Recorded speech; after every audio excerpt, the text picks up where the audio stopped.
Hello, everybody. Let's hit some buttons. There we go. Hello, hello. We are going to be playing some Morrowind today. It's been an interesting week. I've been busy, but a bit busy good as opposed to busy bad. Anyway, so we were doing Molag Mar Tribunal Temple quests according to this little save file name. I've been using save file names to remind myself what I was doing before I stopped. Anyway, this is our Bosmer, Baldur Deadeye. He is an apostate of the Green Pact, meaning he has rejected the Green Pact. He does not follow them, which technically, according to their religion, means he should be condemned to the ooze for all eternity. Yeah, you know, die a horrible death, and then and then kind of stay in a half-living state for forever. The ooze is a physical place, by the way. You sink into the earth bones. It's kind of awful, but what do you call it? So.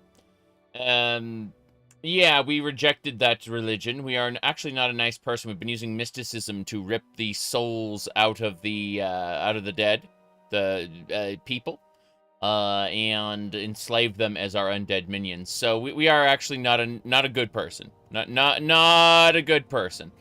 And that's why we got our evil tattoo on our face and everything. You know, like we are playing a not nice Bosmer who has been doing good things to ingratiate ourselves into the peoples of Morrowind, since we are not allowed back in Valenwood. That is a getting back in Valenwood, no go. So, but we have successfully done quite a bit. We've been raising through the ranks in many different factions. People like us, and as long as they like us, it means they won't be killing us, in theory. We have a reputation of 21, which is pretty damn good. At about 25, we can actually skip some Hortador quests, I believe. Maybe it's 35, I don't remember. Point is, there's a threshold where they just go like, oh shit, I know you, you're the Hortador, you know? But Fargoth Soul Jim when? That's a very good question. Who really knows? Oh, by the way, I plan to, either tonight or on Monday, I plan to stream some Monster Hunter World. I installed it. It's been tested. I just opened it up today to make sure it works in Linux. It does. So, yeah, I want to play. Everyone's talking about the new Monster Hunter, and you know me. You know me. I'm the guy who plays the game that came out before. That's a consistent behavior. Anyway. So, coffee. And, yeah, we're gonna get going. Why don't you play latest thing? Because I don't feel like playing latest thing. Alright. As I was saying. Monster Hunter slideshow. Oh, you're talking about the new one? Yeah. Alright, so we have to head over to Molag Mar to get some stuff done, but I'd like to see if there's anything else that I can sell first. The backpack isn't necessary at the moment. We have a pauldron we can wear instead. And then we have a helmet. And that's how we have the full glass set. Haven't seen that before, exactly. But what else were we talking about? Oh yeah, I was looking at potentially depositing anything so we aren't massively over encumbered anymore. This is a situation where I have way too much stuff, and I don't really have any comprehension of which stuff I can get rid of. You know, obviously a billion amulets probably aren't going to work out for me, but at the same time, those aren't the major contributors to my carry weight woes. I think it's actually potions. Let's go back to the stronghold, get our carry weight in order, and once we do that, we will turn around and go visit the Molag Mar. May you execute your writs with honor. Just a reminder, I do this like every 3 or 4 streams.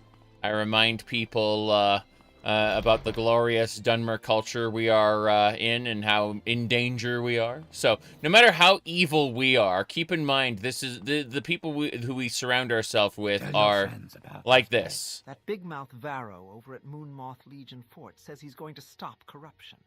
He doesn't know what he's talking about. What he calls corruption is just the routine greasing of the wheels of commerce. Greasing the wheels of commerce, see?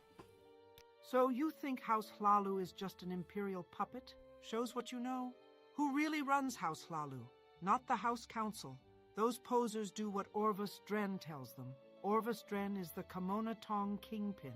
And one day, when the time is right, Orvus Dren, the Kamona Tong, and all right-thinking Dunmer will rise up, murder you outlanders in your beds, and restore Morrowind to its ancient glory. So these are the nice people we have to deal with on a daily basis, living here in Morrowind. We are an outlander, so these lovely people are basically everywhere. All right. May you? No, I need to go back to my my fort, my thingamabover. You tried playing Morrowind again? Got an alchemist? Everything was too strong. Yeah, bricked your playthrough. Oof.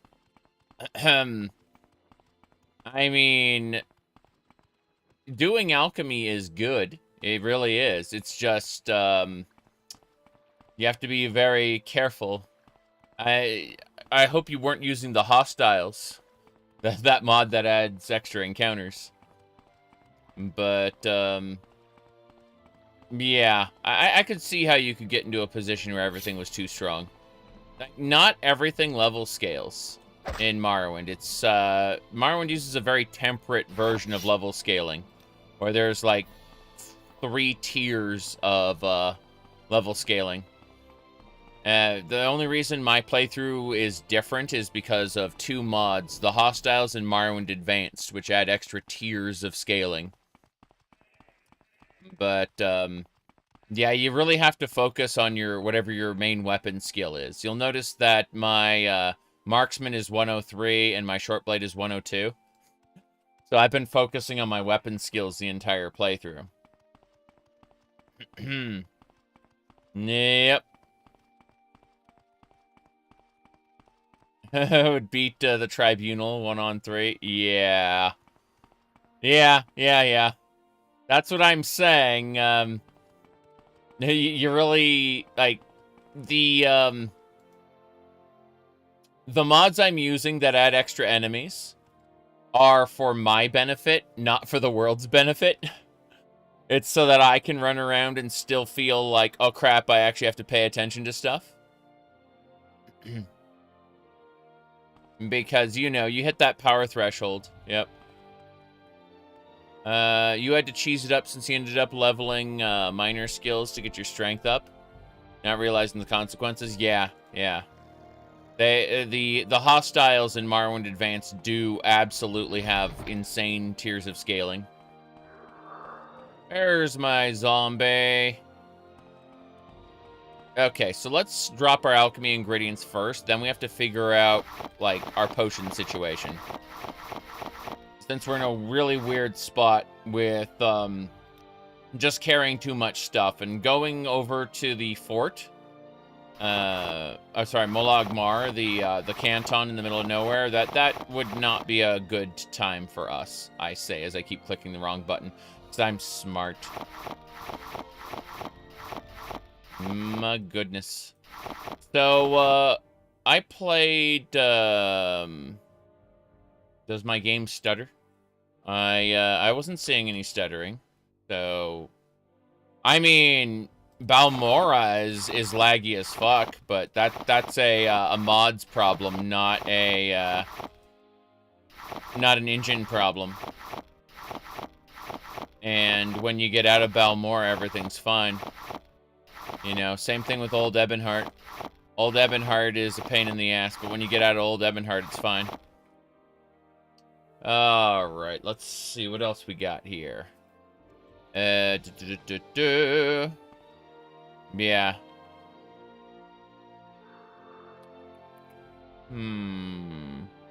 Hello. Okay, so Mazte, Sujama.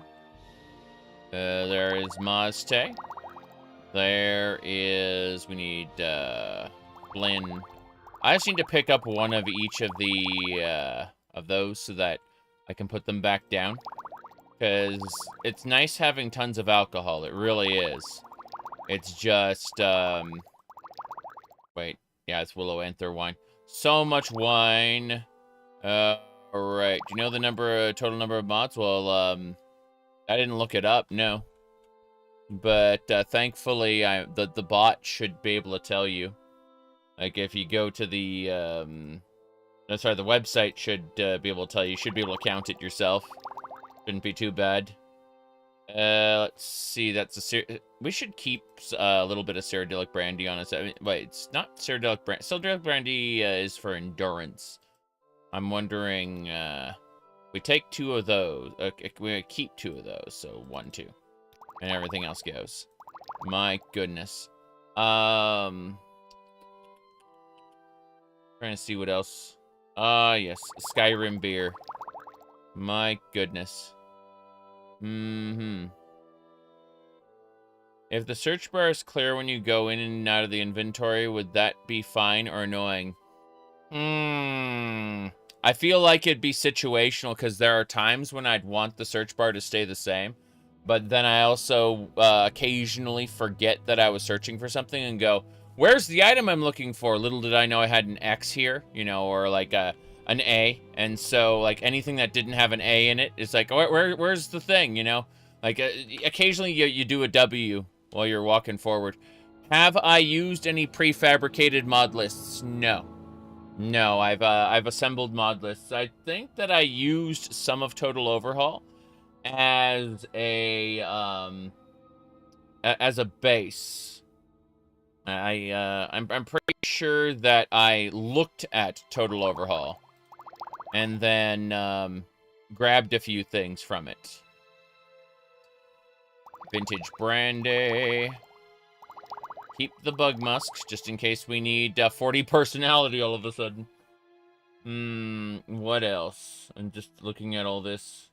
Okay, let's go into the corner here. This is our potion. This is our miscellaneous potion pile. We just stand on our miscellaneous potion pile and go. The bonkiness, get back potions we need to hold on to, but these other potions can all go. We're just dropping them for now. We'll deal with them later.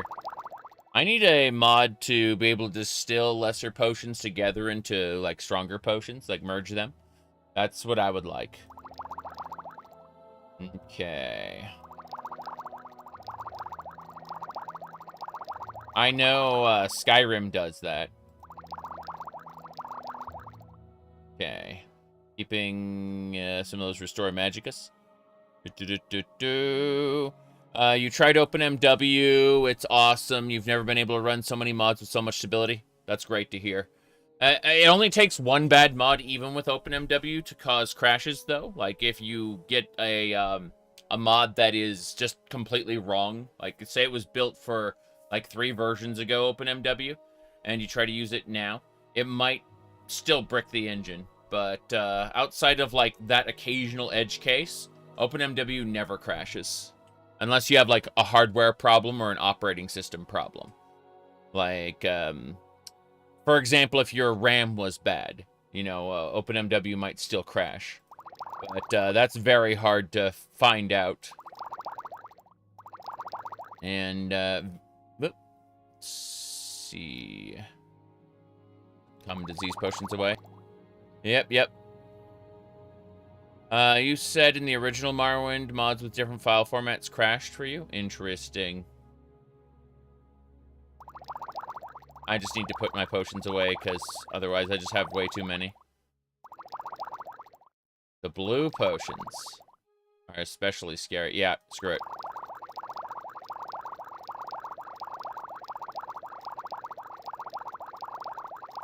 I think that is a big part of our problem. Was, this. Yeah, let's put away half of the Restore Health potions. There we go. That's better. Okay, we're looking good. I'm gonna drop all my scrolls. OpenMW has really good tools for finding which mod is causing the issue. True. You said the old one was terribly unplayable compared to OpenMW. I think that if you are using a prefabricated mod list where every mod has been vetted and like meticulously tested, that the original engine is very, very serviceable. It's just, I probably will never use it again. That's just a me problem more than anything else.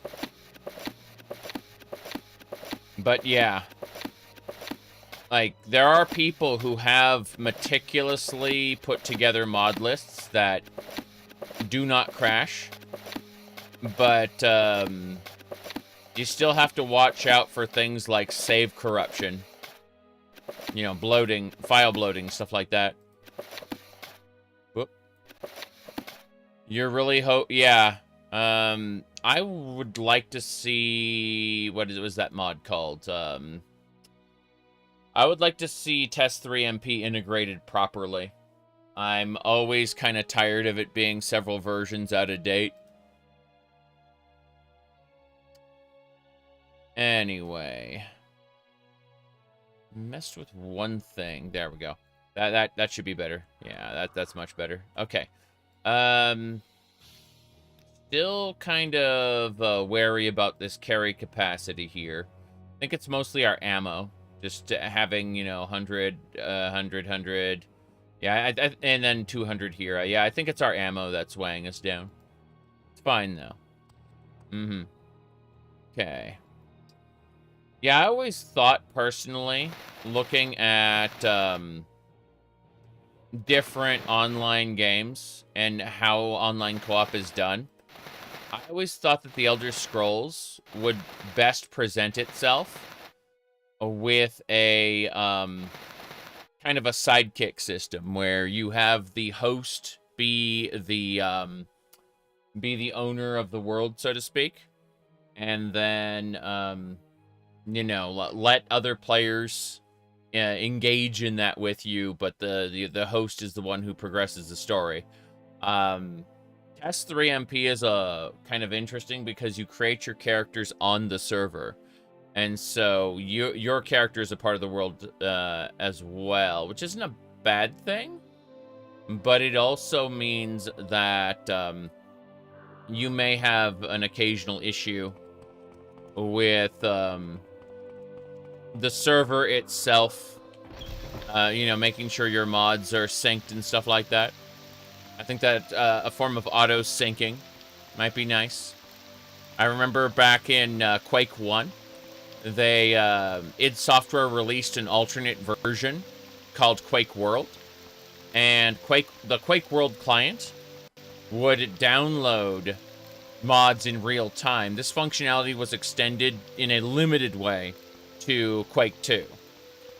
But the idea is server owners could just specify all the locations of all the packages, and it would auto-download when a player joined the server. Unfortunately, because this was the age of dial-up internet, it got very, very slow. Yeah, it might take 15-20 minutes to get all the mods all the textures and sounds and stuff that the server was using. The level was like 2 megabytes. It would take, you know, a minute or two.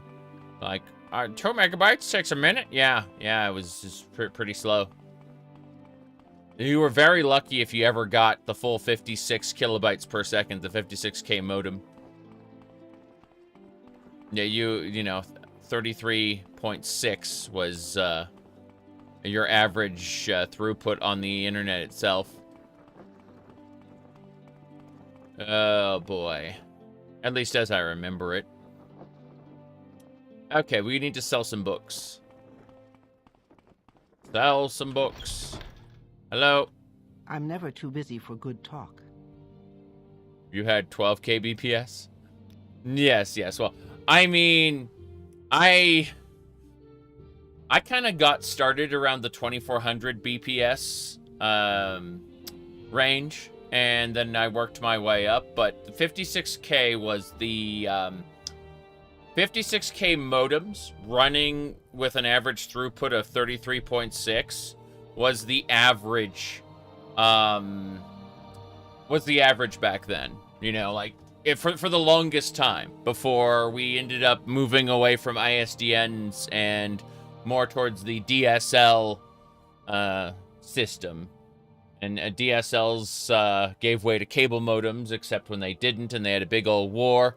And then DSLs kind of stagnated for a while. It was very special.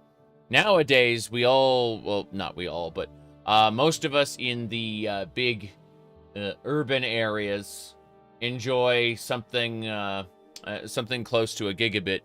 Yep.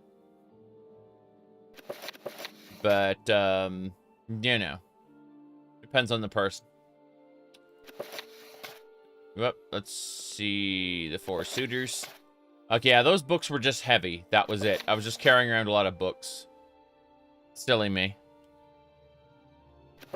Let's ask for a flat 700 and call it a day. We have a book to sell. Let me have a look at our money. We have 12,000. You know, we're gonna put 10,000 in the bank. I'm gonna go put 10,000 in the bank real quick. This is good stuff. Hello there. Greetings. What shall we talk about? We shall talk about depositing 10,000 gold. Let me look at my account status now. I have 153,000 gold. My membership level is now 4 because I have a lot of money with them. So my interest, yeah, that's right. Whistle at me. I'm a pretty looking Bosmer man. Let's see. What do we got? Service charge is 0.009. But yeah, the interest rate is 0.020. Yep, that's what I thought. Come on, I haven't got all day, you know. Yeah, haven't got all day.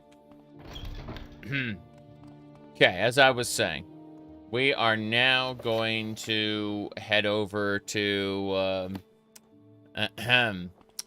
we're gonna head over to Molag Mar now that we have some inventory. I guess, where can we sell the 4 suitors? Do enchanters buy books? If an enchanter buys books, this would be best. Let's go upstairs and find out. How may I help you? Yes, you may help me by buying this book. Perfect. 350. Damn right. My goodness. Let me see here. We are supposed to be horrifying. That is intentional. Magic is my speciality. How can I Why help? walk when I can guide? Guide. Jiran. Jira knows that you are a friend of Jira. Terrifying, yes. But no.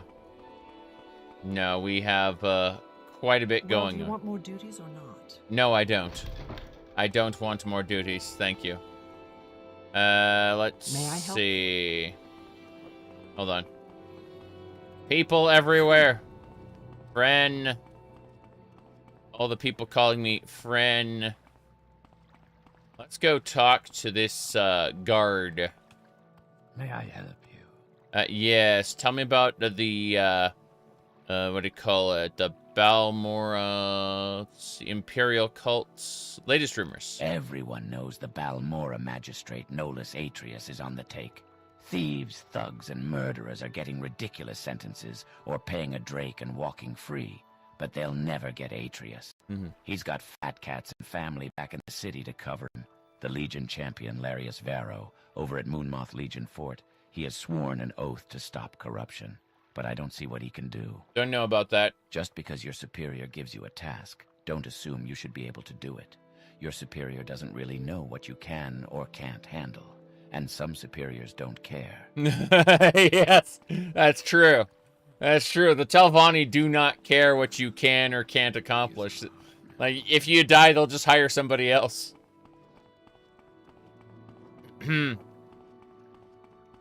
Alright. So, we're gonna head over... I guess Molag Mar isn't... I was going to go to Caldera for some reason. But I actually... Okay.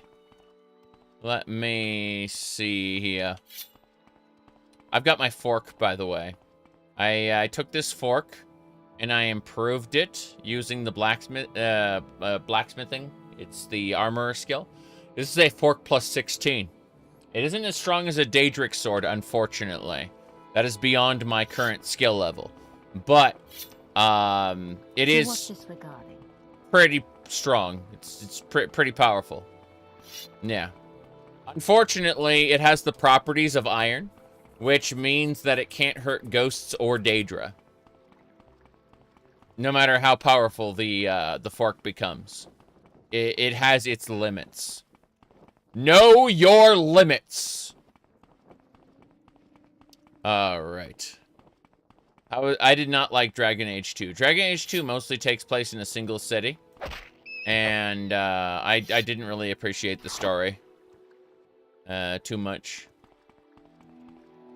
You play as Hawk. An original character, Do Not Steal. And, I know there are other people who absolutely love it, but, I really only liked Dragon Age Origins myself. So, yeah. Okay. You said a Hawk, the Hawk girl? Oh, yeah, she created a coin and then rug pulled the internet and just, lulled her way to the bank. And now she's just kind of sitting there wealthy. She, allegedly just invested all her rug pull money into something, and now she's sitting fat and happy. Yeah, the Hawk girl. Alright. I mean, just think. Isn't that the dream of every, internet celebrity? Is to just create a fake coin, then rug pull people, aka commit financial fraud, and then ride off into the sunset without having to work anymore? Yeah, rob people and get away with it. That's what I'm saying. She allegedly robbed people. We don't want to open ourselves up to legal trouble here. Okay?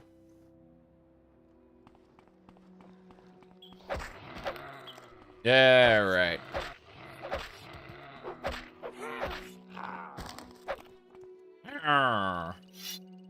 Can hear the creatures.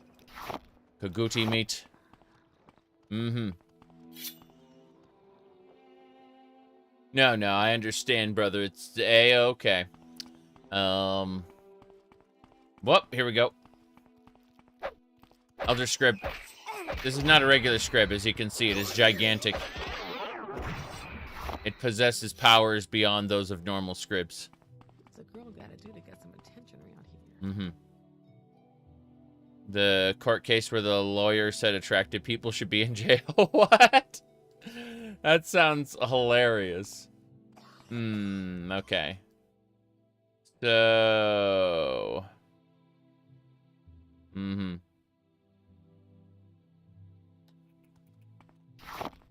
We are running.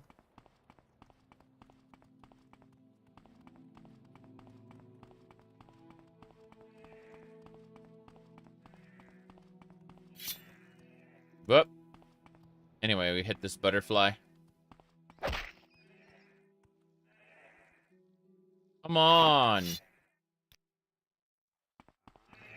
The thing is, I've seen extremely unattractive people in some of the, like, happy lifelong relationships. So, I say this with all the care in the world. Skill issue.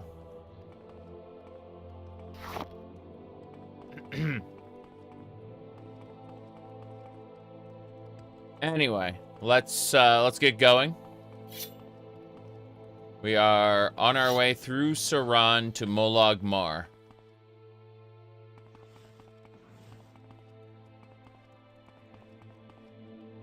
What do we got over here? And yeah, this area stutters a bit as it loads in new stuff.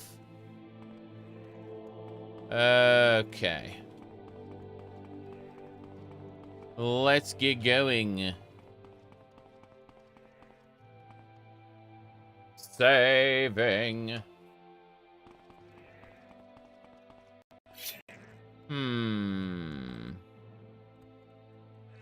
Butterfly. Yeah, that tiger butterfly was very strong. Very strong. These are all alchemy ingredients, these butterfly wings. Super funny. Okay. Is Diablo Resurrected better solo? I enjoyed Diablo Resurrected both online and solo. But it definitely doesn't have the modding capabilities of the original. I appreciated the original so much more.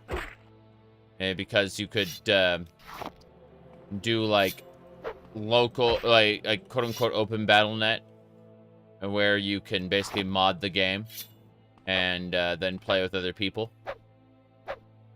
Or use a third-party BattleNet replacer. With Resurrected, you're kind of stuck on Blizzard's platform. No, whether you like it or not.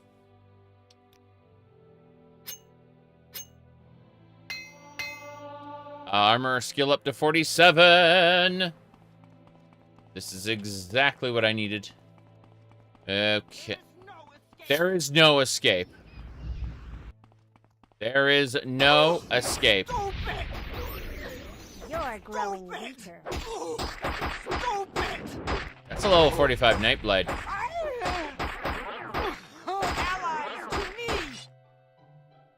Allies to me? Means she has allies around somewhere? Hey, Grandmaster's Lockpick and Grandmaster's Probe. Looks good to me. Top quality content. Now, what was I saying? We're gonna dispose of the corpse. No problem. We defeated our enemies. Almost too attractive to be in jail.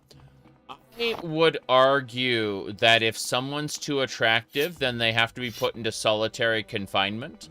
Not as a punishment, but as a protective measure. That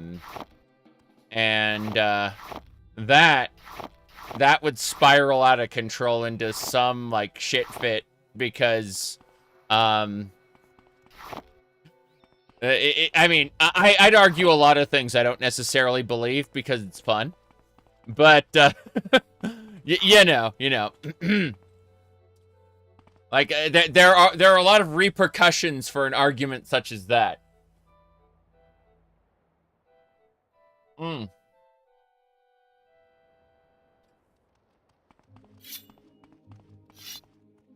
Some people say, you said the thing, and I said, well, I don't actually believe the thing. And they're like, but you said it. You cared enough to say the thing. It's like,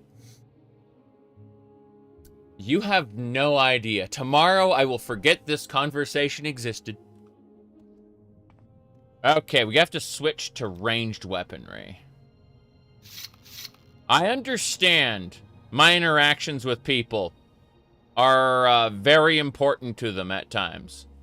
But I actually forget 90% of what I say after I say it. It's why recording shit is actually super valuable to me, because then I can look back on a log of what I said when I said it. Because then I go, oh, this is what I said, and I think to myself, do I still think that way? Actually, no. This is a problem having this still up. Yep. Well, some people say because my Bosmer is an apostate of the Green Pact, we don't follow it anymore. They say, oh, they're a vegetarian. It's like, no, you don't understand. We still eat the meat, but we do alchemy as well. We alchemize with plants. That's what's going on. Oh, well. But the metric ton of things I have said that I no longer believe and or have learned since then, over the past 15 years is gigantic. Gigantic. And people are like, 15 years? Yes, 15 years. Let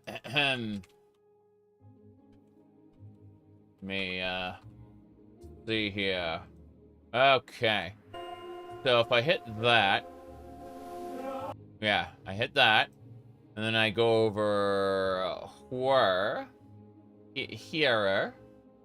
and we go down right there. We scroll down just a little bit, zoom this in. You can see right here that, yeah, about 15 years. Like this is, yeah. Like I use this video as a timer as to like, how long have I been doing this shit? Yeah. The metric ton of things, like opinions that I've changed, you know, times I've learned, been edumacated on topics. It is staggering how much my ideas have changed.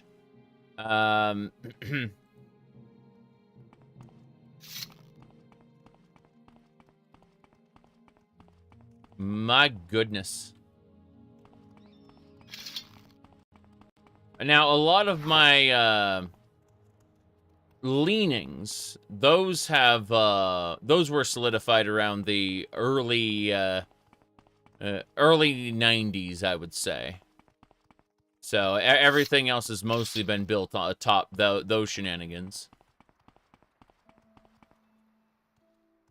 I remember a lot of the 80s. It's just, yeah.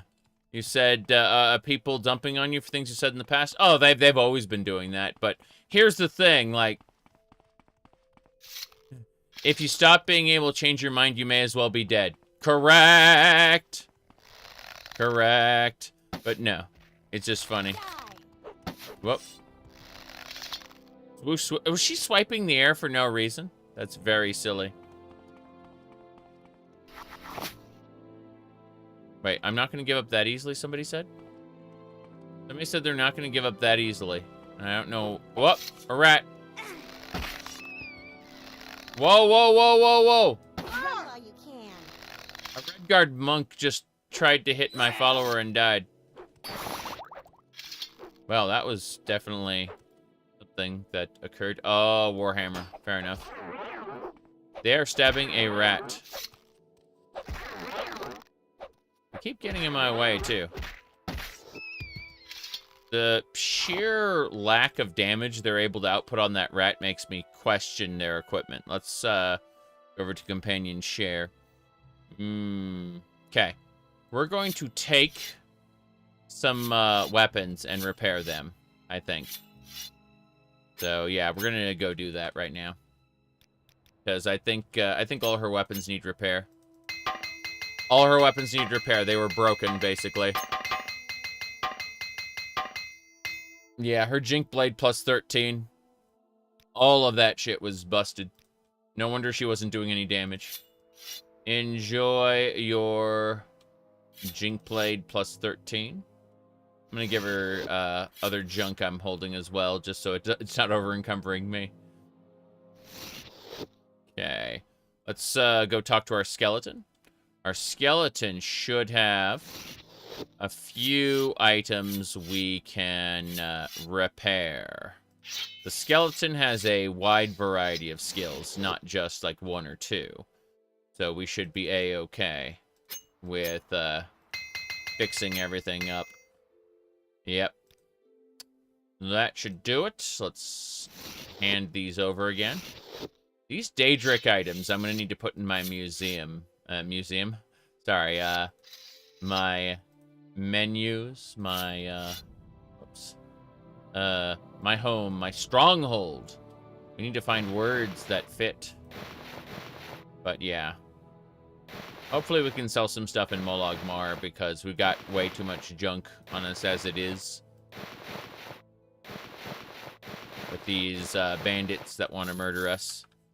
Okay, let's get going. Hell yeah.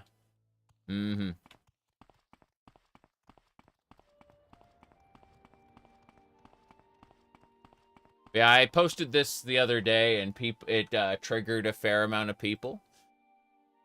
Have I tried practical necromancy? I don't know. The skeleton stares at you blankly. Minion orders. Come with me. The skeleton moves toward you. Anyway. Yeah. I mentioned this in my previous stream, but,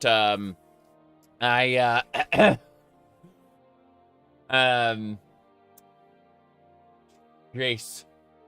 Ron Nanigans. No.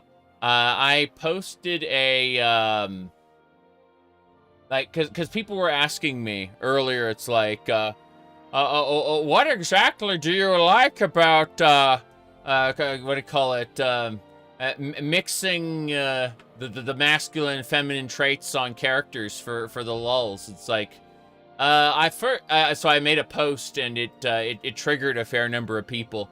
But I explained that I can trace the expression of a lot of my degenerate tendencies back to a few frames of animation I saw in 1995. It was one of those fan sub VHS tapes. This was before DVDs, right?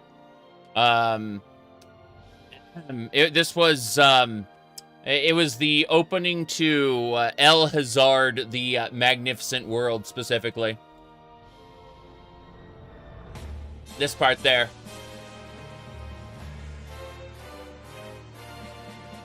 I don't know, it's just like half the series had him dressing up as Princess Fatra because he looked just like her.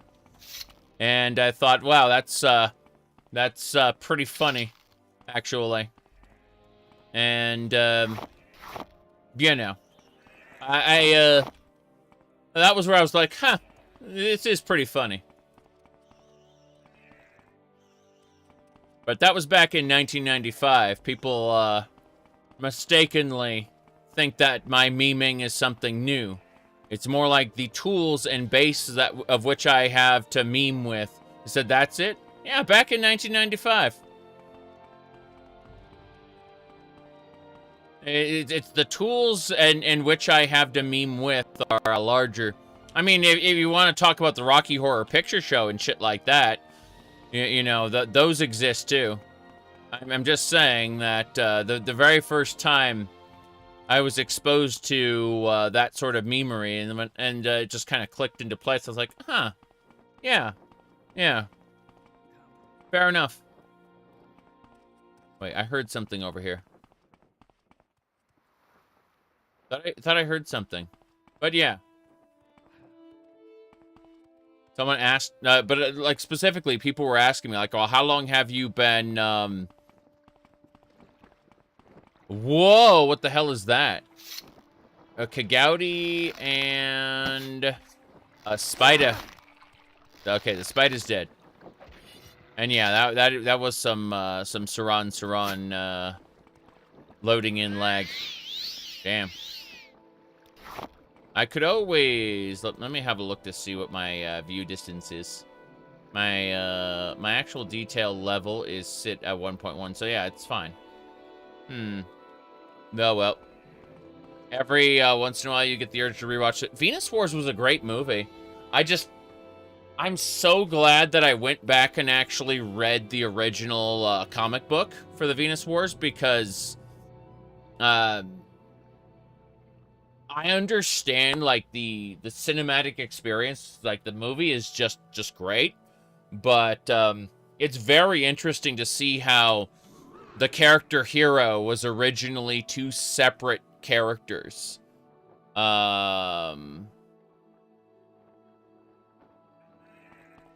goodness. What would happen if you threw a beer can at a cop car? Cute. I'll tell you, though, damaging other people's property, probably not a good idea, no matter whose it is. Just, you know, just a thought.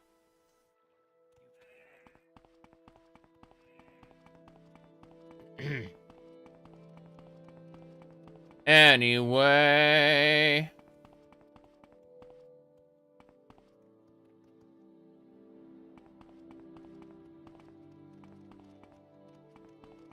My goodness. This is Saran. Oh, I'm in a different spot. Okay, I see where I was supposed to go. Remember there used to be a guy here who was proclaiming himself the Navarrene and we murdered him? Last time I convinced him to give up his cause. This time, I murdered the crap out of him. Such is the way. Right.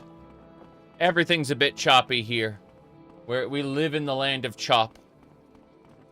Saran is the choppy land. Speak freely, friend. Mm-hmm. My time is precious, so make it quick. Make it quick. Yes. We have a lot going on. May you execute your writs with honor. And Saran, as Saran loads and unloads specifically, as you can see right there. If like I move toward it, it loads more in. As I move out, it unloads stuff. It depends on the cell I'm running through. Yep. I've done this. It's me. I'm the cause of this. I could have a very smooth experience if I were to, you know, not do any kind... Oh, geez, the Cliff Racers are healing up the arrow wounds I gave them.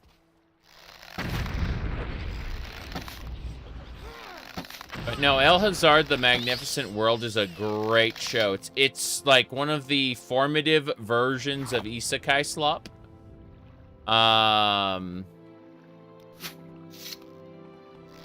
What do you call it? But it's like really, really good by Isekai Slop standards. That sorcerer. That sorcerer had his Titan mud crabs. See how much damage they take when you repair their weapons? Crazy.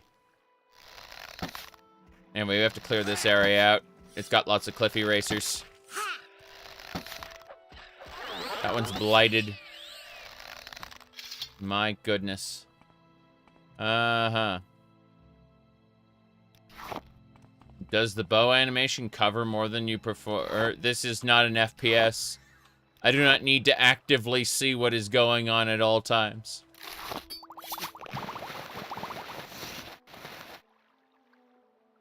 I understand that it is a first-person video game, but this is not the pinnacle of action combat.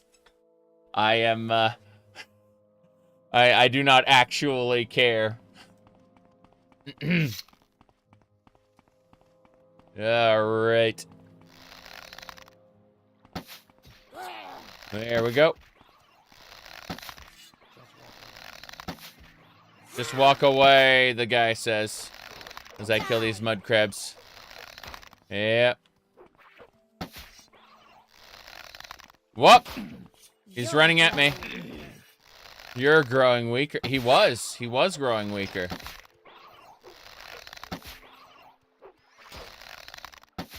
The way she keeps pivoting over, she desperately wants to get shot in the back by my arrow. Every time I'm like, okay, well, I'll go this way, she's like, and I move over this way. She wants to get between me and the enemy at all times. It's her lifelong ambition to get shot. Impaled by an arrow.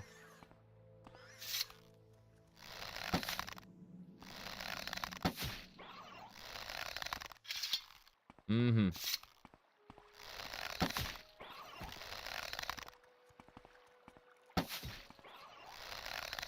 Yep. Okay. What else we got here? Mud crabs aplenty. It's crazy. How much crab meat are we gonna have? I have no idea. I just know that we've been practicing our archery skill quite a bit.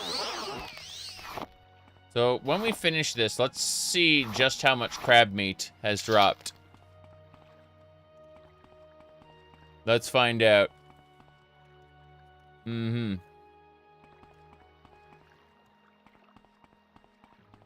You said a coworker answered, what if you threw a beer can at a cop car with, why don't you try it and find out? Was that fuck around and find out graph? Where he was in the guy was in the state of both fucking around and finding out.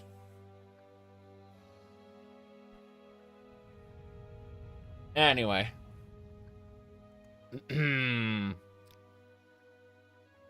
53 crab meat. I'm just saying, the moment you damage someone else's property, you're technically committing a crime.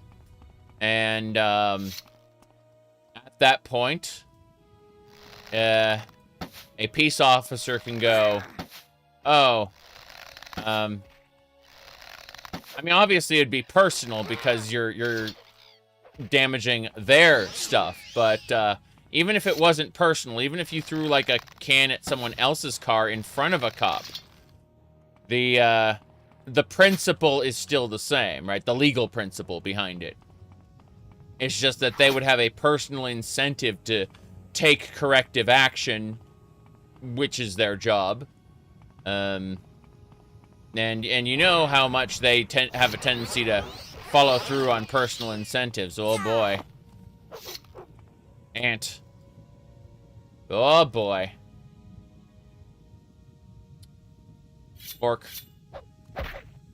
Fork the giant ant. The giant ant's head is mine. Restore health, restore fatigue. And fortify intelligence. That is a great potion. Yeah, those ant heads can make great potions. Restore fatigue. Oh, there's a dreg over there. Interesting. As we slay all the mud crabs. Uh-huh. Yep. Mm-hmm.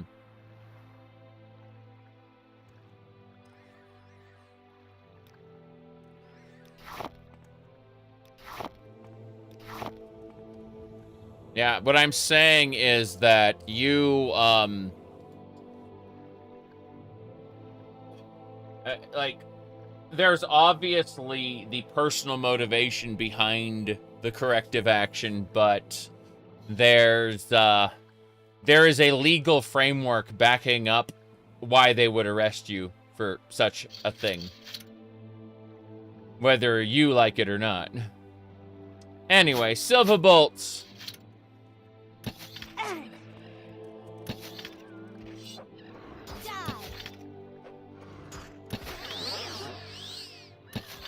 Okay. Crossbow. Ooh, dreg wax. That's nice. Pretty sure we got an enemy over here. Two things can be true at once. So, you know. Hey, you damaged my car. Versus you damaged a car that is not yours. Two things can be true at once. Bam. Meow and meow. Let's go. Wait, who are you? What is this regarding, Bosmer? Looks like I've got a disease. I've been diseased. I have black heart blight. So Vivek's tears should cure my blight disease. I failed to casting it. I have a 0% chance of successfully casting Vivek's tears. I must rest for 1 hour. I now have a 14% chance of successfully casting it. Let's do it! 14% chance! Where's that slave? Here not long ago. Damn it, Dunmer. Okay. Life is not a binary set of options. There is a near infinite number of parameters, most of which are just not relevant in most cases. Yes. All right. 16 times the detail. 14% of the time, all of the time, yes. Mm-hmm. What is it that keeps you playing Morrowind? I mean, it's a fun open world game that I mod the crap out of. It's not like I'm only playing Morrowind. Let me see here. If we go over this list. So, today is Morrowind. Yesterday I spent with the wife. Day before that was Baldur's Gates. Before that was 8 hours of Ultra Kill. We'll play that again. Holy crap, that was fun. Other people are like, you're gonna do the optional content? Like, yeah, eventually. In the fullness of time when I get back to the game. Before that was Stardew Valley. Before that was Elder Scrolls Online. A randomized version of Super Metroid. Like, when I say randomized, I don't just mean the items, I mean, like, the level layouts and everything. A whole new planet Zebes. You know, a Wario Land, right? Like, Super Mario Land 3. Doom! Frickin' Doom is awesome. You know, Oblivion. Dot Hack. You see what I'm saying? Like, I still play Morrowind. I still enjoy Morrowind, but, you know, I cycle through things. I quite enjoy getting lost in an open world. And I quite enjoy the social experience of yippity-yapping at 2 or 3 chats at the same time. A lot of people don't know about the extra secret chat on Discord. Ooh la la. Let me see here. Let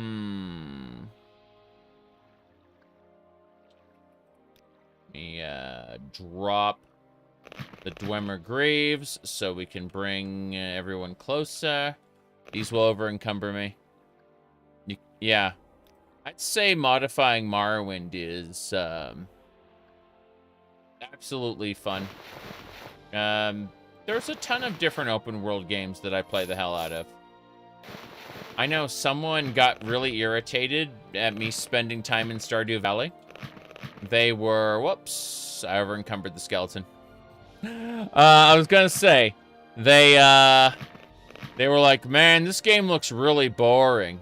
And I'm like, okay, well, not every game is for every person, you know, and that's fine. And so, it was an interesting conversation because, whoops, there we go. That's strange. I said only boring people say that. Yes. Yes, indeed. I think I broke it. I think I broke it good. Yeah. I managed to bust the script for this, lol. Alright. You sent your buddy Star without context, and he asked if you were high. That's funny. Alright, before we go any further, Can we hurry this up? let's go ahead and actually get some trading done. What was I saying, though? Yeah, so, no, I understand there's let me put it like this. I know there's something wrong with me, multiple somethings wrong with me. However, there must be something specific about me that is different, because people will very often utter words like, I wish I could enjoy this game back, like it was the first time I played it. And I actually find that I enjoy games more on repeat playthroughs than I do on my first playthrough. As in, like, the first time I'm uncertain about things, but as far as, like, emotions go, I'm right back there in the first playthrough, essentially. I'm having all the time of my life, so I kind of scratch my head when people talk about how they can't enjoy a particular game because they've already been through it. It's like, no. No, I can't relate to that opinion. I'm sorry. I'm having I'm having more fun now than the first time I played Morrowind. Because there's an anxiety inherent with not knowing what the fuck you're doing that goes away for me. After I become familiar with a game. But just because the sorrow of Wyrlet in Final Fantasy XIV doesn't make me cry anymore doesn't mean I don't feel when I watch it. The cutscene, you know? My goodness. Let's see here.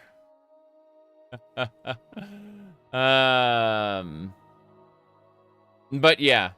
I hear that a lot where people they ask me how I can play a game over and over. It's like because I enjoy it over and over. I'm sorry, that's the truth. All right, let's see. Hello. Okay, there's nothing else we need to put away. We just need to grab this stuff and go. I need to be careful about becoming over encumbered, but otherwise we are doing well. Yep. You don't get how people drop a game after one playthrough?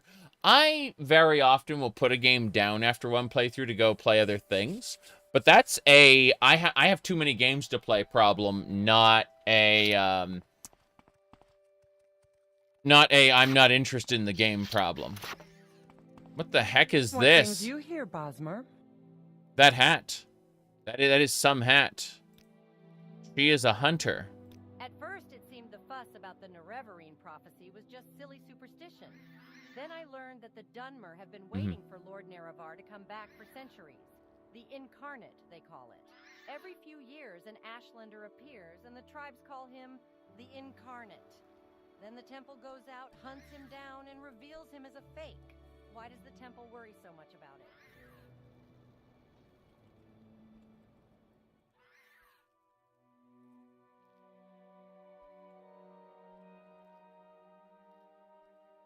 All right, so let's see here. I'm gonna type exclamation point mod list. The bot will catch up eventually. Let's see. Have you met Gudling the Rascal in your travels? Lately, he's taken up residence at St. Veloth's Hostel in Molag Mar. There you go, Streamlabs In dude. the hunter's craft, he's worth talking to. How do you recognize a Daedric shrine?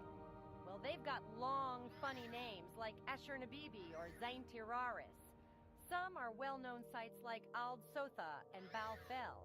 And stone and architecture is unmistakable. Big, dark, gray-red stone ruins, funny angles, funny markings and patterns on the stone, weird oval crooked doors, and inside all funny angles. All funny angles. All right. Hold on. So next.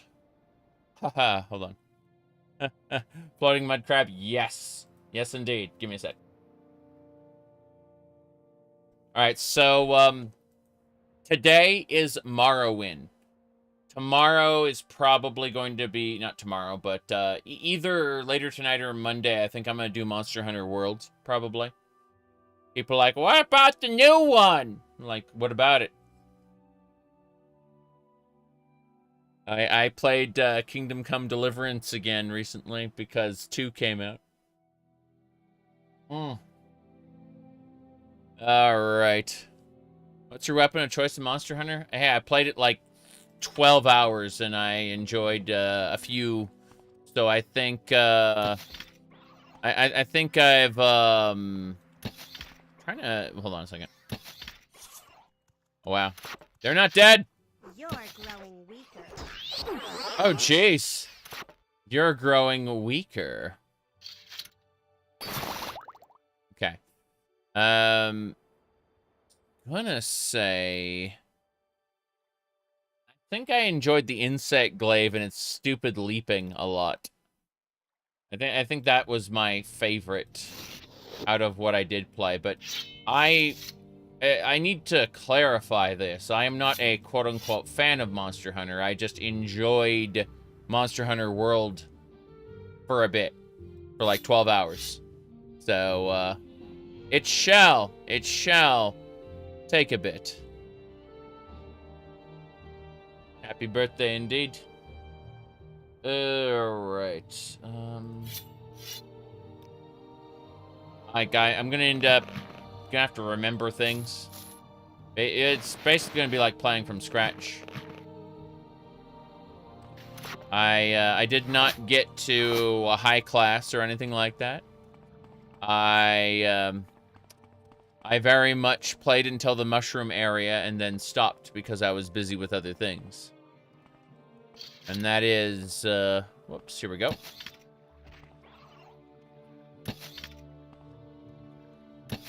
We're gonna work our way over to Molagmar. We've just got some things in the way.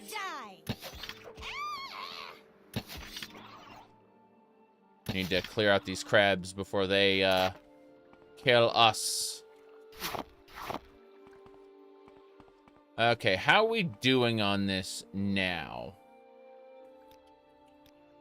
I think palicos are what actually sold me on an actual palico companion that, you know, you can get into fights with. It was what sold me on that game. 81 crab meat. Glorious.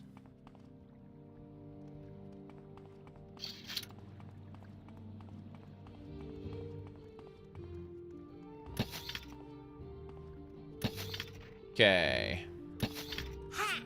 Ah. Oh, geez, scorpion. You chose the wrong Bosmer to mess with. Wild guars, scorpions, parasites, ellits. Oh, jeez. Okay, scorpion stinger, silverbolt, guar meat. Oh, jeez. I saw an enemy and I thought it was there for me. We are almost to Molagmar. Mm-hmm.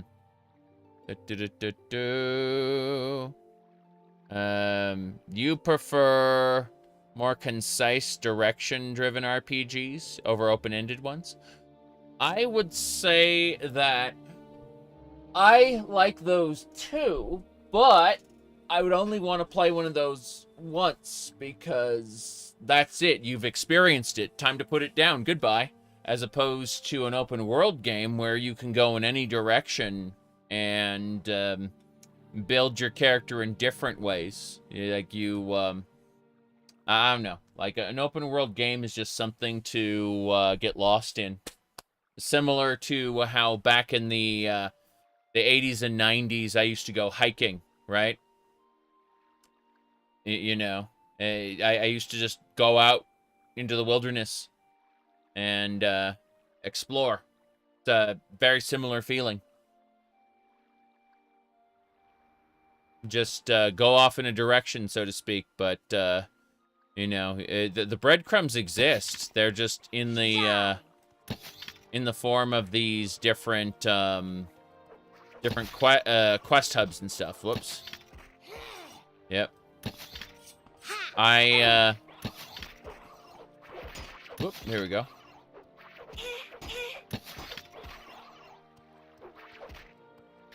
Okay.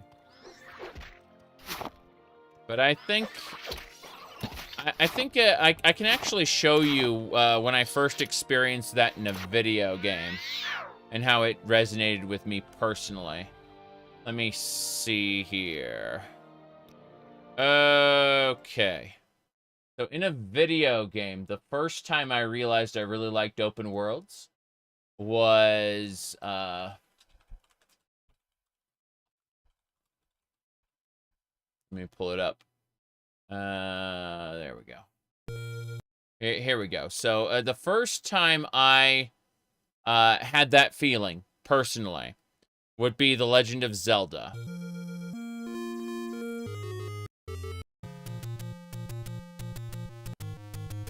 Many years ago, the Prince of Darkness, Ganon, stole one of the Triforce with power. Princess Zelda had one of the Triforce with wisdom. She divided it into 8 units to hide it from Ganon before she was captured. Go find the units, Link, and save her.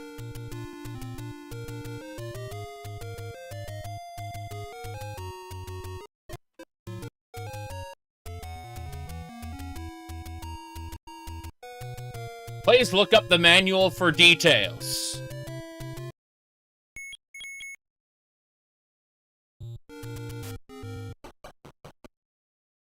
It's dangerous to go alone. Take this.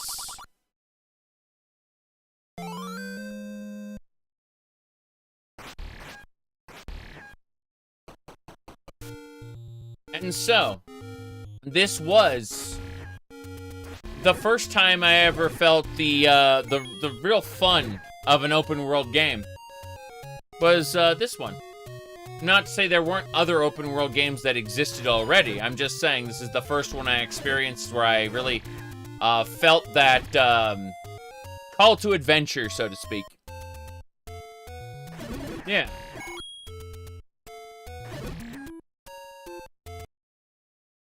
Anyway. The principle is more or less the same in most open world games. Who'd win in a fight, Ganon or Dagoth-Ur? Honestly, I don't think Dagoth-Ur has the silver... It depends on if Dagoth-Ur had the silver arrows or not. Ganon can't be slain with just a sword. Even the magical sword can only, like, temporarily paralyze Ganon. He's, so without the silver arrows, Ganon can't be killed. No.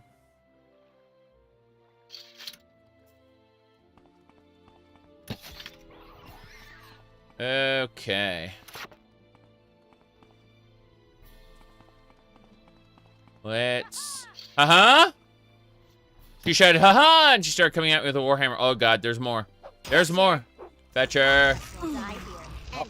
My minions are dead. I must reload to restore the, my goodness. How come Bethesda didn't make another Balmora in their later games? What are you talking about? Of course they did. Let's see here. Uh-huh. Every time someone asks for a game, I push it back for another week. But, unfortunately, we're going English only. Let's see here. The memes aside... Whoops, I need to reload that one more time. Memes aside, I'm not ready to do Daggerfall because... Let me... I've sworn I had the thing here.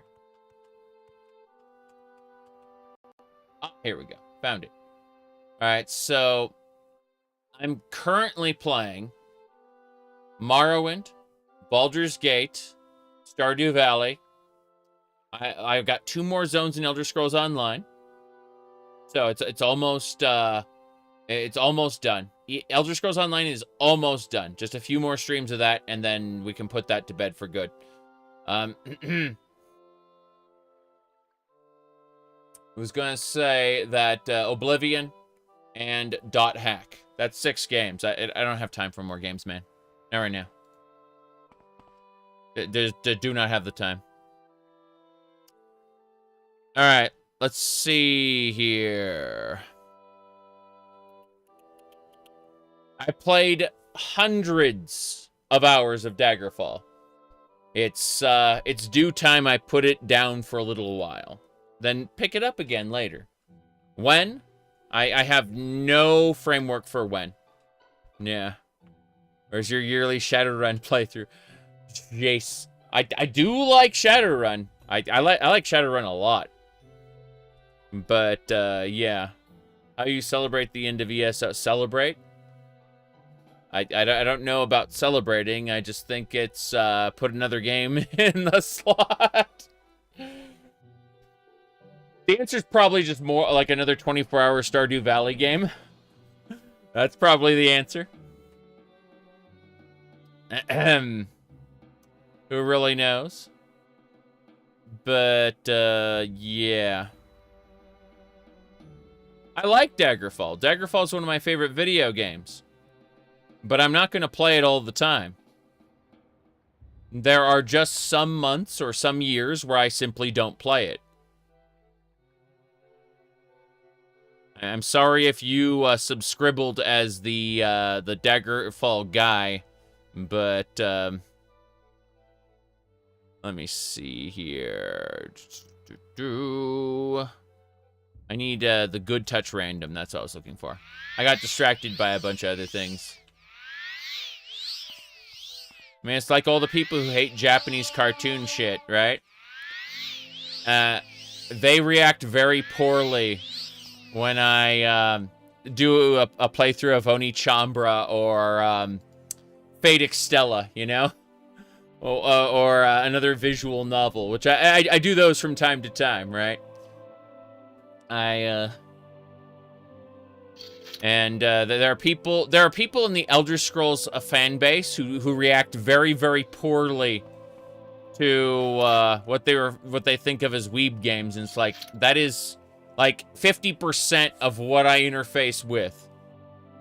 It's that people just don't realize it. That's all. My victory is at hand. Uh-oh, her victory is at hand.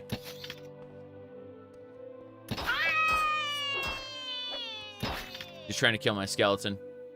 Oh, damn. That's freaking scary.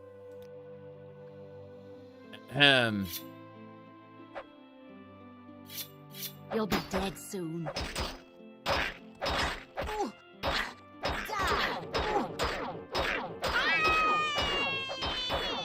He's resisting everything.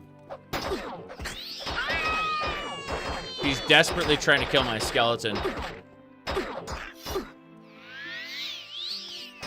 There we go. I'm trying my best to keep the skeleton healed, but she is just, yeah, she's doing too much. Try she go, aye! That's what Nords do, don't you know? I'll see you dead. Embrace your demise. The rest of them are coming in? No. There's a wizard here. She just dropped her stuff. She just dropped her stuff and died. It's a high elf savant. Damn. That was scary. I'm now over encumbered.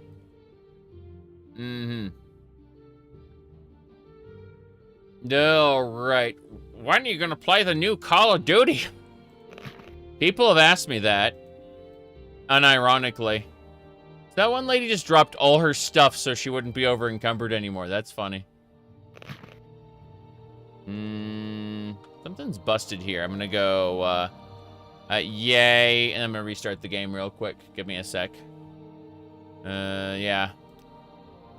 Something in the menuing is, screwed up, and I don't know why. I think it had to do with, a particular in-dev mod that I was messing around with. Give me a second, and we will have, more Morrowind, lol.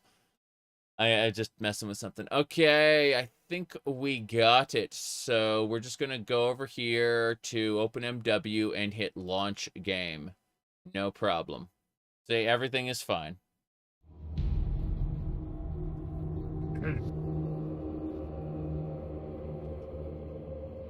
ZyniMax Media Company. Okay, I'm gonna reload under yay. I mean, I played the original Call of Duty campaign, and I played Call of Duty Infinite's campaign, and I liked both of them a lot. Right. Yes, I can actually drop stuff now. Wondering why the game wasn't letting me drop stuff, but there we go. So we need to convince her. Come over here. that I can give her the rest of the stuff, and then we can be over encumbered forevermore. Oh wow, never mind. She's capped as well. Well, drop iron. Iron sucks. Iron is actually garbage. It's not worth carrying around, so yeah. Steel, especially magical steel, is worth it. Alright. Well, yeah. No. What I'm trying to say is that it's gonna be a while. It's gonna be a while before I play Daggerfall. As much as I enjoyed doing having Daggerfall in my rotation, it's kind of like how I played Skyrim for, you know, like, just like, I'm remembering how long I played Skyrim. Hold on. It's only worth carrying at low levels. Yeah, let me pull this up really quick. Hold on. We go over to profile. The hell was that? Grand Theft Auto 5 Enhanced is ready to preload. Why are you telling me this? Grand Theft Auto 5 Enhanced is ready to preload. Why?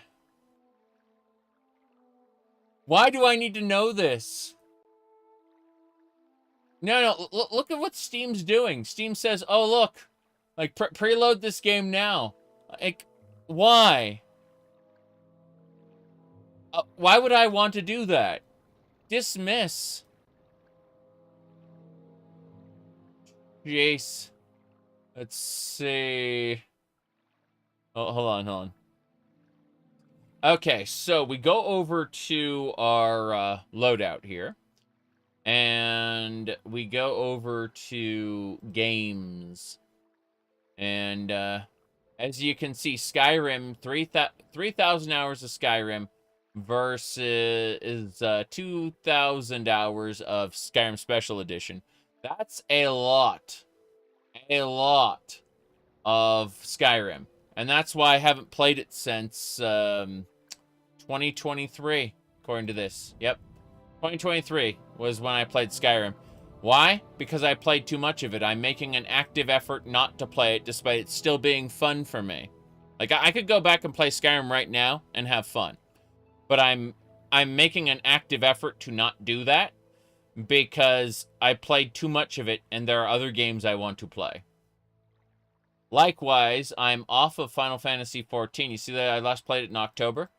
I'm off of this until the new patch, the, what do you call it? Jeez. Until they add the new Baja exploration zone, whatever it's called. The island. Anyway, I'll be back to the game then, for sure. But I've been making an active effort to not play certain games I played a ton of. Damn. Here we go. Whoops. That is a cliff racer. Whoa. Breton Sorcerer. Breton Sorcerer and his pet cliff racers. Do not trust the Breton Sorcerer. Scary. Okay. It's a shame Daggerfall Unity's hours are not numbered. Well, I mean, if you check Whispers in Shadow, that playthrough, like, that was definitely an experience. I played tons and tons and tons of that, to the point where, you know, it is good to take a break. I like Horrible Hordes. Turns out that's a really good mod for Daggerfall Unity. I played around with it. Yep. Here we go. Alright. So. They have a Mog Tome event going on right now. Yeah, but I think I got everything I wanted. Like, I don't shy away from playing the weird content, so... Like, the only thing the Mog Tomes could give me probably is an earring that I don't have. And earrings are so tiny on your characters that I don't really care. I've got a couple fancy earrings already. I definitely in the past was enamored with the idea of the Mogtome event. I think I'd do it if I were actively playing the game. You know what I mean? Yep. You didn't get the jacket the last time? Fair enough. Wow. Titan mud crab. Okay. We have destroyed everything. Very good. That should do it. Whoop. Gotta watch out. North Sorcerer.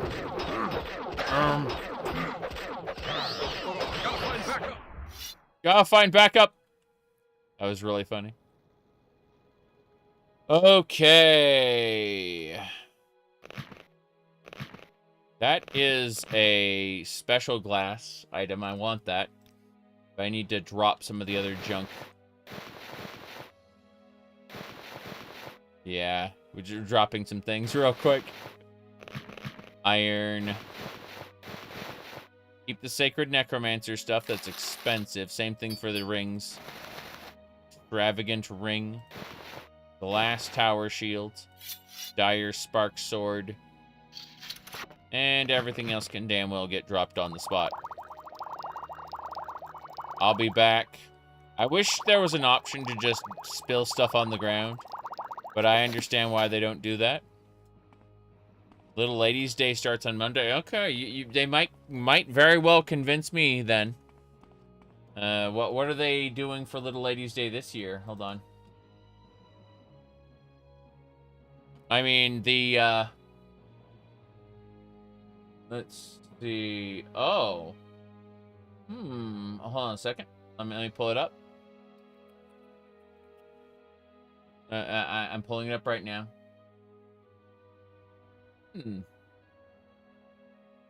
Okay. So what's the headpiece? It's supposed to be like a headset. I don't see it in the picture, though. Yeah, I don't see the headset in the picture. I see, like, the jacket looks kind of nice. The gloves look exploitable. Oh, those are heeled boots. Hell yeah, we could color those. And they got the little gold buttons and shit. Yeah. Yeah, heeled boots, sure, for sure, yeah. That's good. Holy crap. No.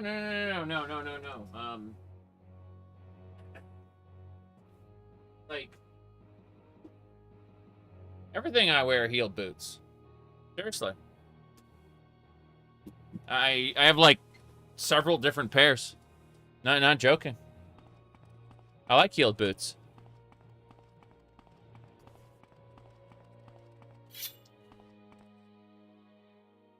Yeah. You seem to... I'm 6'5", but... Oops. I don't like heeled boots for making me seem tall. I like them because they feel nice to wear.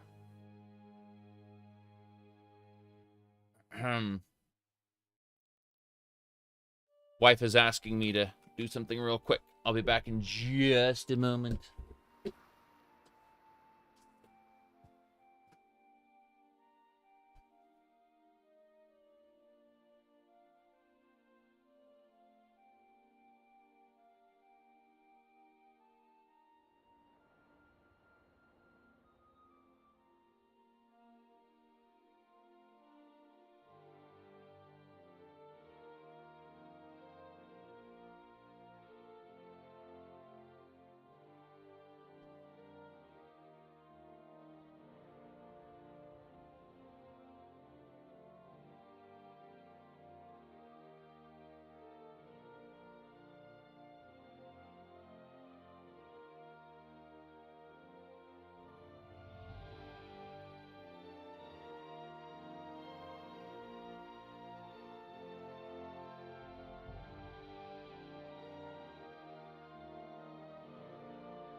Okay.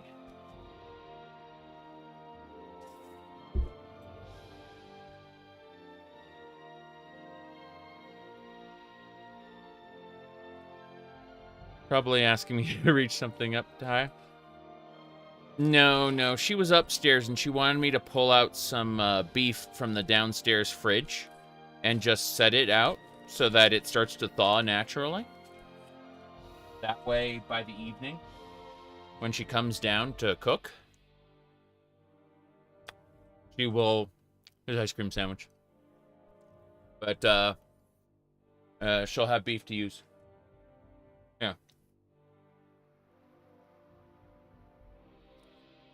She literally messages me on Discord. Mm-hmm.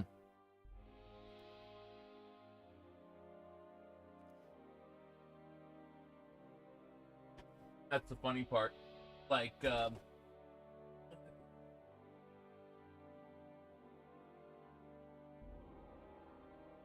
we've been using one instant messenger or another since, instant messengers became a thing.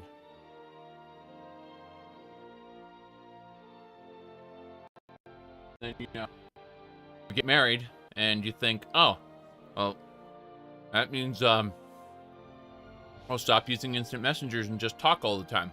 And I was like, we do talk a lot, but we also use instant messengers every day. That has never changed.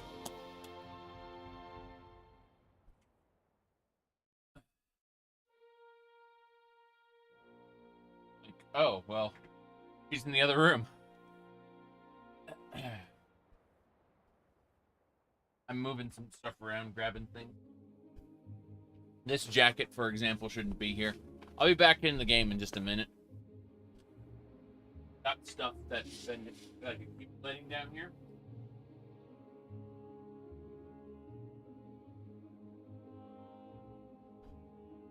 Like, it doesn't really matter if this area is messy or not, as long as she's not here. Down the basement. But when she does come down here, then it's like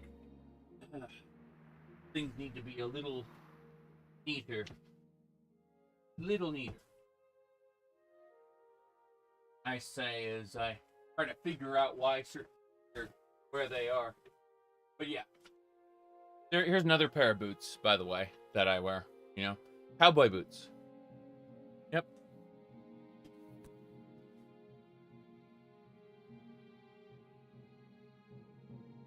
Yeehaw. The fuck is that?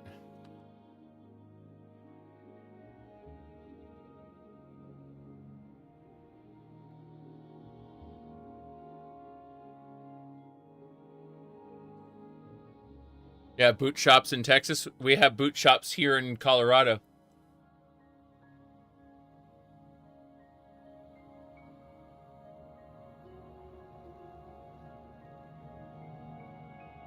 Let me see here.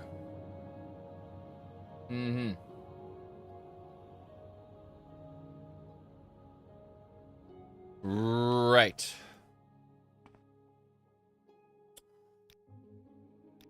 What else was I going to do? I was going to go and kill. Wait, that's the wrong type of arrow. There we go. Everything needs repairs. Everything's repaired. Quick save. Here we go. I'm assuming he's going to turn and attack me. If he isn't, I will have a chat. I think I could spare a few minutes. You're a crusader, you say? Yes. The House of Earthly Delights has a crusader trainer, apparently. I heard something just now. Behind me. This guy right here. Oh, geez, ambush. You chose the wrong bossman to mess with.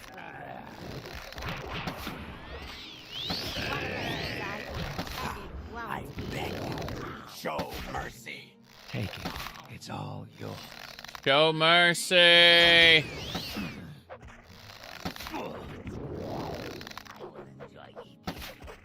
I will enjoy eating you. Damn. Hello, hello. You're doing your your first playthrough of Morrowind after watching my video on how to start. That's awesome. I'm very happy to hear that people are able to get good use out of my videos. I plan on sometime soon making a video on a few choice Daggerfall mods. Couple like alternate playstyles. But yeah. Like I'm happy that you were able to find some use out of the video. Let me see here. Anything else we got going on? Okay.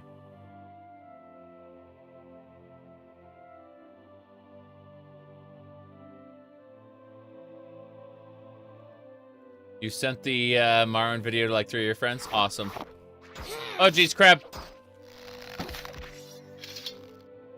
Need to make, like, everything wants to kill my skeleton because it is weak. The skeleton does not level up. Let me see. Is there anything else I want to grab here? Viper sword and a scroll. That's fine. What about over here? You played some vanilla on the Xbox? Yeah. The Xbox, like the original Xbox version was very bad. If you're playing it on Virtual Console, that is to say the quote-unquote backwards compatible version of Xbox, then you're going to get a much, much, much better experience than you would in the original Xbox. But PC is also like really good with fixes and stuff. I'd say PC is the best way to play it, obviously, but you know, like there are a lot of people who are nostalgic for that original Xbox experience, but if you go back and play it today, it's like, oh no, the stutters. Yeah, I think that the main problem Morrowind has is a lack of communicating things to players. Like, it is terrible at it simulates things like, say, your fatigue. Oh, jeez. Hold on a second. Bat. I like how when the bat gets knocked down, it really gets knocked down. Where'd it go? I'm gonna TCL through the ground and see if it's there. Ah, there it is. See? I was able to get a arrow out of it. Yeah, when they say quote-unquote backwards compatible, it's actually a lie. What they did is they fixed they like, it's a completely different port of Morrowind that has been fixed from the ground up. And it's not the authentic disc version of Morrowind that you would get, you know, pop in your Xbox and play. It's different, and that's for the best, because the original version was not a great time. I understand people managed to have fun, but the difference is night and day. Alright, here is Molag Mar. We've finally arrived. I'm gonna go up and try to sell things. Are these buoyant armatures? I can spare a few moments if you care to talk. What's your trade? I am a buoyant armiger, a member of a small military order of the Tribunal Temple, exclusively dedicated to and answering to Lord Vivek. We pattern ourselves on Lord Vivek's heroic spirit of exploration and adventure and emulate his mastery of the varied arts of personal combat, chivalric courtesy, and subtle verse. We serve the temple as champions and knights-errant, and are friendly rivals of the more solemn ordinators in our dedicated service to Lord Vivek and the temple. Friendly, eh? Let's see.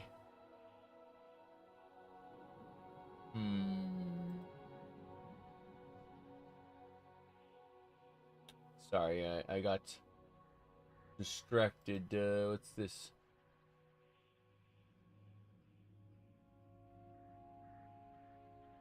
Okay. Divine Enforcers. Yep. Honestly, buoyant armigers, like, sorry, people get this idea that the ordinators are all assholes, right? Because they go, we're watching you, scum. But the reality is, they're really only that way to heretics and you, the Outlander. To each other, like, you know, the buoyant armigers, for example, they're friendly rivals. As in they you know, they're rivals, but they're on good terms, right? You know, they're not calling each other scum. You, the player, are the scum. Like, the Dunmer people are, not very nice in general to us, the player character. With some exceptions, of course. You know, where we are useful members of the different guilds and stuff, you know. If we show our devotion to Lord Vivek, the lords will be done. See to it. Hello? What do you want? I was looking at the hair. Like, the she's got a wig on. She has a wig. Every Outlander is a heretic. Every Outlander is assumed to be a heretic until they make their pilgrimages. Once they make their pilgrimages, the temple can be like, yeah, we can trust you to do some stuff for us. And as you go up in the ranks, well, you're treated better by the people who know you are. You know, you can be trusted. But that's, again, entirely dependent on a variety of factors. Jeez. Okay.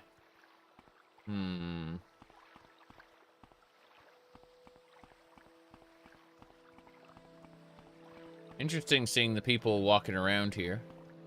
Who are you, by chance? You've got my ear. Let's hear it. Pilgrims, okay. Yeah, she's a pilgrim. Yep. Is there something I can do for Fake fake hair on top of fur has to be uncomfortable. That's my assumption. I know, maybe she was just trying to blend in and didn't do that very well. My goodness.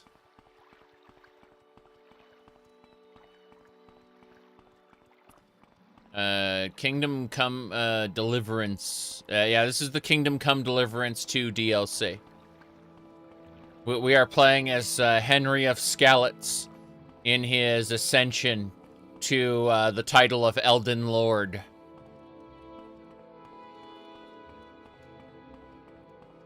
Alright. Wasteworks. What's in the Wasteworks? Yeah. Low preset, it's true. Very true. That's Pilgrim's Rest. I don't think we can... He's a hard man, all right. I don't think we can trade here. No, she only has 50 gold. That's kind of awful. He only has 50 gold. You've got my ear. Let's hear it.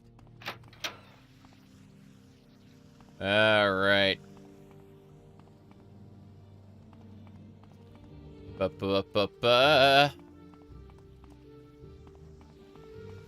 Henry of Skalitz, Daedric Prince of Gluttony.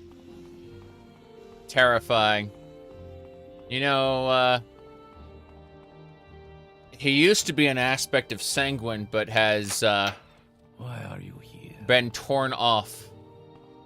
Who are you?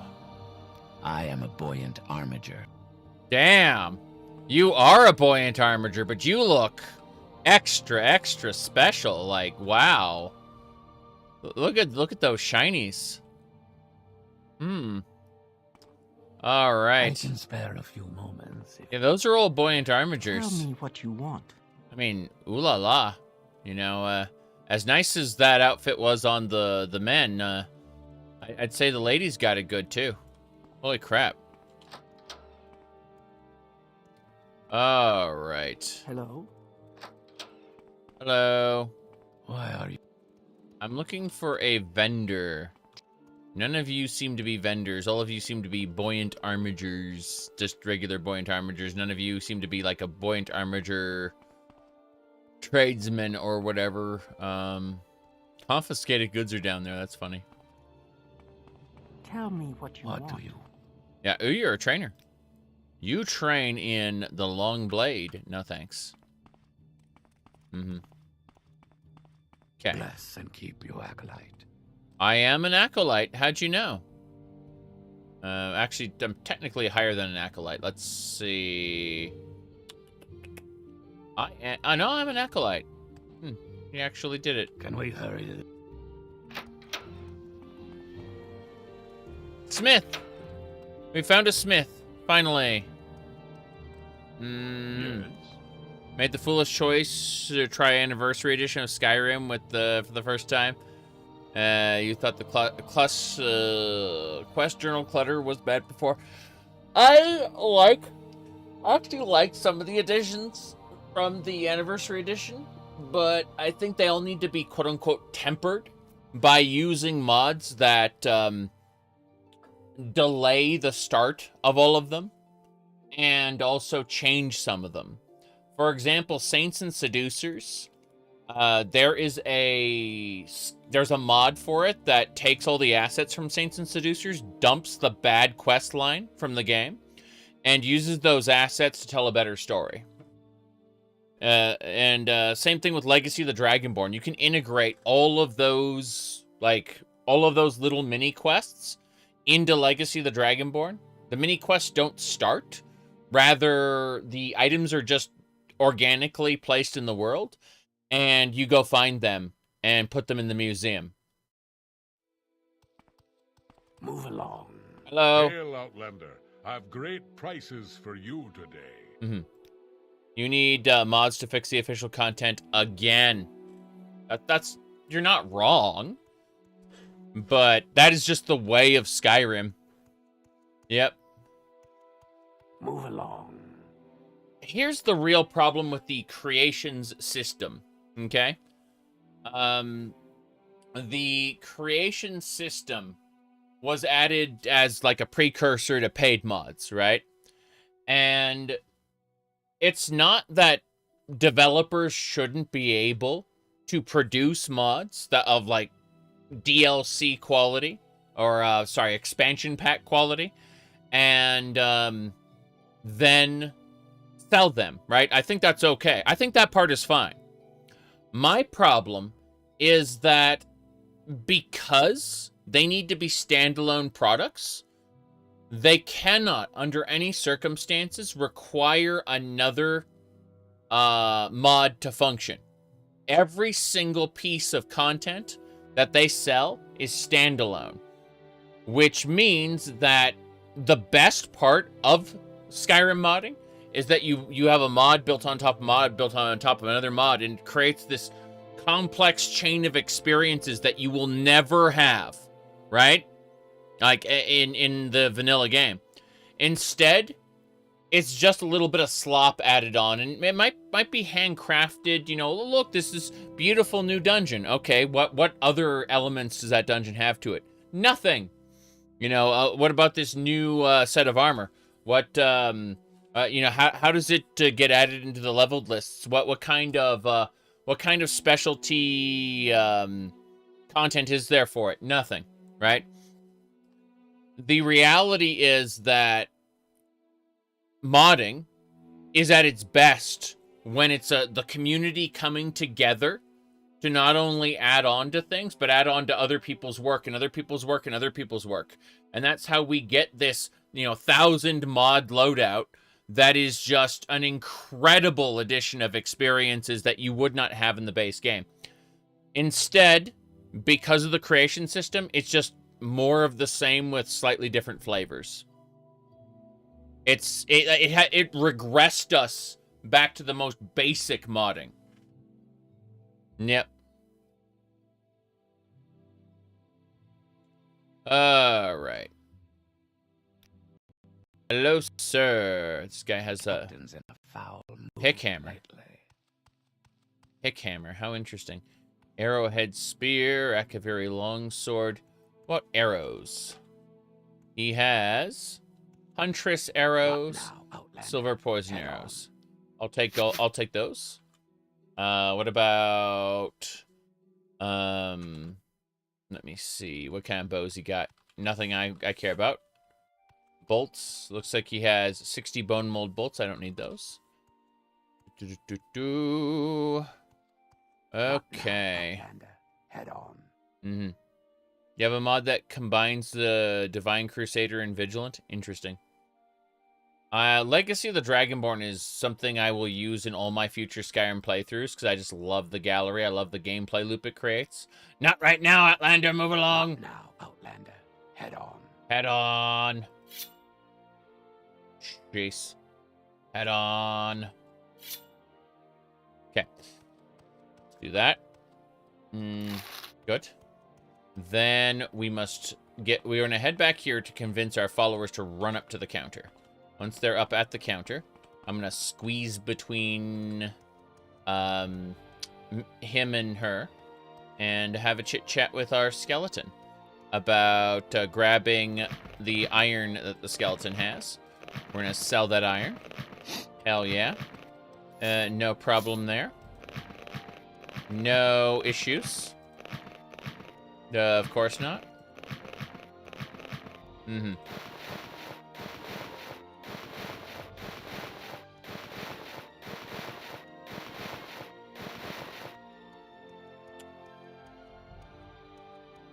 Right.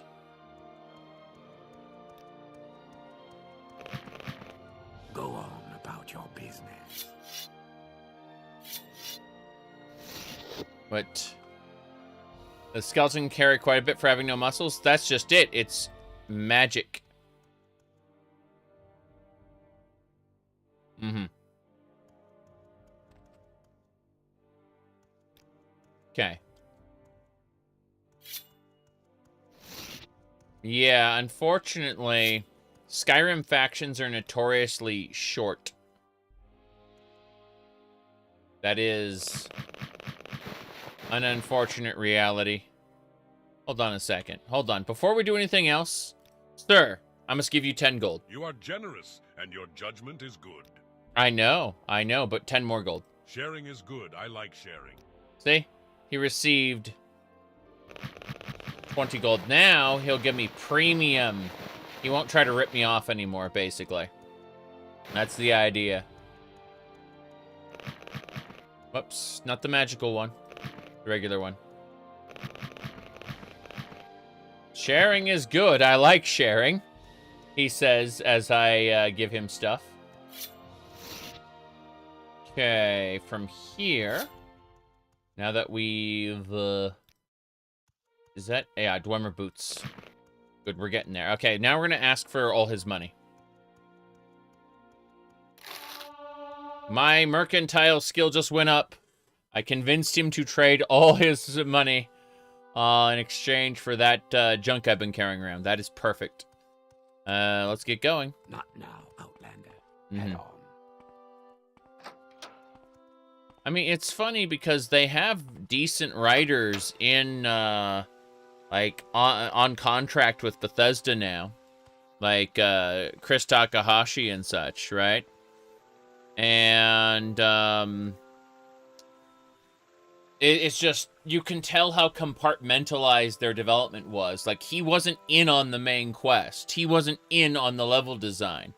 And because there wasn't a cohesive vision for how the game should turn out, it was fragmented. And so it was Emil's writing for the main quest with you know, like with the character writing. Now people will tell me how the loyalty missions in Starfield were bad, but like when you look at Starfield, like, stop comparing it to other shit in the world and just look at Starfield itself and start dissecting the pieces of Starfield. The loyalty missions for the followers are the best content in the video game. And that's annoying because it's like, if that kind of design and writing could have been applied to the rest of the game, it would have brought the level of quality up significantly. It would have still been modern Bethesda slop, but it would have been much, much better within the context of what Starfield is. It's just, you can tell because the game was compartmentalized. Its development was, you know, segregated into these little bubbles, and then all stitched together after the fact, that you can see where the quality goes up and down, up and down. That's Pilgrim's Rest. We're getting out of here. We're going to the top. Probably going to, we're going to the top. Oh, that's funny. Up and around.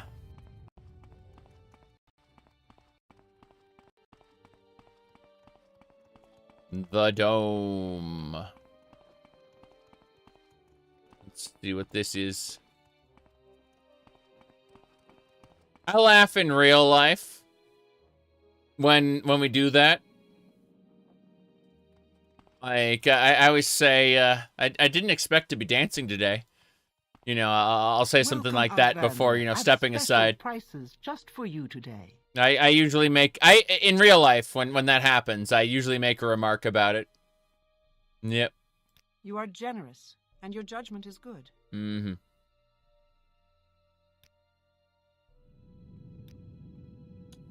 You are generous, and your judgment is good.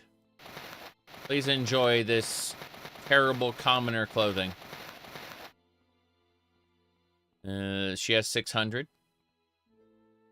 Yeah. Fancy rubs. Just a bunch of fancy rubs. 650. Good. What in real life? What just happened in the corridor there? Sun and moons transform day to night, but what transforms the mind? Mm-hmm. I was talking about a thing that just happened. What is this? If you weren't watching, well, that's too bad. All right, let's get going. Jeez. Let's do some business, shall we? Salt rice. Thank you. What else? Oh, wow.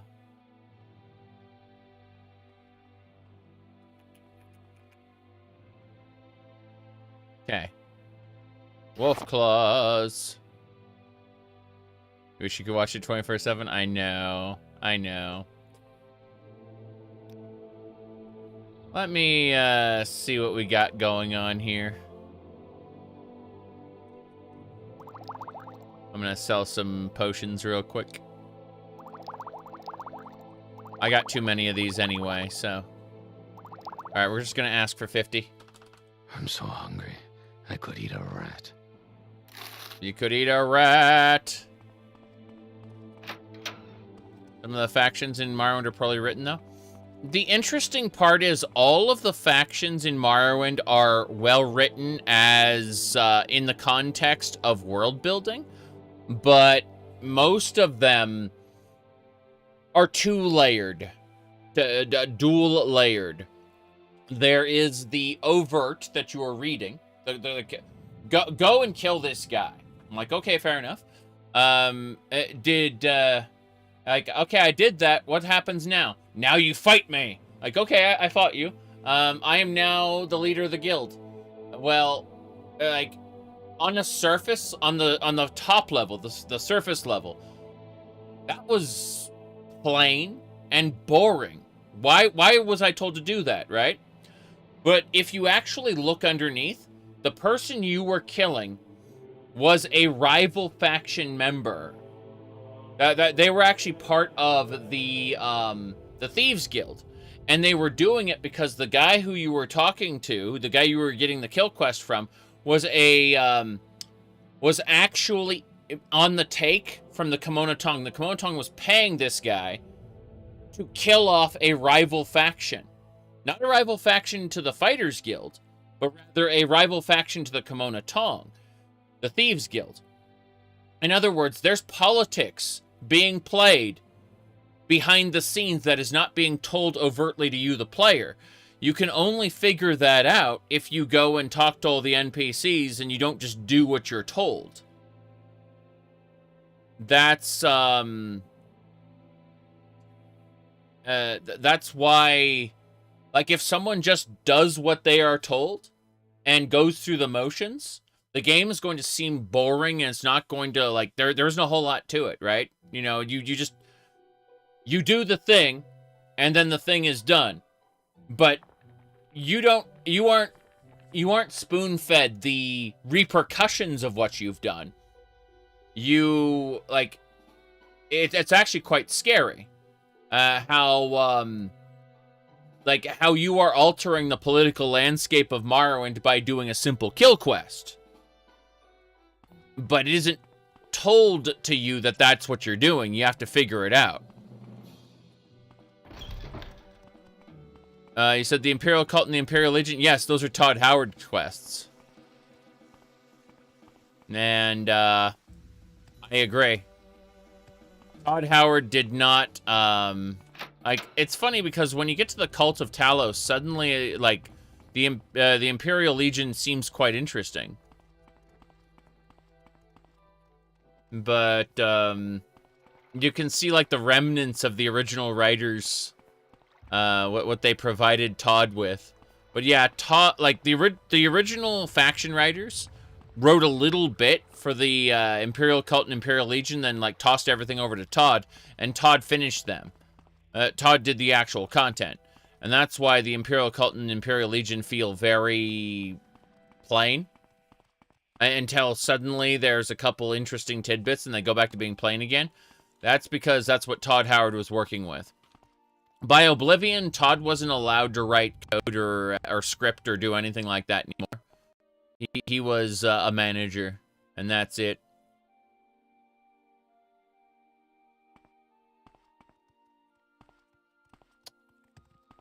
Whoop. They didn't do much for the Talos cult, no. Where's that slave? Here not long ago.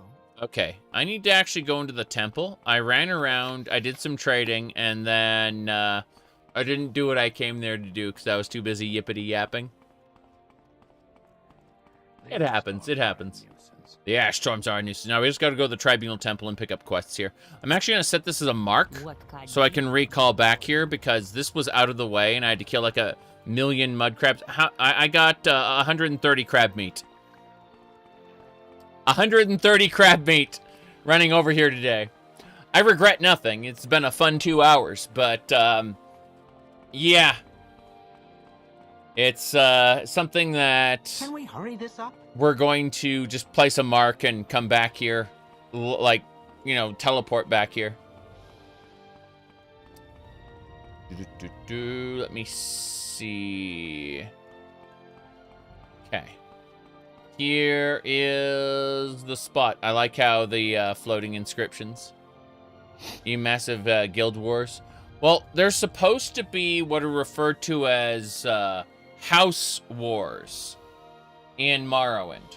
And they would get a house war contract on another great house and basically say, and then basically they establish the rules of war where they would say, we want to own Aldrune, but Redoran owns Aldrune. So we're going to take out a house war contract that's going to get filed with the Tribunal Temple. And then we will, within the parameters of that contract, we will be able to go to war with House Redoran over that territory specifically. Meaning we're going to, like, we're going to attack the town, we're going to take it. And this isn't going to affect Balmor, this isn't going to affect, you know, Telvos or whatever. It's just going to affect Aldrune specifically. So they can defend Aldrune, they can attack our supply lines going to Aldrune, whatever. You know, they, like, it only includes these specific parameters.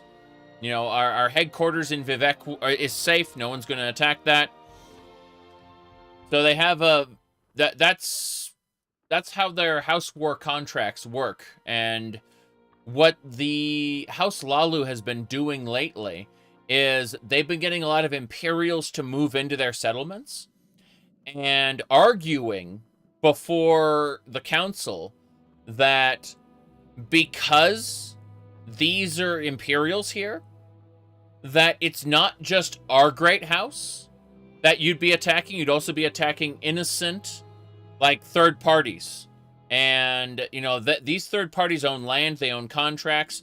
They're not part of our great house, but you need, like, you can't just attack them. And so they're using the Imperials as a shield to stop Redoran and Telvanni from getting contracts against their territories. It's pretty interesting. Again, the politics of Morrowind. Eventually that's going to come to a head, no doubt. Halalu are the wielders and dealers, yay. Yeah, real estate and land wars, yes. A villager in Tel Mora has fallen ill, but there is no temple in Tel Mora. Okay, well, that's all well and good, but I have a disease. I have Blackheart Blight.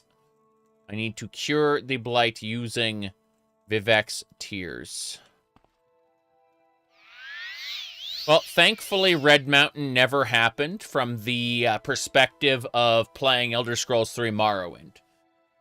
The great part about these games is they are bubble universes. That the next game references the shit that happened in the previous game, but the stuff that the previous game mentions moving forward does not exist. For example, what would be a really good example? A really good example would be an Imperial cult in Fort Moonmoth. So let's go to Fort Moonmoth as an example. I'm gonna really quick find the code for that. I quick saved so I can reload right afterward. I just need to find the Moonmoth Legion Fort, and we'll go find the Imperial cult dude there. It's not Sulmatul. Okay. Click that, and the code for this should be... The code isn't listed. Well, let's just try to copy pasta it then. See what happens. Blowing up Nern. Yeah, well, again, that's Kirkbride. Let me see. COC Moonmoth Legion Fort. There we go. Cool. So let's go over there. And yeah, I'm clipped into the wall. Who cares? We'll TCL through that real quick. I'm gonna reload my previous save, and we're just gonna not have done any of this. But first, I'm gonna go over and talk to a guy. Here's an example of things not existing in future games that were referenced in previous games. Welcome, Lincoln. Can I tell you about our services? Or if you can donate more time and effort, would you like to become a lay servant? Can you tell me about your homeland, where you came from? Cyrodiil is the cradle of human imperial high culture on Tamriel. It is the largest region of the continent, and most is endless jungle. The imperial city is in the heartland, the fertile Nibene Valley. The densely populated Central Valley is surrounded by wild rainforests, drained by great rivers into the swamps of Argonia and Topal Bay. The land rises gradually to the west and sharply to the north. Between its western coast and its central valley are deciduous forests and mangrove swamps. Yep. You know the mangrove swamps. I could go on about the different locations, but all I'm saying is that the shit that happens in future games does not happen in the Morrowind version of those of Tamriel. Yes. So that like his home is nothing like that. He said Talos never changed the land. Yeah. It's all referenced by it's all just an explanation as to why Elder Scrolls 4 didn't turn out the way Elder Scrolls 3 said. So the answer is Elder Scrolls 4 and Elder Scrolls 3 take place in different universes, and that's cool. Like, the Elder Scrolls 4 references stuff that happened in Morrowind, but stuff that Morrowind reference doesn't happen in the future. So the answer is they're separate. Like, I'm playing in a separate universe from what Oblivion and Skyrim players get to experience. A villager in Tel Mora has fallen ill, but there is no temple in Tel Mora where she can go for healing. Go to Tel Mora and cure Lete. Lete? The temple does not proselytize, but we do good works for non-believers. Mm-hmm. Lete, a Redgeword in Tel Mora, has swamp fever. Cure her of swamp fever and return to me. The symptoms include high body temperature and delirium, but there are no easily visible signs. It can be cured with a standard potion of cure disease, or you may attempt to cure it with a spell. I have Vivek's touch. I can give her Vivek's touch, and that cures her of the disease.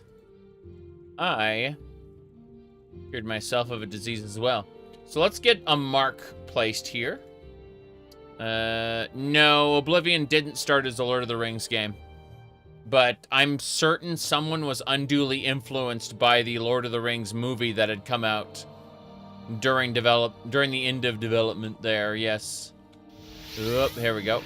We have marked the Molagmar Temple, so we can come back here whenever we want, which we will do. No problem. You want something? I want to get out of here. No problem. Okay. Is there something I can do for you? Yep. Get out of here. Well, Vivek, okay, I think it was... So, Vivek bit off part of Molag Bal's dick, and that is where he got his spear. He called it Muatra, or Milk Taker. That's part of the lore, but, that's how Vivek got his spear. But, let me see... Hold on. I'm trying to get the, very specific, storyline. Okay, here we go. So, what you were talking about was some deep lore, though. So, this is at Red Mountain here, okay? Basically, you got Sothasil, you got Amalexia, and you got the Heart of Lorcan, okay? You're not ascending to godhood. You're just dehydrated. Out of my way, gay boy! There you go. One more time for anyone who missed it, okay? For anyone who missed it, this is the explanation to what happened at Red Mountain. Here you go. You're not ascending to godhood. You're just dehydrated. Out of my way, gay boy! There you go. That's it. Okay. Let's get going.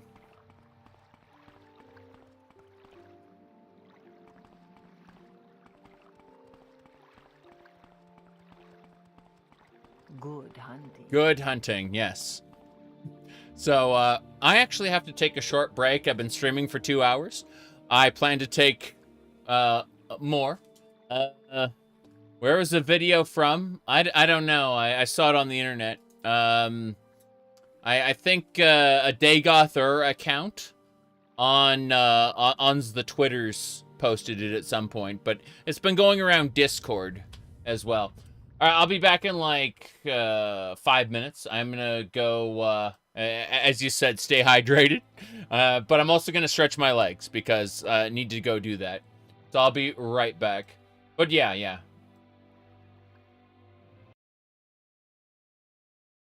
Meow or meow?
Alright, so what I need to do is I need to quickly save and close the game before we go on any more adventures, question mark. I'm gonna mess with some stuff using a different audio device. Bluey toothy. Bluey toothy. Alright. Connect Bluetooth device. Please, thanks. Where is it? Ah, well. I'm back. Stretch my legs. Got something to drink. Just grabbing... Ah, yes. A can. Now, that should do it. One more quick audio change. Quick audio change. Huh.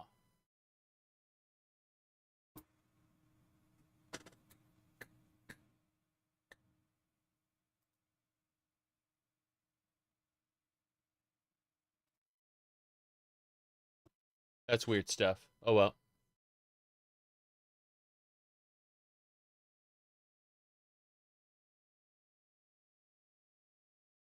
Okay, that's better. That's much better. Audio device should be connected and working.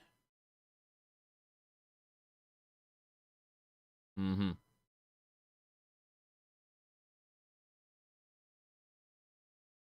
Okay. Just need to open up my, I think we're going to do a quick audio test, everybody.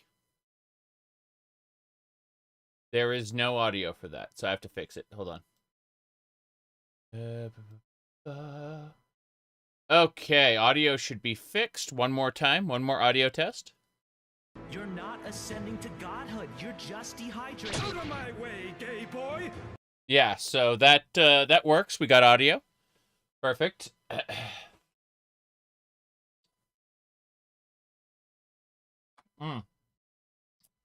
I think that should do it. Mm-hmm.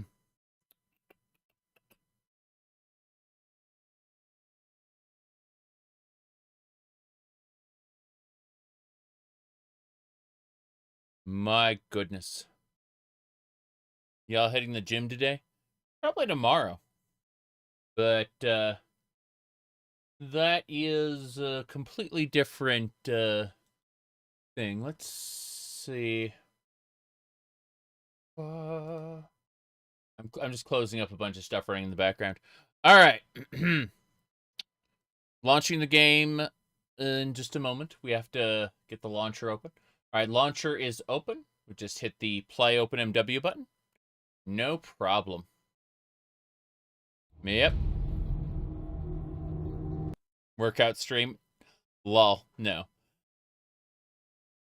The wife wants to go, and I don't have a problem with that.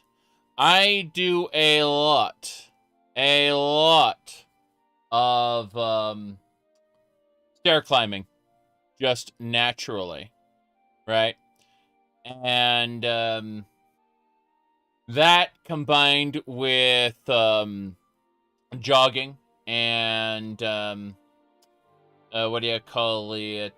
Resistance band exercises. I'm just fine at home usually, but the wife wants to do some what do you call it? Machine exercises at the gym, and like, okay, yeah, I'll come with you. And that's that. She's very introverted. No hiking. I used to do hiking all the time, but not around here. I no longer live in an area where I can hike constantly. One of those cases of if I want to go hiking, it has to be a trip. Yeah. Oh, you're talking about Princess Daisy? Yeah, that's part of our ongoing maid agenda. Okay? That's that is let me see here. I'll pull it up. I'm skimming real quick.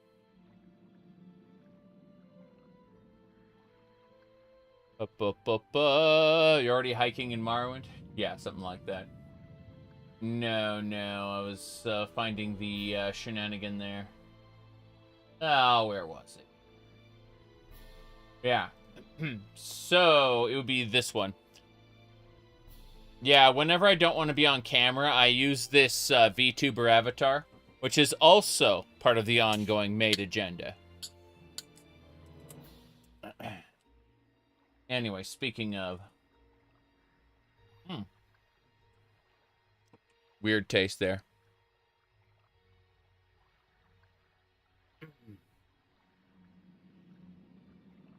Shenanigans are always fun. Okay, let's get going. My goodness. We gotta get to Telvos, it looks like. Telmora. Telmora is up here, I think. Telmora's up there, yeah.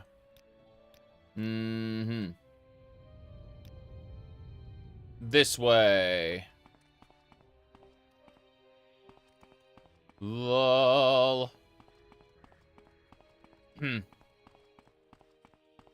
Okay.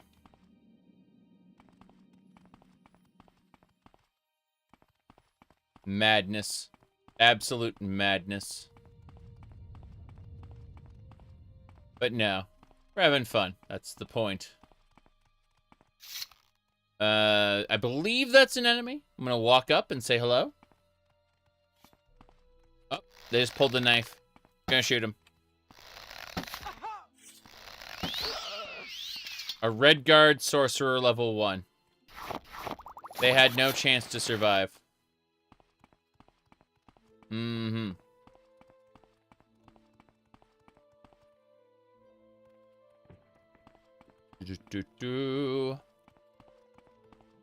trying to play Morrowind on the original Xbox? Man, that's really hard to do. That is really, really hard to do. So,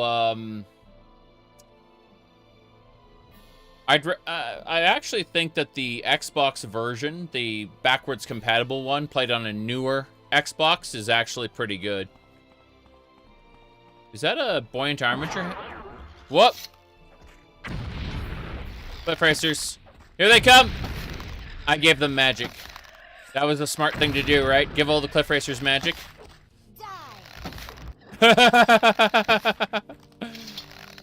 Okay. The Sopranos is good. Yeah, absolutely.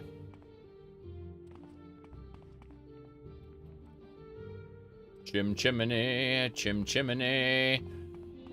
Man, I used to play that clip all the time, and Disney started cracking down.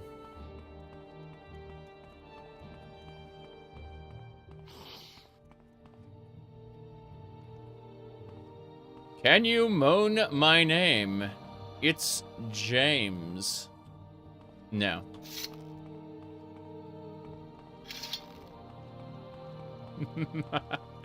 Okay. What the hell is that glowing thing in the distance? That purple glowing thing looks frightening. Dance, monkey! I will pay you with peanuts, I mean super chats. Paid in peanuts. Alright, here we go. I assume that thing is evil, but I'm gonna quick save and run over there. Did you get Tamriel rebuilt and Project Tamriel installed?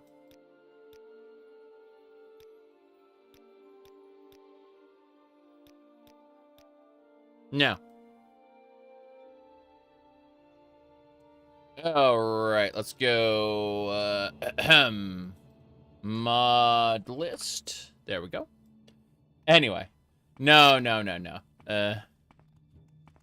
Sopranos is a good show. Oh, yeah, crap. That is a Phantom Sorcerer. No head here. Crazy. That's a Book of the Lesser Daedra. Interesting. I'm gonna go look that up in a second after we heal. So first things first, we need to good touch random. Best not for safe for work Morrowind mods. You know, I have never looked up not safe for work Morrowind mods. I've looked them up in Skyrim because it was just stupid how you could transform the game into something absolutely insane. And I thought it was comical. But I've never looked up what they've done in Morrowind.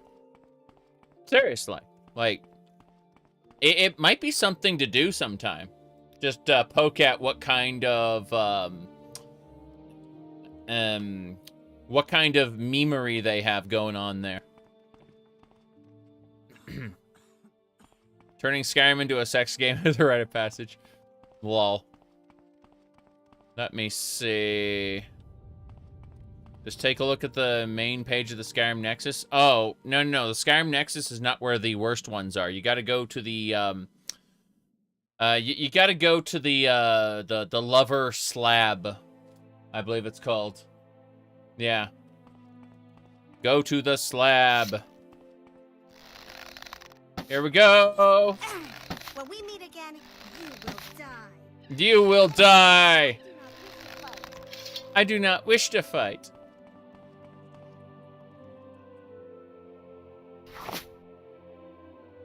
The Lover Slab.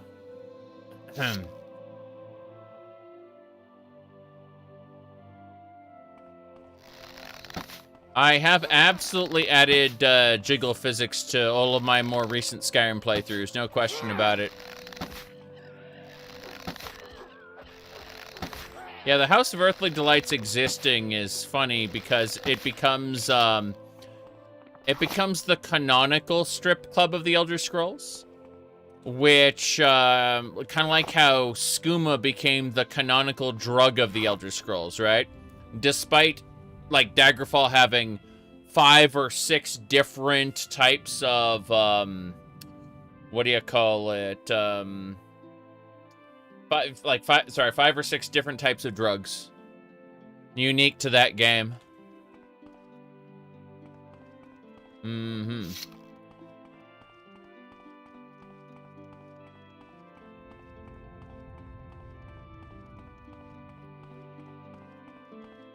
That is a red ogre. Fuck. This is too easy. The red ogre is slowly patrolling down the mountain. We're never going to become Elden Lord at this rate. Skooma was not in Daggerfall. Daggerfall had several unique drugs just to that game. Skooma was added for Morrowind, and unfortunately, Oblivion and Skyrim just decided, let's use the same drug over and over. That looks like a Blighted Cliff Racer, yes.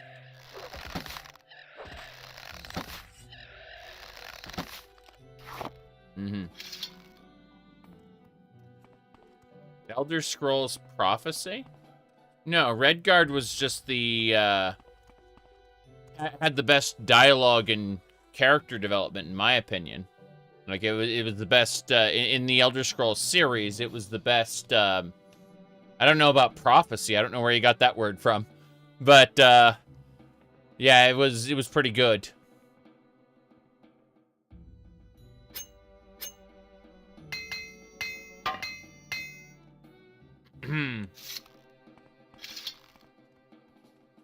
Oh, no.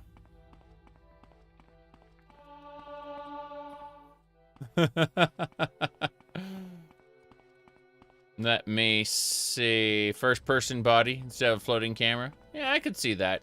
I don't mind either way, but I looked down and said property. Yes. It is the price of me looking at like 3 different windows at once. Okay, I want to kill that Ogrim, but I also want to regenerate my stamina. I'm going to wait an hour. Actually, you know what? Let's go ahead and... It's kind of funny. I have the Doom mod I play, Project Brutality, straight up has a... Oh, God, no! Fucking frightening. You think it would be cool to rebuild Battlespire and Daggerfall Unity? I would appreciate that a lot. Just being able to visit the Battle Spire in Daggerfall Unity. Yeah, yeah. Would love it. I'm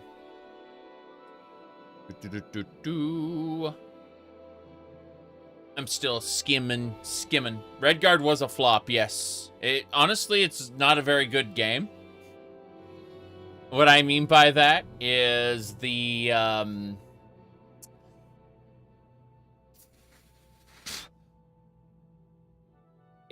controls are terrible. It's like Lara Croft Tomb Raider, but with tank controls. Not a good time. Not a good time. Give me a second. I'm just moving some stuff around. Now, someone said that I was a gooner, but the reality is that I was a Linux user. That's the real damning thing, you know? Just saying.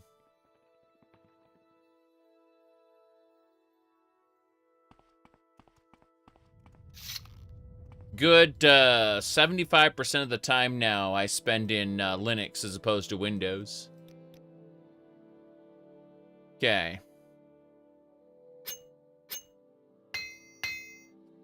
Let's keep going. I don't use Arch, by the way. I am fucking lazy. I use a variation of Ubuntu with the KDE desktop environment.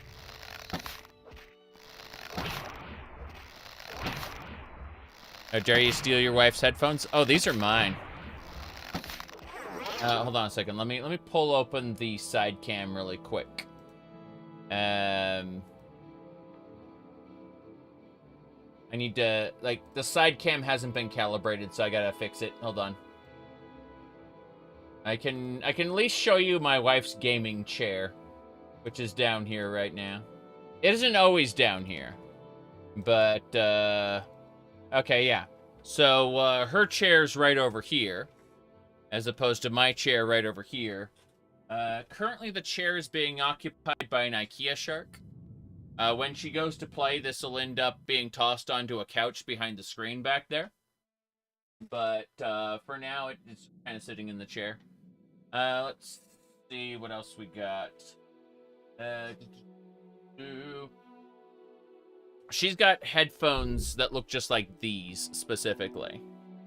But I got a pair as well. But no, these were a gift by a family member who saw... they saw my, my VTuber streams. Specifically, when I'm using this oh, it wasn't this avatar. Hold on, let me pull up the old one. I was originally using this avatar. And then I upgraded to this one, which for some people is a downgrade, right? You know, I appreciate that one more. But family members saw that and gave me the headset as kind of a sort of a joke gift. But I ended up liking it very much, and it ended up being high quality, which is funny because I actually, just for the memes, I went out and bought this little pair for like $5, and I shit you not, they gave me like a $90 headset. It's crazy. At least that's what it looked like. I mean. Let's see here.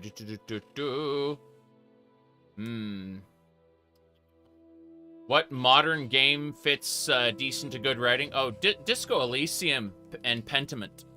And Tyranny, I would say.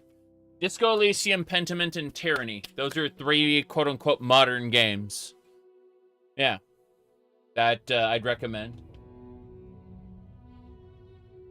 It's a shame that that Obsidian doesn't exist anymore, and the studio that made what do you call it, Disco Elysium is gone. Yep, wearing headphones gives you a headache. Oddly enough, most headsets Most headsets give my wife a headache as well, but you see the way this one is, this particular model, if you bring it out like this, it's actually extremely loose fitting.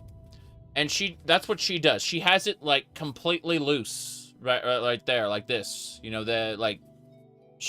all the way out. I keep like this, you know. I keep them pretty well tight on my head. But for someone who gets headaches from headsets, usually you want to make sure they're extremely adjustable so that you can have them barely sitting on your head, you know? No, we've gone through this problem with her before. What the hell? A weird creature there. It was hiding inside the Ogrim. Alright.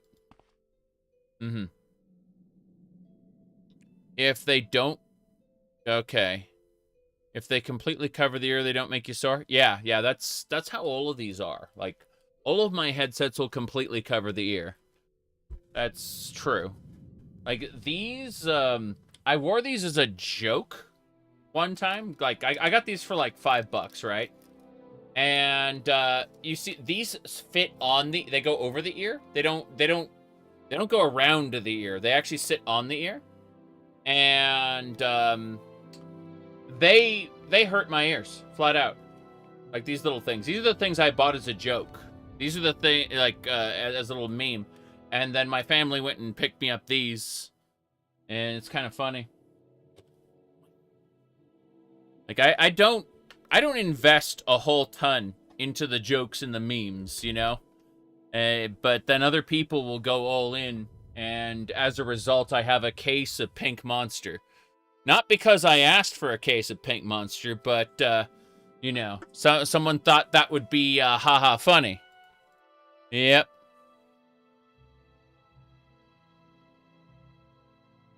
Let's see. Lunacid is good. I have tried it.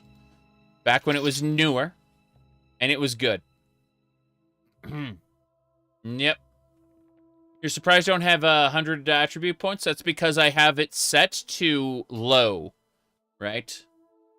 My goodness. Said pink's my color? I would say originally I thought red was my color, but I do like pinks. Of course, I also like purples. Here, hold on. Like, with a purple shirt...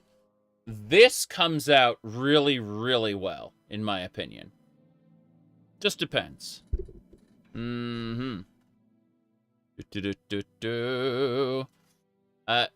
I use... So, the YouTube pronouns field kind of surprised me in its existence. I had no idea it existed for the longest time. So, I tried to put in the words don't care, and it said no. I tried to put in the word any, it didn't care. So, then I just, you know, I settled on, he, him, they, them as my best attempt to say don't care. But, yeah, there's no way to emphasize I really do not care how people address me. My sense of self is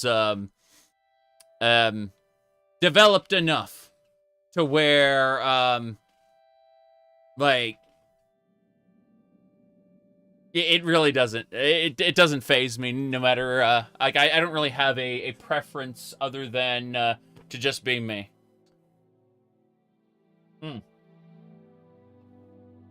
Yeah. Want to use a username? Tried. I tried it.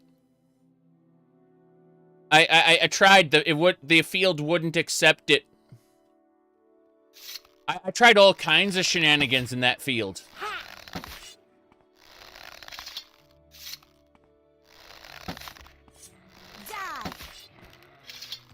They made that field resistant to memeing.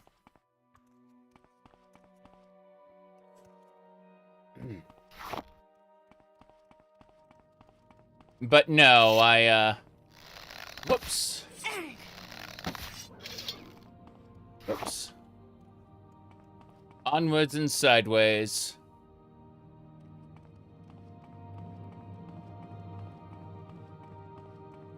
Oh wow, this is where you can see two mods conflicting. This area is a conflict between two mods. It doesn't actually do anything, as you can see. You can't fall through the world. You can just kind of jump off of it. Mm-hmm. They aren't meme inclusive, correct. They want to take this shit seriously, and I don't have anything against the people who take that stuff seriously. Like, you do you. You live the life you want to live. That's fine. I am as unserious about these matters as I can be. Because it's all made up. People refer to it as social constructs. It's just, have fun with your life. That's what you should do. Are there any gay characters in Morrowind? I don't think so. Not off the top of my head. It's definitely a thought, though. New Vegas has, what, 5 gay characters? Crassius is bisexual. But Crassius is also kind of a predator. So there's that. Yeah. Crassius uses his position and leverage over you to make you do things that you might not want to do. And he calls you pumpkin and pudding and says you have a succulent body. So no, Crassius is, he wrote the Lusty Argonian Maid. Mm-hmm.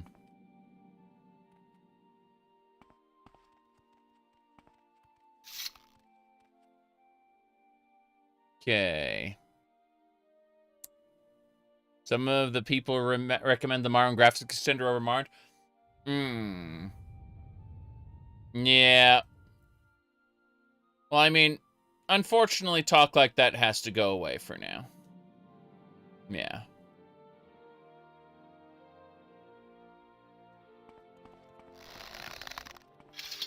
She's a pilgrim. You're looking well. He's Is a there pilgrim. something you need?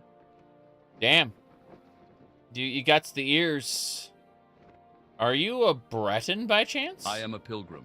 I search for enlightenment and hope to purify my soul through facing and overcoming the challenges of pilgrimages that reenact the tests and trials of gods, saints, and heroes. Mm-hmm. I visit the shrines and make devotions everywhere I travel, in village temple shrines and the high fane of Vivec, or at the remote shrines scattered all over Vardenfell. Mm-hmm. But yeah, you only live once, so live in whatever way, provided you don't hurt others. That's an important proviso. Provided you don't hurt others, live whatever way makes you happiest. Society can go fuck itself. Alright, let's get going.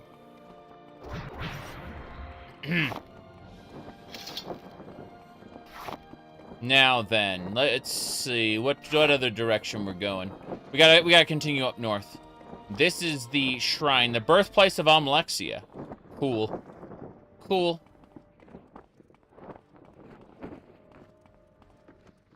Yeah, I'm of two minds when it comes to AI voice. Number one, a voice actor should be able to be paid on Fiverr for a quick few lines. But because they aren't that accessible, because of unions and things like that, we are unfortunately committed to this route to getting good voice acting. That is just the reality. Yep.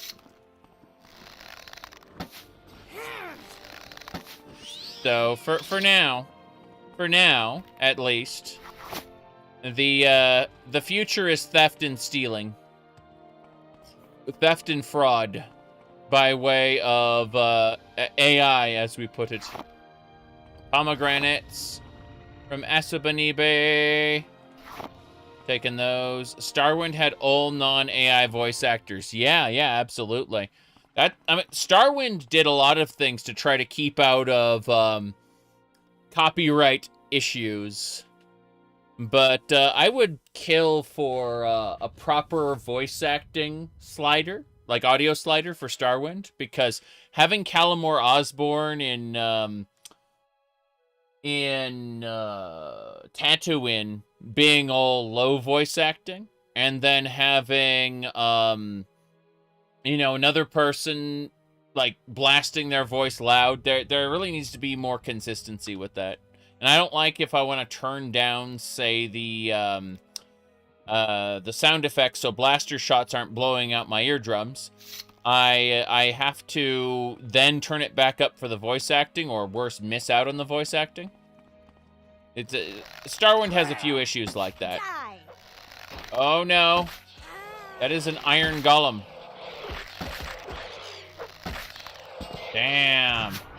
Did you know in Daggerfall they used to be called Atronachs?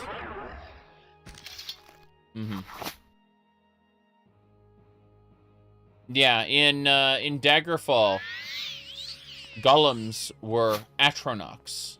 And then in Morrowind, Atronachs got turned into Daedra instead of golems. Technically, Battlespire, I think they got changed into Daedra. I'll have to go back to Battlespire and check it out sometime. You didn't implement the voice acting to Starwind, just the main quest stuff? Yeah, makes sense. But no,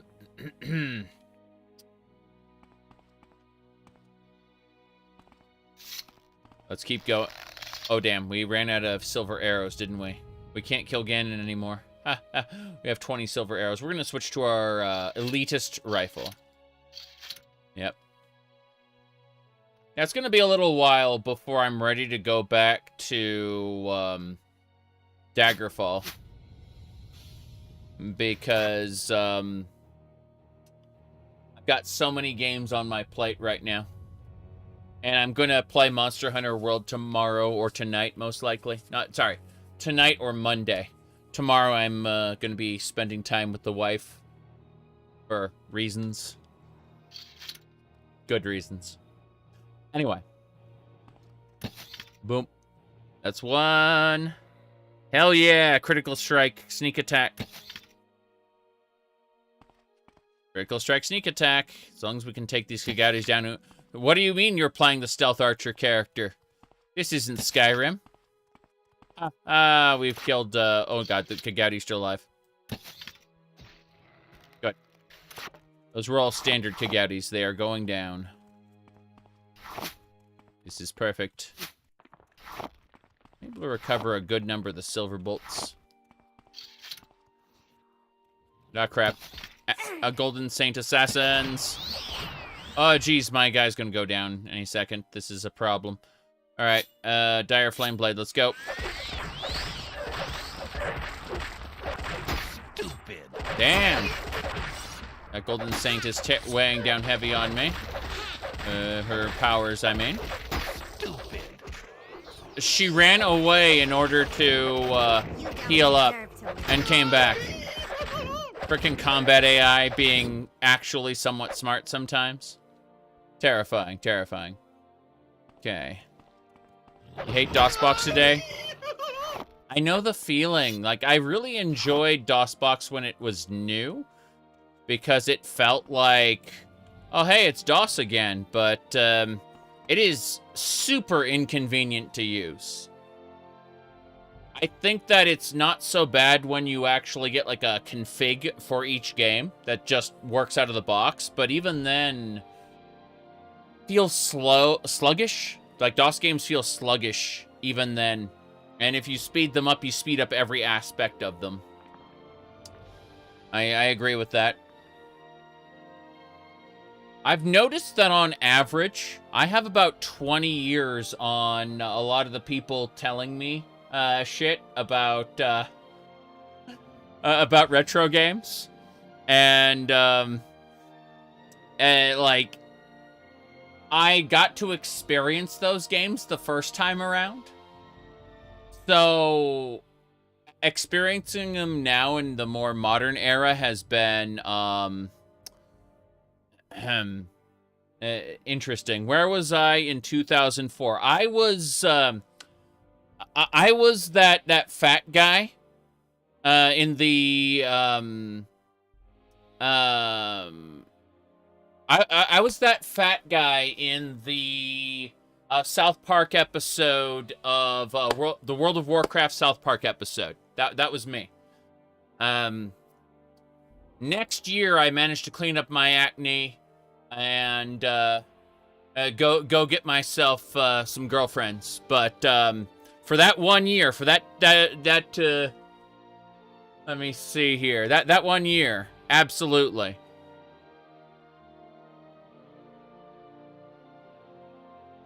Let me see here. Yeah, I was, I know people will say that World of Warcraft was released in November, but here's the thing. I was playing the Friends and Family Alpha. I was playing the closed, beta for the game up to its release. So, no. You don't understand. How do you kill that which has no life? That was me. That was me back then.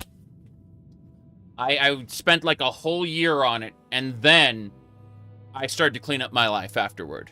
Serious business. I still played World of Warcraft all the way up till Battle for Azeroth, but I was a dirty casual for the longest time. For sure. Anyway. Let's go have a chat with her. She is on the verge of being over encumbered. Go figure. Oh no, I gave her boots. She equipped the boots instantly, and that took off her dress. So I can't give her boots, but I can give her those. What about another glass shield? Yes. And this is perfect. Yes.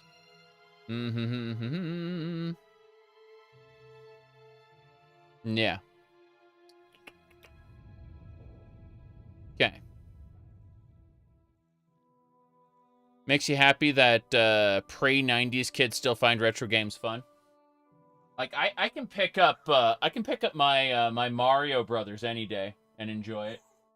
But if I had to pick one game that I constantly play all the time, it would be Super Metroid. I freaking love Super Metroid.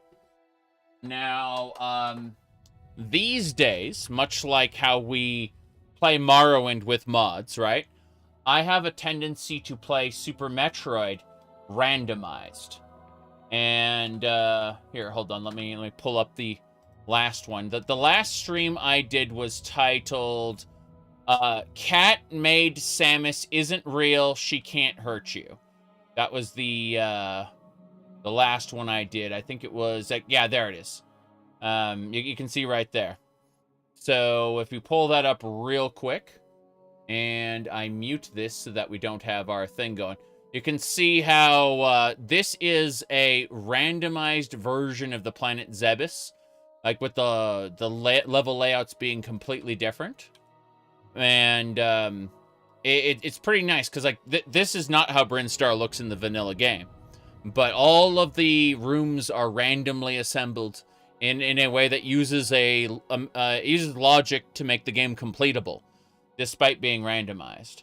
And so, yeah, I'm a huge fan of Map Rando, it turns out. Really, really fun. But, what do you call it? It uses the same room types, but otherwise it's just a great experience.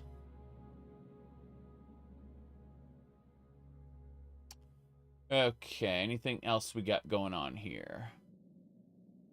I think we're good to close that. Yep. I'd say that, I'm skimming over all this stuff I have in the background. Jeez. I thought I had one right. No, I do not.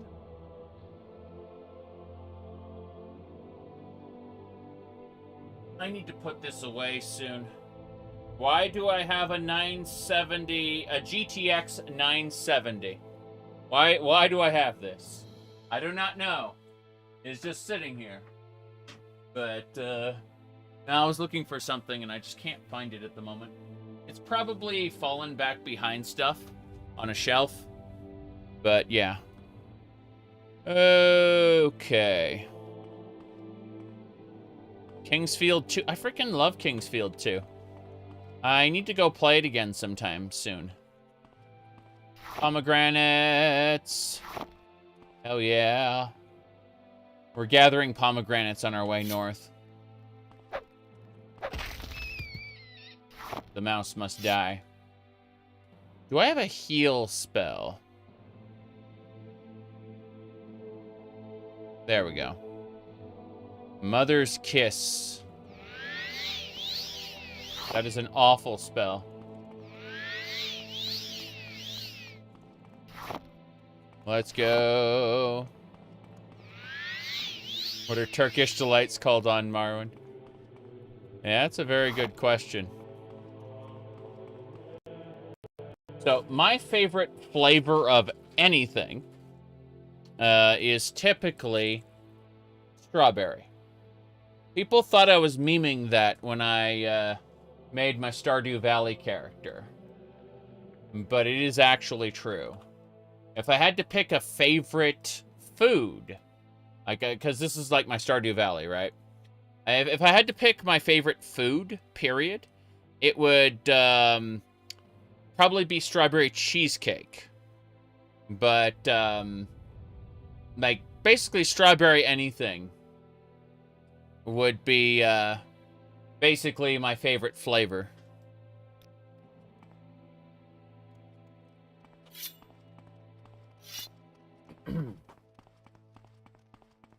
Now then, we're continuing up north.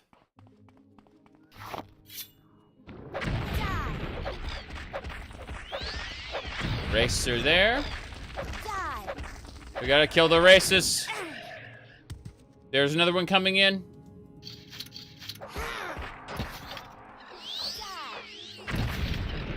Oh no, that... What the hell is that? Look at that thing. It's horrifying. It's like an ash yam on its head.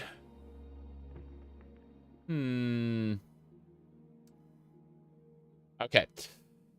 We need to use the Suck 3 spell to drain the health of this creature. Stupid. You should run now. Damn right.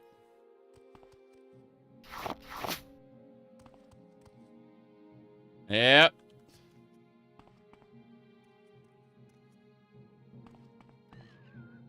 Gash yams.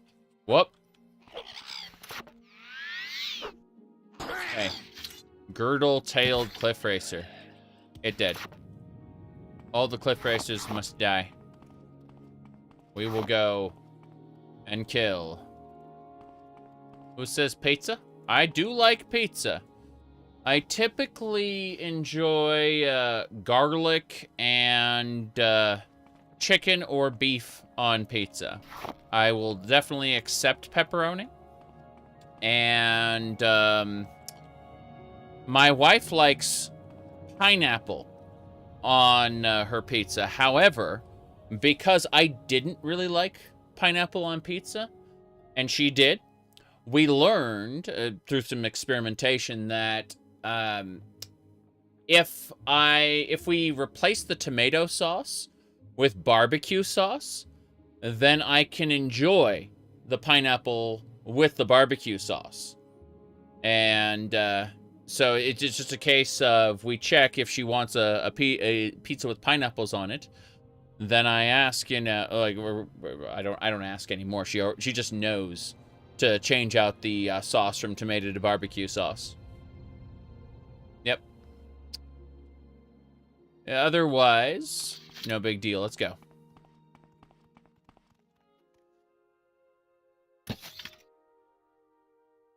Really? Okay, the golem is awake.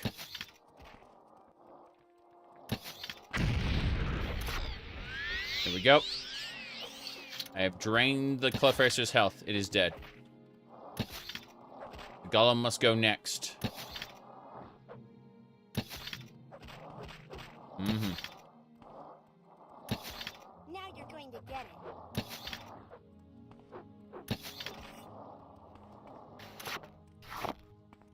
Oh, wow. 2 diamonds, 2 emeralds, 2 raw glass, 2 ebony, 2 rubies. This giant earth golem had treasure. There's a lot of stuff around here. Gonna kill that forager first. Make sure we don't have to deal with this. Hopefully the script doesn't make a beeline for me. This is a dwarven elitist rifle. It shoots crossbow bolts. The Cliff Racers also use magic. And I can hit control to do that. Anyway. Let's go this way. Whoops. That was a blighted forager. Scary. Just a Cliff Racer that's kind of stuck in that rock. I want it to die. I do not wish it. I'm not going to suffer it to live. Good. Mm-hmm.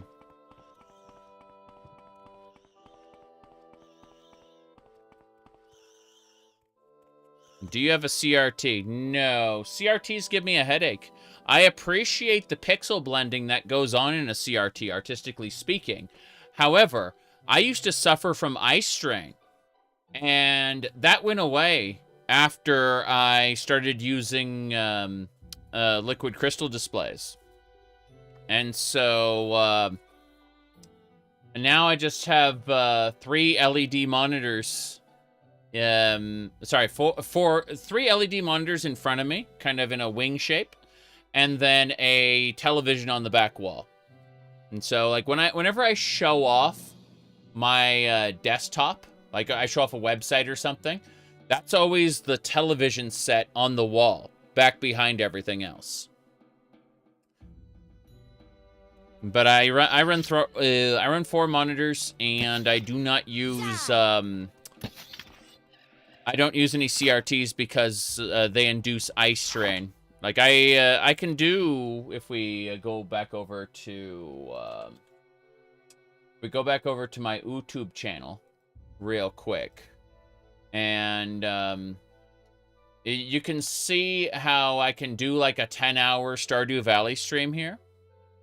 You know, like if I go back like earlier than that, you can see how stupid it was. Like, hold on. We go back, it's like, yeah. We had an 11-hour stream followed by a 5-hour stream. You know, like back to back. And it's like, how can you do that? Well, I definitely wouldn't be able to do that if I were running a CRT. That would hurt my eyes. You know? All-nighter Stardew? Yeah. I quite enjoy doing that. My goodness. Let me see what else we got here. Mm-hmm.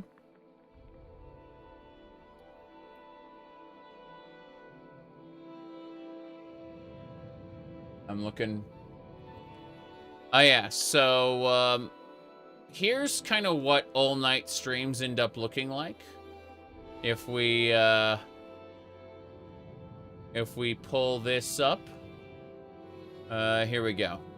This is what my late night streams end up looking like, right here. Yeah. Let's see.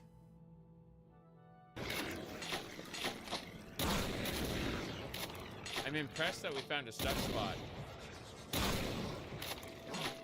Let me try to find a different section there.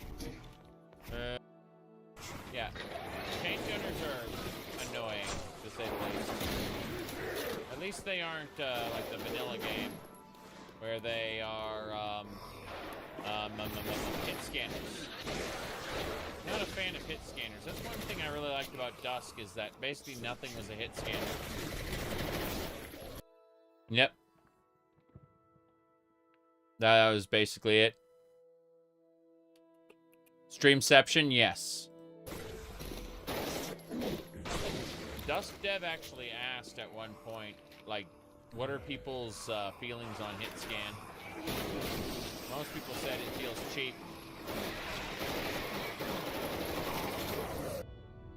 Yep, so that's what late night streams typically look like. Cliff Racer!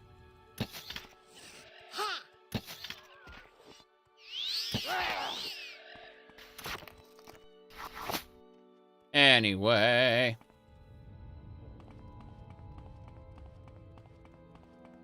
Up a stream where you already pulled up a stream. See how deep you can go. I'm sure someone could do that. I don't really have an interest in doing that right now, but it would be pretty funny. Let me close some things out, though. Got stuff running in the background. They don't necessarily need to be running.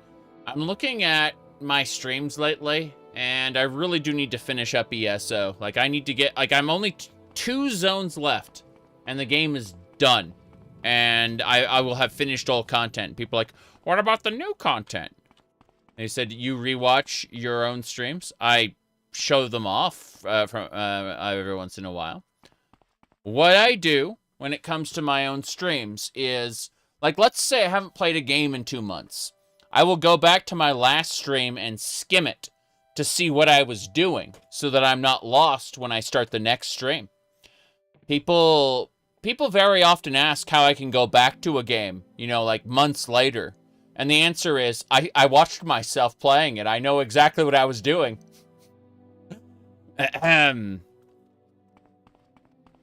Yeah, I played the base game in order for ESO.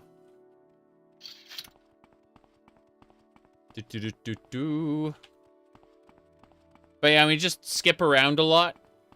Figure out, okay, that's what I was doing. That Kigouty's after us.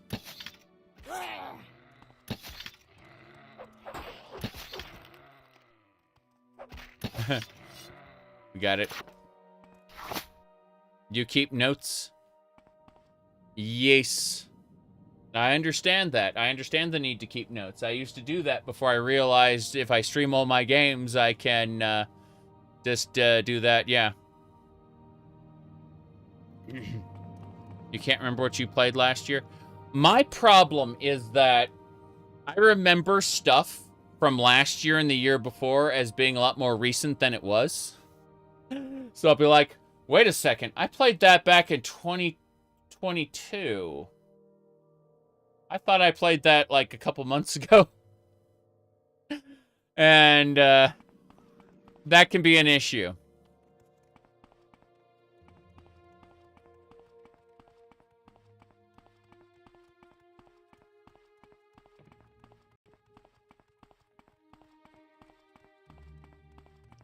Okay.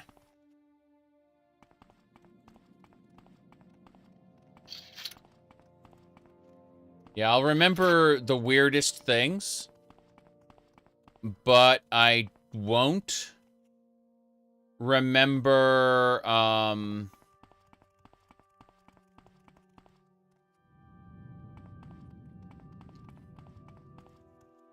Whoa. You said Pokemon showing what you did on last booting? What? It does that? Oh no, my followers are gonna die. Atronachs are scary. I think I killed it. Oh, thank God. We got, my skeleton had 16 hit points left. Good touch, random, thank you.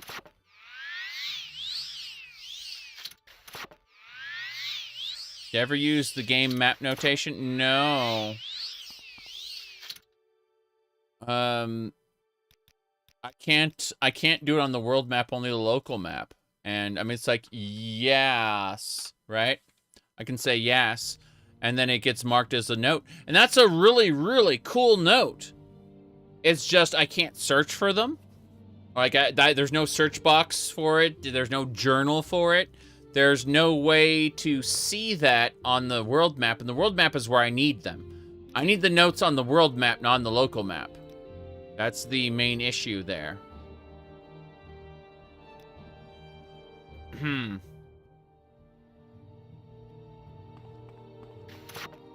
There's an earth golem there. I need to take it. Oh, God, there's a bone golem, too. Moving away from the bone golem. Oh-ho. Winged Twilight and a big bug. My light armor has increased. Now you're going to get it. Now you're gonna get it. Let's go ahead and get the Dire Flame Blade out. Looks like the animation has to finish before I can, is she actually casting a spell? She's gonna cast a spell on you. No, she isn't. Cool. Neat. One spell. Whoops, I failed to cast because I am, let's sneak around real quick. Yep. An index list for them would be great. I could pop over and see. But, you know, there's issues with that. Let's go ahead and give her a couple items. Let's see. Hold on. Just sworn there was something I wanted to give her. Well, take this heavy armor. Wow, Jace. That is the bone golem. Thing I was scared of. Oh, thank goodness. Nope, it killed my skeleton. We have failed to achieve our destiny. In fact, that means I gotta run. I'm gonna charge the enemy. Because it has the ability to one-shot my skeleton. I'm going right now. Charging in. Fuck. Look at that. It killed my skeleton. Okay, so change of plans. We are going to quickly run away. We're going to advance in this direction. As soon as we've advanced in this direction, I'm going to stop minion orders, stand in place. Stop. Companion commands, wait here. Okay, they are both waiting for me. I'll do what I can. You see, it's already approaching me. It hasn't aggroed yet, but I should be able to go and get it now. Here we go. Look how much health it's taking. Look at that damage. It took like half my health. That was insane. Kirkbride argued that giving the player the ability to reload a save proves that you are the Navarine. I mean, if you want to play that little metagame, sure. But, you know, all the memers online who are saying, oh yeah, Vivek knows that you are Lord Nerevar. That you have the ability to save and load, and like, no, he doesn't. That's bullshit. That's all just internet memes. Okay, we're gonna drain health. How can I help? I'll do what I can. I'm charging this Frost Atronach. Here we go. Hey, I didn't realize it would be a frickin' Frost Monarch out here. I'm using a fire, Ring of Icy Winds. What's this? What's the wind? Winds be at your back. Resist frost 30%. Fortify speed 15 points. Okay. I just looked at that and said, fine. I will fortify my speed 15 points. My goodness. Alrighty then. My goodness.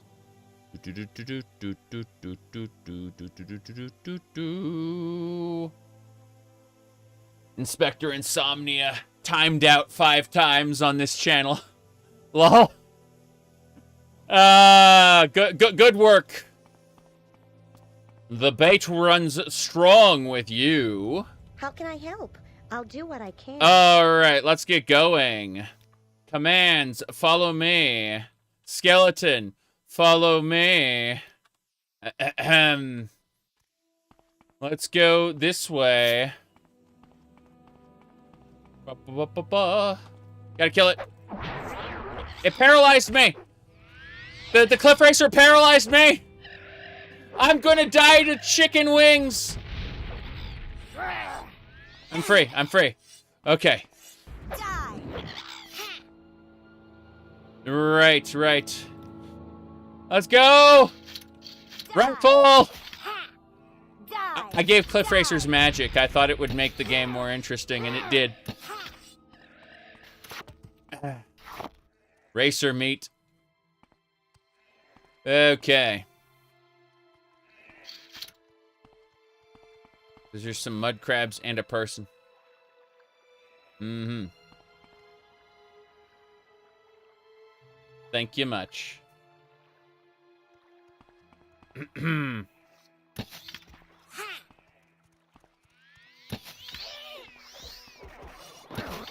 see you dead. Bam. That one's using Burden to keep the skeleton in place. See, she's trying to cast Burden. Yay!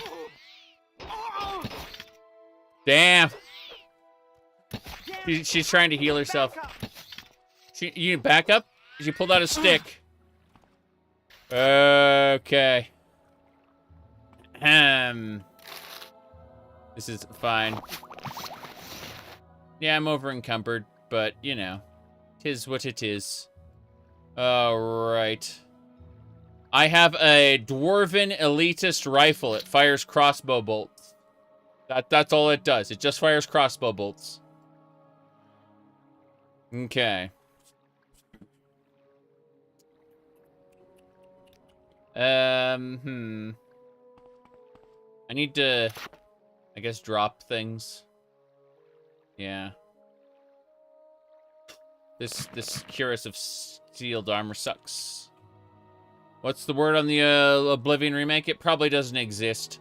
A few months ago, sorry, several months ago, a court document came out proving that they intended, they were in talks to make an Oblivion remake. They then showed no evidence from that point on that they were actually making one. And the rumor mill likes to produce rumors that, in fact, one is being made. And the news media websites get all over it, and people talk about it. And, oh god, that's a Daedric tick. The hell is that? A giant cephalopod. Why are the fish here? Why are the fish here? What is happening? This isn't how it was supposed to be.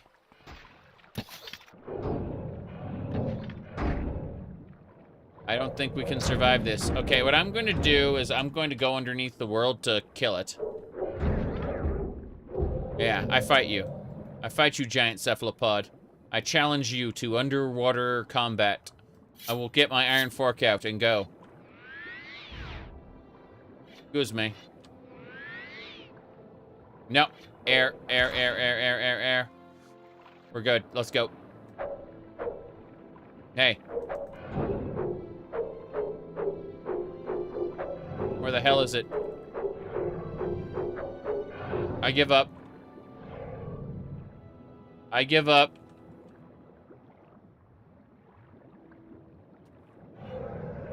You are dead. Goodbye. I set its health to 0 because it wouldn't work otherwise. Anyway, let's figure this out.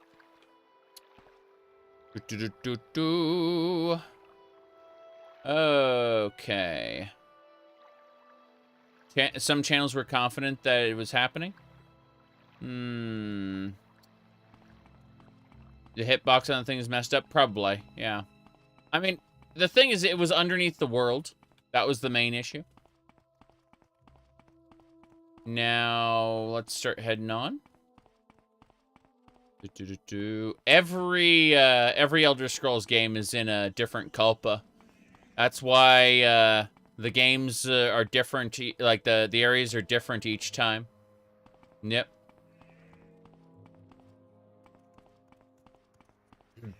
You are wise, Smitty. You are very wise. Whoop.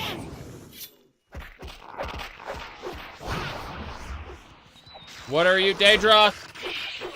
Daedroth are immune to my fork. This is unfortunate. Like, going up there and fighting Daedroth's definitely not gonna work. My goodness. Okay. So, Oblivion remake.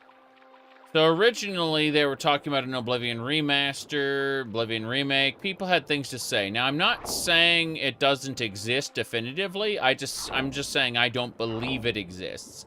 Now the thing about my belief is reality exists independently of what I may or may not believe.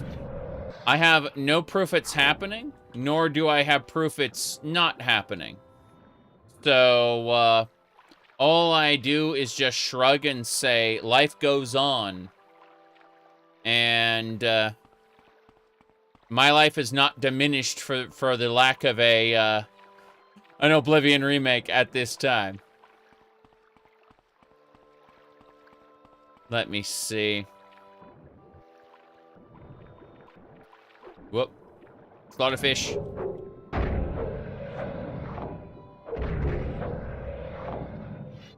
Anyway. Over here, we got salt rice, marshmallow, and salt rice. Nice. The salt rice and the marshmallow. Huge win for the Exy Boxo. I remember the last time I said that, it was really funny.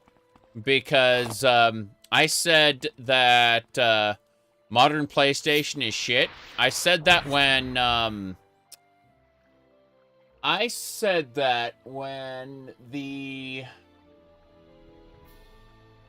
when people couldn't use their PlayStation games because PSN was down.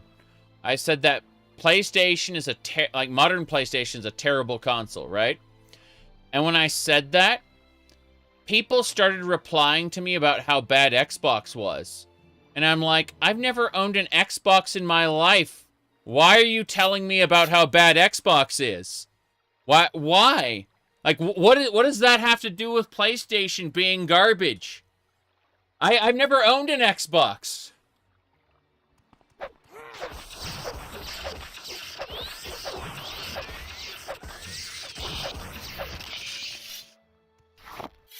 I played on friends' Xboxes before.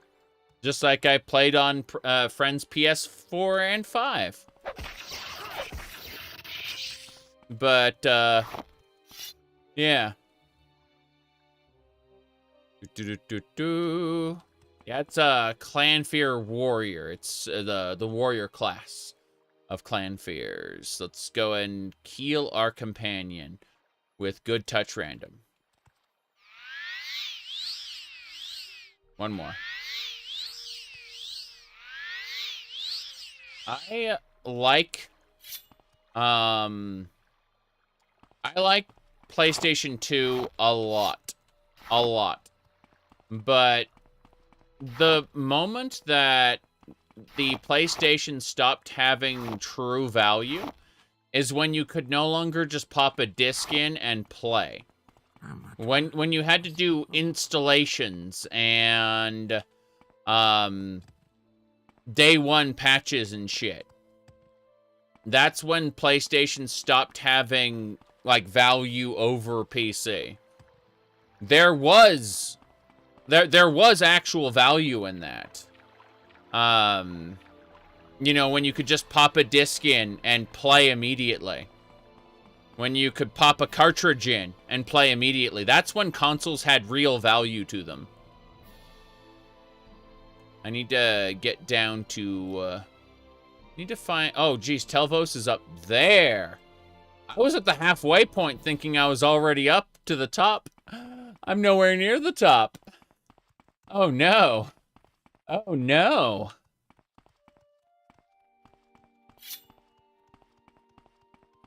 The Slim is an amazing console. Yes. I played and enjoyed many a game back in the day on PlayStation, PlayStation 2, Nintendo 64, you know. Good days. Again, I still have, like, I got the hologram Majora's Mask right here.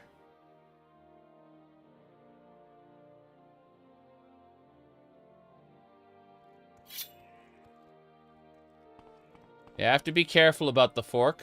This is the fork plus 14, I believe. Let's see. Plus 16. Iron fork plus 16. It cannot hurt Daedra, sadly. It's not a spork, though, because there's no spoon element. Sporks are spoon forks.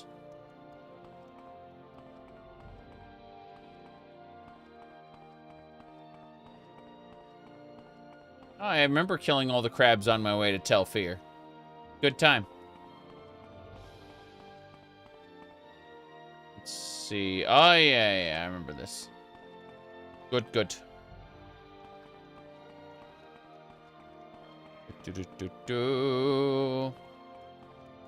Not hugely interested in Soul Reaver at this time. I got too many other games to play at the moment. Stand in place. Hold on a second. First. Okay, now. Stand in place. Commands. Wait here. Yes. Are you all right? You look wounded. Mm-hmm. I'm going to go and attack this golem with a fork.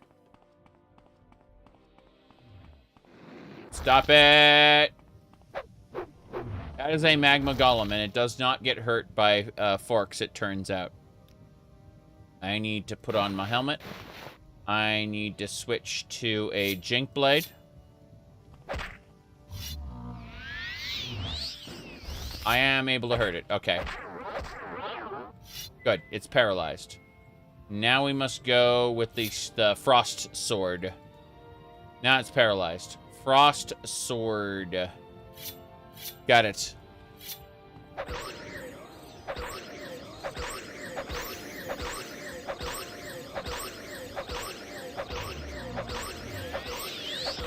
It's healing itself. We got it. Better a drop of knowledge than a river of gold, eh, Halalu? That guy just said that. Better a drop of knowledge than a river of gold, eh, Halalu? Okay, we got a spark sword here that we'll use in just a second, but we need another Jink Blade. This one will do. Okay, here we go. I challenge you, Golem. He's paralyzed. Good. Now we'll switch over to that Spark Blade.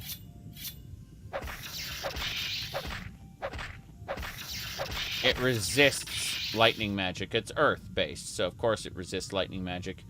Not the Spark Sword. Where's the Shard Sword? There we go. That's better. It regenerates its health, unfortunately, which is not what I wanted, but hey. We paralyzed him again. Good. Flame Blade time.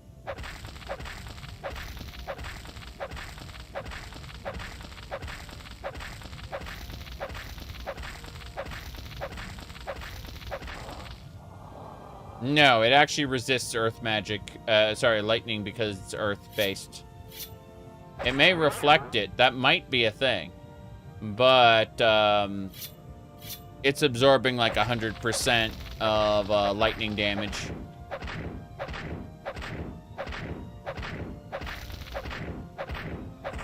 Damn right. 2 diamonds, 2 emeralds, 2 ebony, 2 raw glass, 2 rubies. Rubies! Only if you have enough rubies. Think we're good? Hell yeah.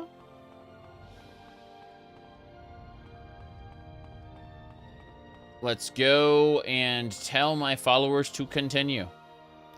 Yep, I just saw the magma golem and said, I'm gonna go hunt that. I'll do what I can. And after that, I said, I said that I would kill the regular golem because it looked tasty. Yep.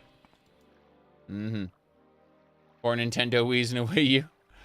I have a Nintendo Switch currently, which is actually upstairs because the wife and I, we were playing Mario Kart like a couple days ago.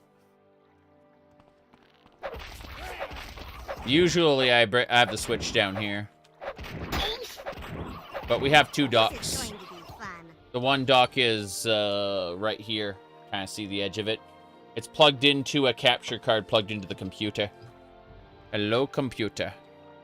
Mole crabs. That's crab meat. Any plans to mod the Switch? Not really, no. If we get a successful Switch 2... if we get a Switch 2, we'll see about modding the Switch 1, maybe. But that's the... just depends. All I really would want is the next Mario Kart. We've been playing Mario Kart since we were younger. We grew up on the same block, so Mario Kart for the Super Nintendo was what we used to play back in the day.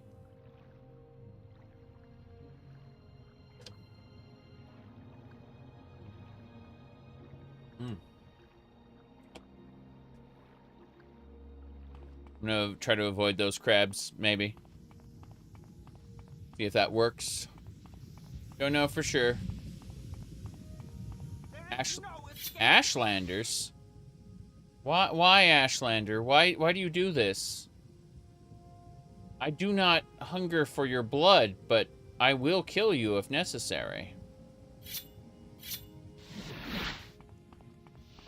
One of us will die here, and it won't be me. Back off, Outlander. It doesn't need to get violent. It doesn't need to get violent? You look pretty violent, sir. Okay. I liked Breath of the Wild, but I changed a couple things. First of all, I modded the damage on the weapons to the durability damage the weapons take. I gave it about 10 times multiplier to its durability, so that weapons would still break, but I could actually get through a whole combat encounter using the same weapon. And I appreciated that personally. Just, you know, like the idea that, yeah, I had to keep an eye on my inventory to see what weapons I had, but otherwise I didn't have to worry about it breaking. Let's see, you wouldn't need to be able to cook multiple items at once with no cutscene. Yeah, that'd be nice. Let's see. Donkey Kong 64. I've never played Donkey Kong 64. I was a gigantic Donkey Kong Country fan, but I've only played the side scrollers. Okay.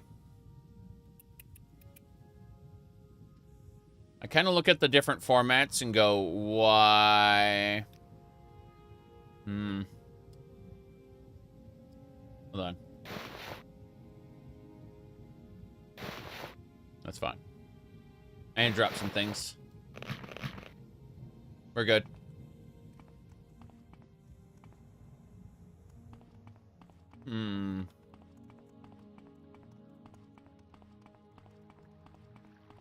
Yeah, the Nintendo 64 catalog was pretty small. I will kill you quickly, the orc says. You should run now.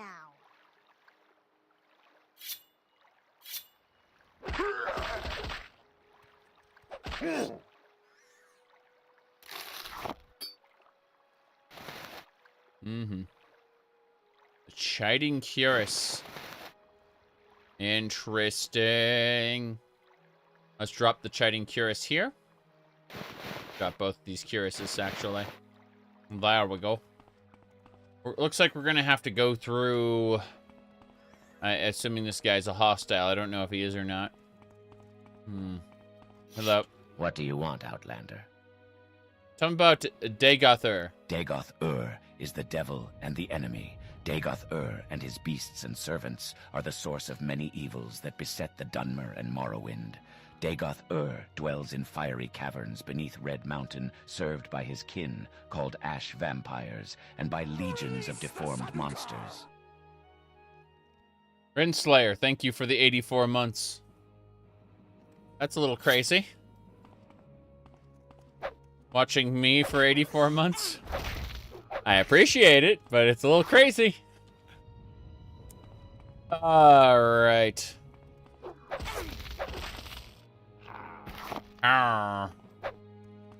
You're next. Koguti. Okay, Cliffy Racer's coming in.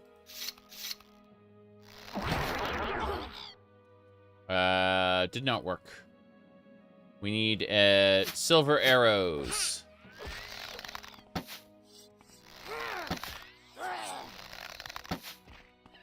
You don't deserve to live. Let me see. Okay. Onwards and sideways.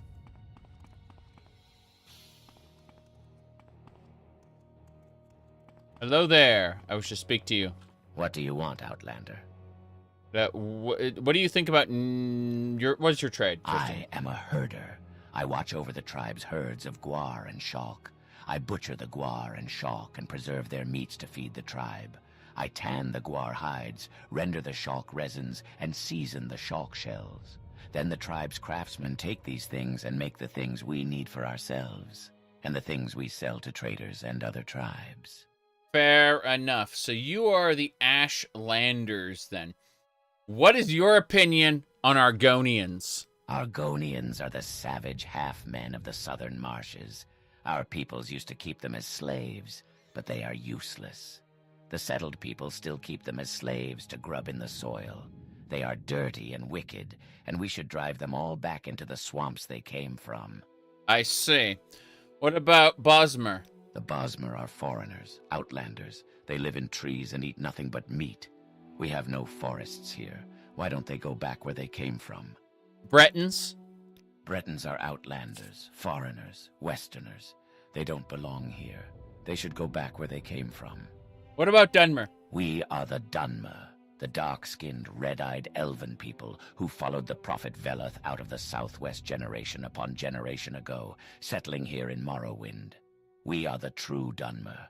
We have remained true to the sacred rites and customs of our forefathers. The house people, also called the settled people, called dark elves by the outlanders, are also of the ancient lineage of the prophet Veloth. I see. Imperials? The Imperials came out of the west and tricked the gods of the settled people, the false gods called the Tribunal. Now the Imperials act like they own Morrowind, and they claim we are ruled by their chief, the one they call Emperor. We think nothing of this foolishness, but they have great armies of soldiers in armor who come and burn our yurts and slay our children. So we hate them, but we must remember to be quiet and patient and cunning, as Boethia has taught us. She's a hard woman, all right.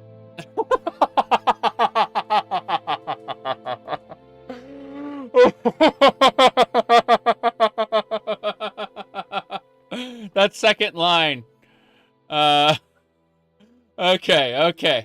Khajiit? The Khajiit are savage half-men of the southern deserts and jungles.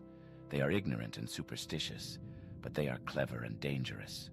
Our fathers used to keep them as slaves, but they are sneaky and untrustworthy. The settled people still keep them as slaves to feed them and keep their great houses clean.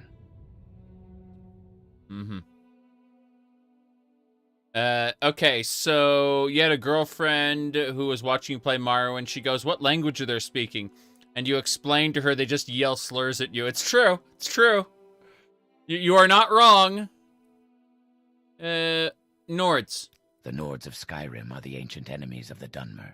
In the time of the prophet Veloth, The Nords invaded our lands and drove us out of the good places. Later we grew strong and cunning, and we came down and slew them, and took our land back. Since then, we have kept our land free of the Nords, but they are always scheming to return and steal our good places. Orcs? The orcs are savage half-men that the Westerners call human. They should go back to their mountains in the west and leave us alone. The Emperor uses them as his soldiers, and they are indeed fierce warriors, cunning with leather and steel.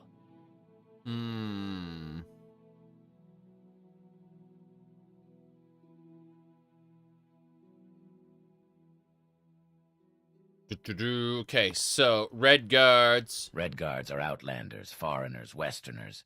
They don't belong here. They should go back where they came from. I see.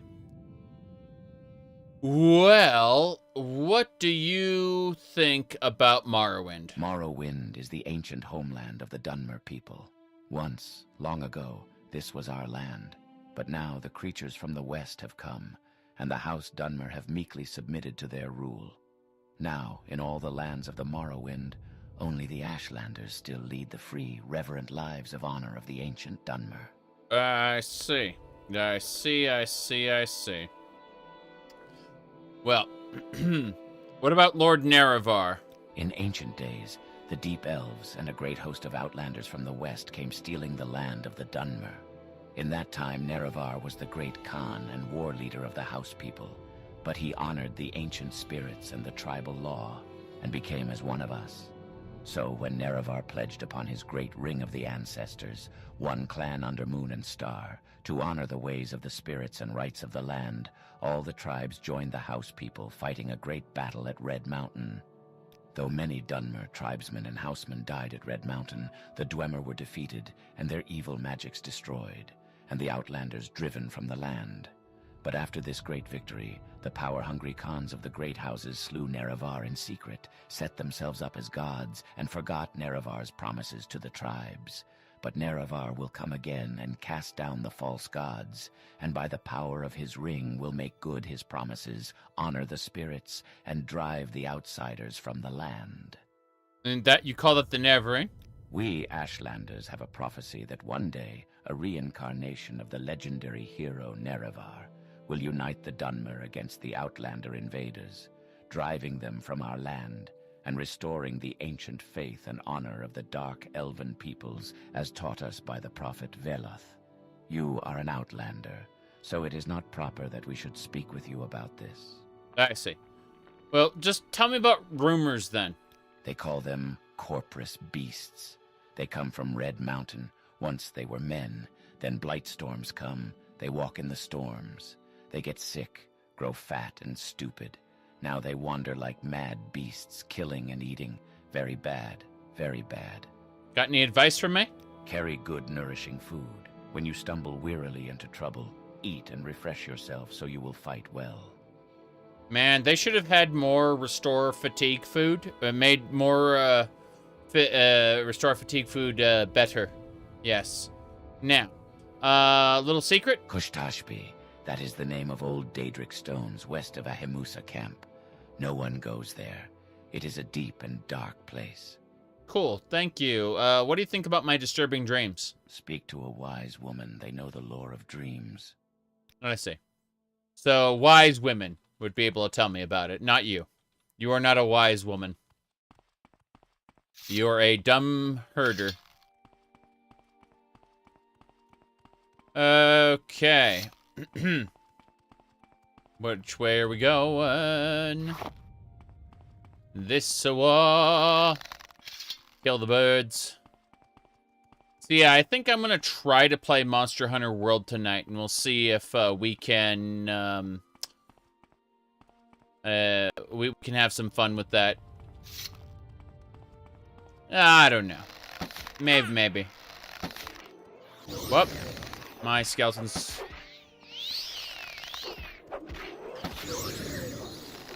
Okay, Mr. Skeleton, please enjoy your... Whoops, I killed my own skeleton. Well, I was trying to heal it, instead I drained itself.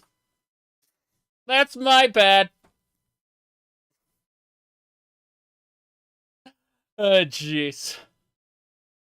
Okay, okay. So, yeah. About that. No big deal, right?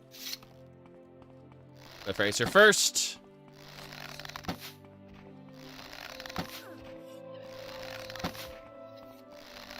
Argonians. Damn, an Argonian and a half-naked lady. I can tell she's a Nord.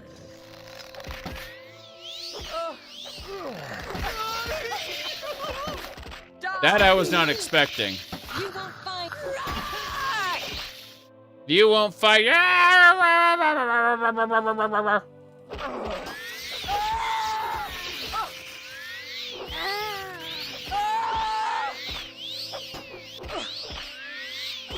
I need help, please. I need help. We got her. That was crazy. Seeing a half-naked Nord lady running in with an Argonian to try to kill me. Never expect it. There's definitely no expecting that. Yeah.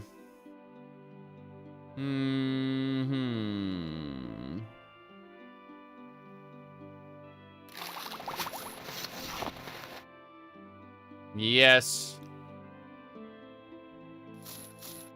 Someone who took Lorebeards very seriously called, said he's not a Lorebeard, he's like a Lore Peach Fuzz. I'm like, yeah, but Lorebeard is like a derogatory term for me, right? I see it kind of like a slur, like gamer, for example. You know? Now, what were we saying?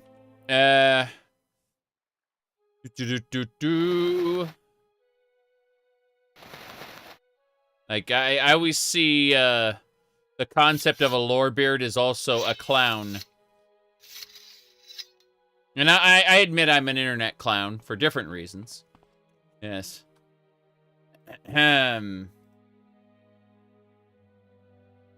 Yeah, the gamer are a type of Elder Scrolls elf. It's true. It's true. Okay.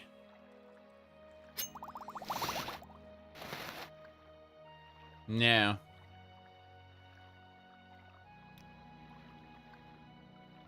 Onwards. Repair all things.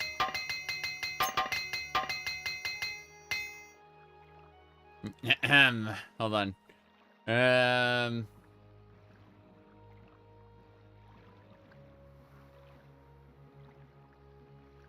So what were you talking about?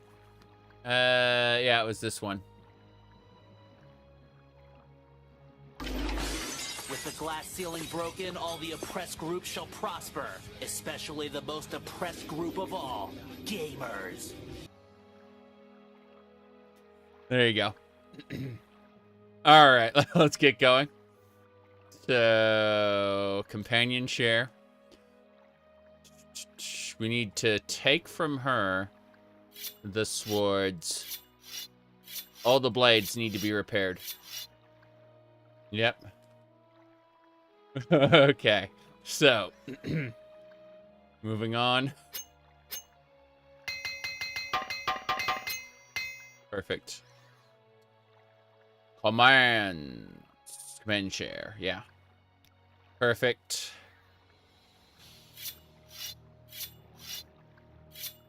Just a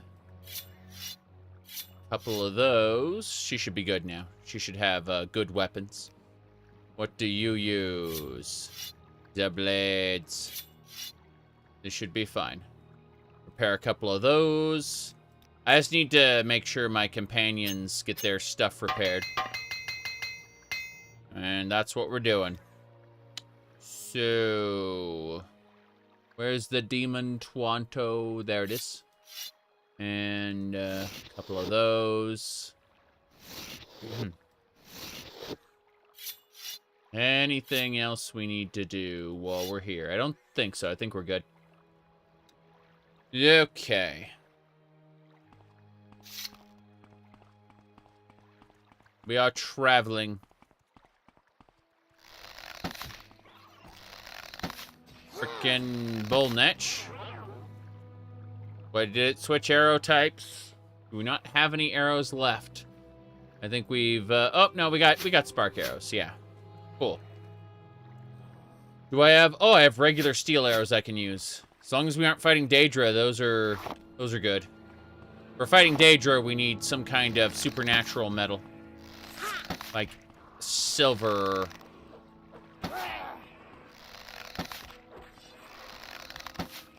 Diseased land dreg. Figure. Betty Netch. Betty Netches are twice as strong as bull netches, but they drop the good leather as well. We're here for the netch leather to make the intelligence potions. You see this youngling? We don't need to kill the younglings. Except when they attack us for attacking their parents, which makes sense. But 2 netch leathers, those are fine. I was gonna say, younglings typically didn't drop anything, so I didn't see a reason to kill them. But if the younglings are gonna attack me all on their own, it's like, okay, I guess I'll be an Anakin then. Go, Anakin, go. All right. Change of plans. We need to switch to the crossbow. Then we need special bolts. What kind of bolts? The flame bolts aren't going to hurt this thing. Viper arrows. Oh, wait. Yeah, Viper arrows. There we go.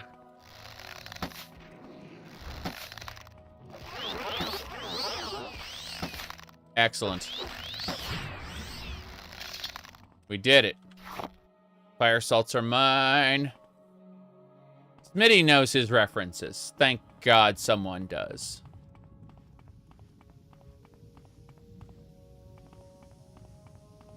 Alright.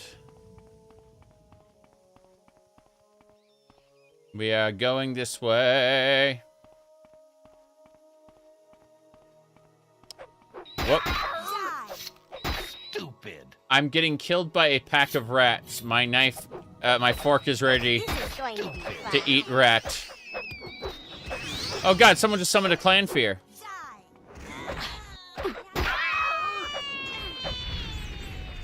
Yay! There's a dread coming in.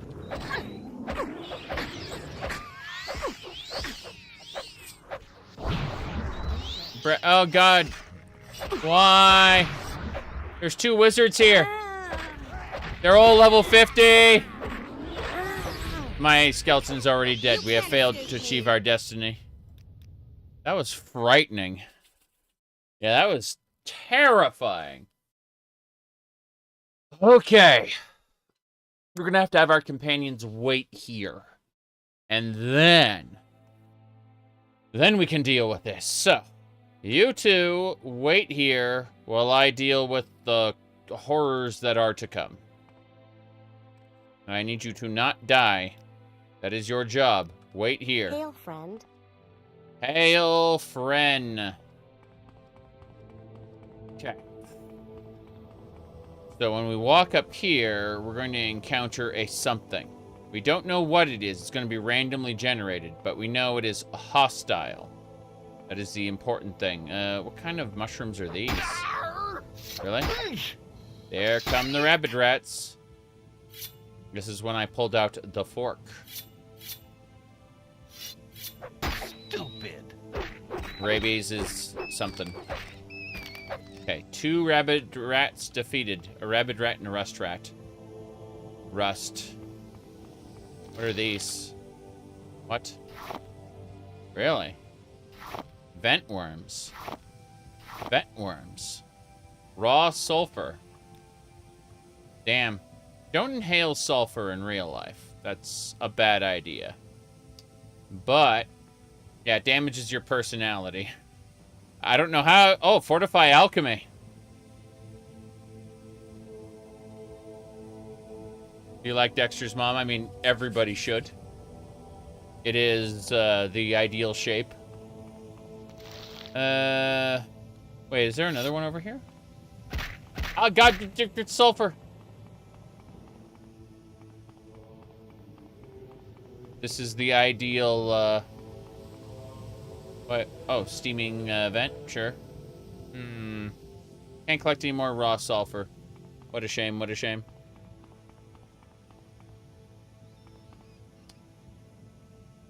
You have to be careful because there's an enemy coming.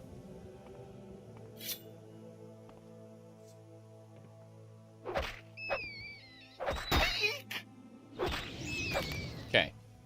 So what we do is we go around like that.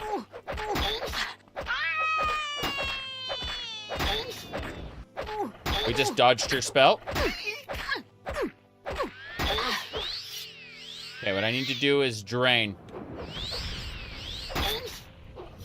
Whoop. Oof indeed.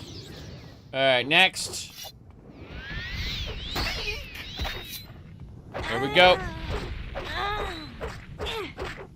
Stupid. The rats are here. Stupid. We got him. The power of the fork. Alright. Now we got loots. Lots and lots of loots. Okay. That's a weird shenanigan there. This is the Iron Fork plus 16. It is a regular fork that I have upgraded 16 times. It is not as good as Daedric weapons, but when you're in a pinch, call upon the fork.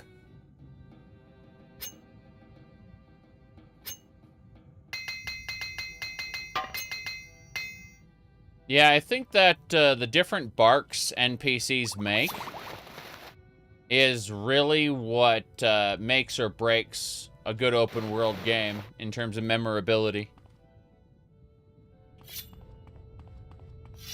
Yeah, we can't upgrade it any further. But, because we don't have the skill. We gotta go back down to where we were before. Find the golems. Yeah, when you upgrade something to be on the same level as, like, Daedric artifacts, and people are like, the fuck? You just can just casually do that?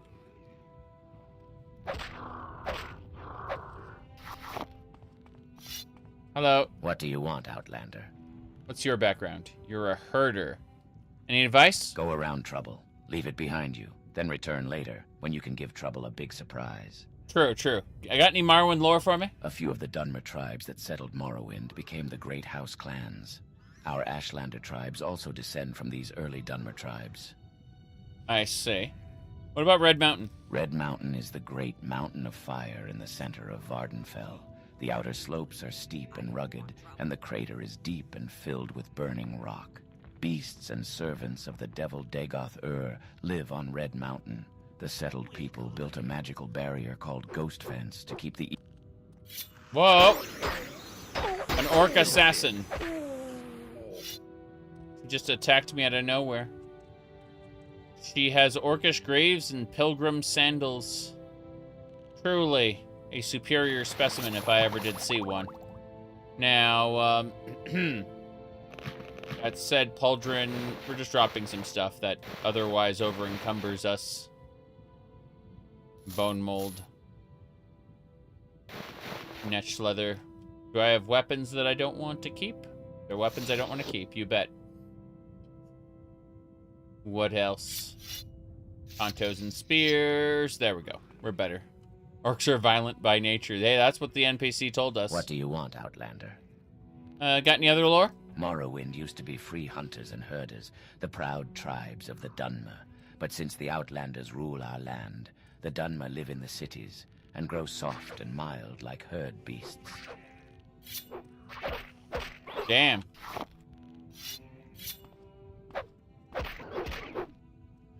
Take down all our opponents. Everyone else dead? What do you want, Outlander? Any more lore? We are nomads, living in camps of small, portable huts. We travel from place to place, build our camps, then move on to find new grass for our herds and new ranges for hunting. Fair enough. Anything, let's see, anything about the ghost fence? The ghost fence is a magic wall around Red Mountain. The settled people created this barrier to keep the devil Dagoth-Ur and his beasts and servants trapped in Red Mountain. Okay. Ghost Gate? Ghost Gate is a great warrior's fort of the settled people. It blocks the only hole in the magic wall that keeps Dagoth-Ur and his evil trapped inside. These warriors serve false gods, but they are brave fighters. What was that? What was that? Suddenly, different voice. Okay. I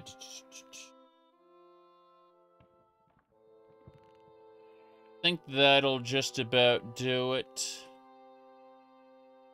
I'm gonna post something in the link spam channel on my Discord server really quick. There we go. What was that? What was that? I'm getting out of here. I'm done. I just need to go talk to my followers so they follow me. Everything is fine. What was that? How may I help you? Please follow me. And Skeleton, also, come with me. That's right. Let's go. Was going in and out of Ghost Gate besides the main character? Pilgrims. To the, there's a shrine inside of Ghost Gate. So, pilgrims go into that shrine, but, to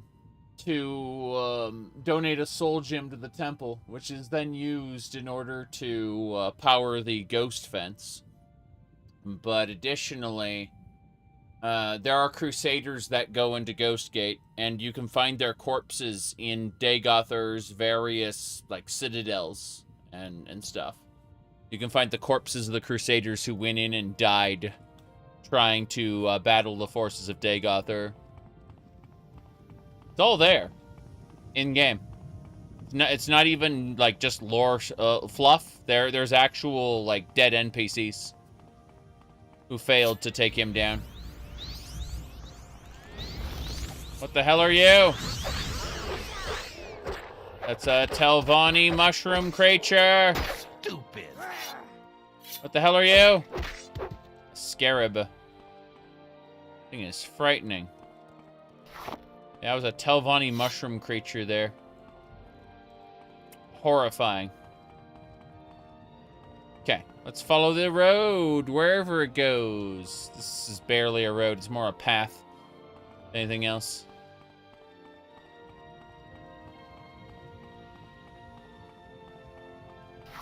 Okay. But yeah, most people who go into the ghost fence usually go right around to the shrine, donate, and then leave. The people who have gone further are all corpses now. You shall serve as flesh or dust.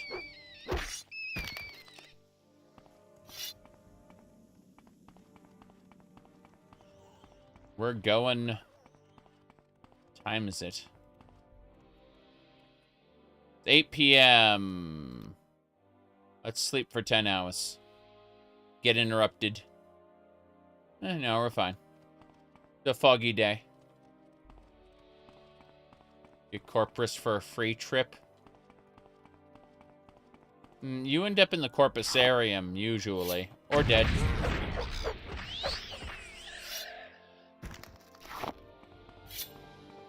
Thing is, corpus flesh never decays, so...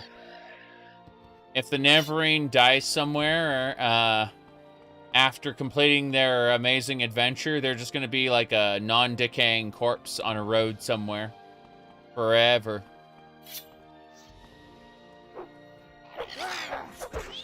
That's a Silver Saint. This may be it for us. Not a flame blade, we need the Jink blade.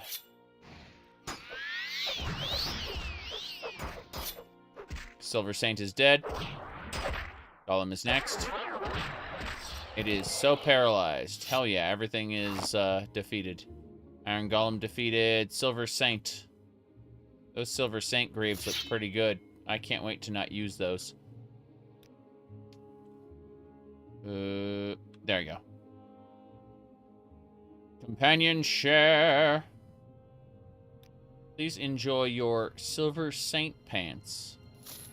What are they anyway in terms of stats? You will never know. Okay, what about the sword? No swords here, just maces. I hate maces. 2 pieces. 700.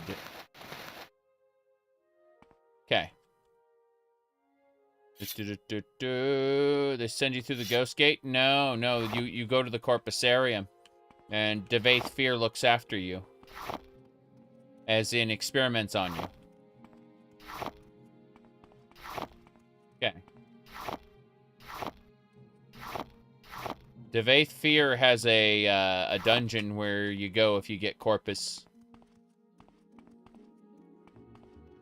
There's a lady who you talk to in, what do you call it, in the Tribunal Temple quests, and she has the disease. And she's well loved, so you can't kill her or you'll fail the quest, but you need to convince her by getting a certain book and then quoting some sermons at her to go to the Corpusarium. And that's considered as successful into the quest. Is convincing her to go and not spread the disease to anybody else by accident. Nice. See what else we got going on here. Shenanigans. I think we're good to go.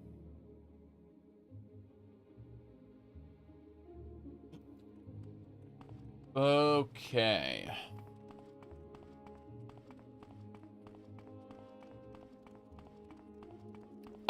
Up and away. Oh, we gotta kill this elite. I'm gonna use the fork, though. The fork is my go-to. Don't want to spend enchanting charges. Battle. Rat battle. Let's go. Elite, you're next. We're traveling north.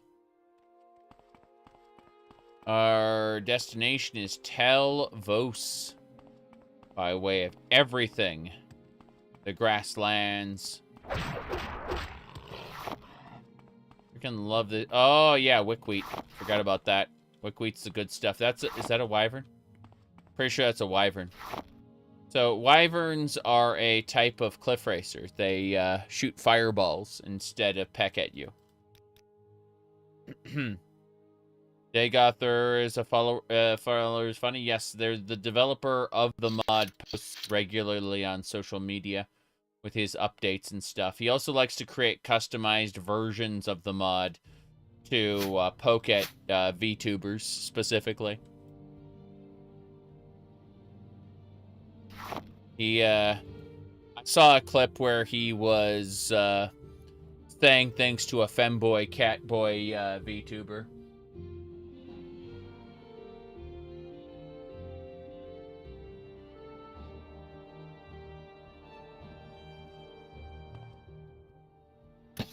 Daygother, I mean. Yeah, it's a wyvern, alright. I might be able to get it before it starts shooting fireball. Oh, there we go. It got one fireball off and it was in completely the wrong direction. Perfect. The wyvern's spine is mine. Okay. What else do we need to do? My followers are alive, so this isn't too bad so far. I'm getting a variety of alchemy ingredients out here, which is good. Yeah, what was it? There was a, I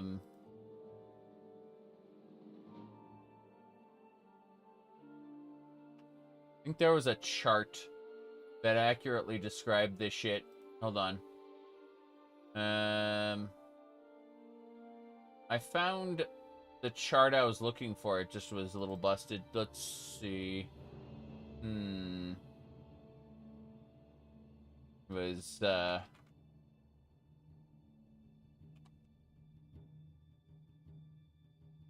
Google it really quick. Okay, I think I found what I was looking for. It was... Busted. That's what it was. It was busted. Is there a lore-friendly explanation for the enemies? You've been fighting the same mobs for years? Lore-friendly expansion. Yeah, a couple of the mods I'm using have, like, lore-friendly versions that you can optionally use. I, forgot the exact name, but, yeah, I'm sure you can find it. Let me see here. Okay, this Reddit post should do it. So I think that was the general meme there was that you were asking about it there, and that I think that was the explanation there. Yeah.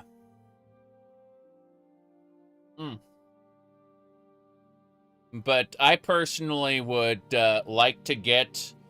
my ultimate goal is to get a VTuber avatar that is a cat under the Catman category, specifically. And, but still with the French maid outfit. That's what I would like to do, I think. Let's see, where was it?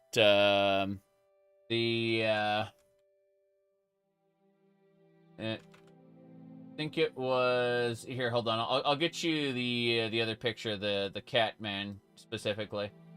That was a really good one when you pull up the picture. Here it is. This is the Catman explanation there. Yeah, that's what happens when they grow up. All right.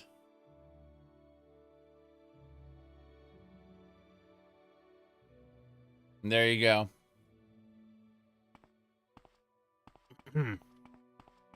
Onwards and sideways.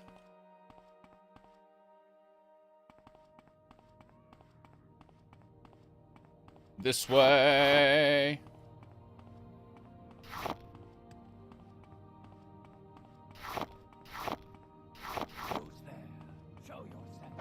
Show yourself. Oh god, the scampling.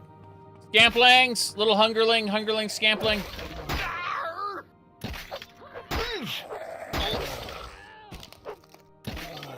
We got them both. Okay. I'm gonna play Project Cyrodiil. In my next playthrough, yes. In my next playthrough. Not this one. We are, at present, already 118 hours into the playthrough, according to this little counter here. Any new mods that came out during the playthrough will have to wait till next playthrough. I don't update mid-go.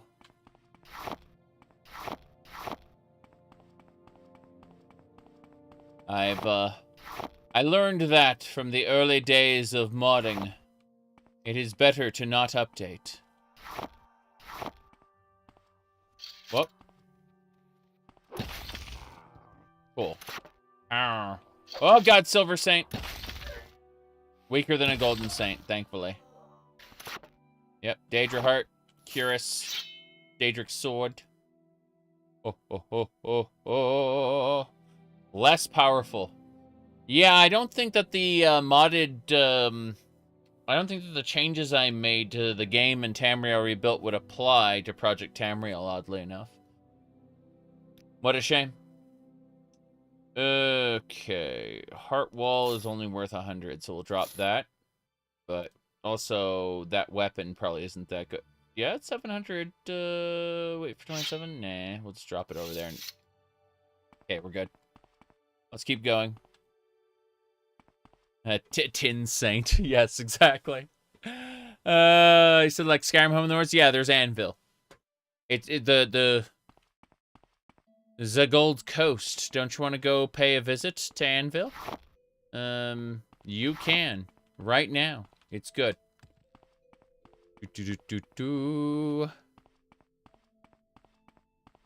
Okay. I'm gonna dive in there and dive back out. That'll force my followers to teleport to me. I say as they teleport to me. Okay. Let's get going.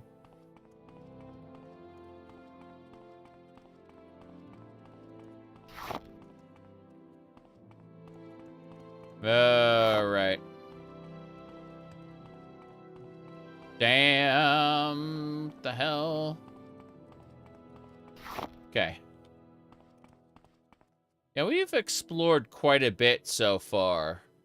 Like, we have quite a bit of Vardenfell mapped out, just in terms of the different locations we've been going to. But additionally, we've been to a bit of Tamriel rebuilt too, quite a bit. A little bit down here, not really. Just the old Ebonheart area. But over here, yeah, we did the little pilgrimages there. Had a lot of fun in Port Telvonis. It was good times. Good times. All right, let me see what we got. The Blood Moon expansion has Tomb of the Snow Prince and a couple other major overhauls. So you're not, like, Vanilla Solstheim doesn't exist. It's different.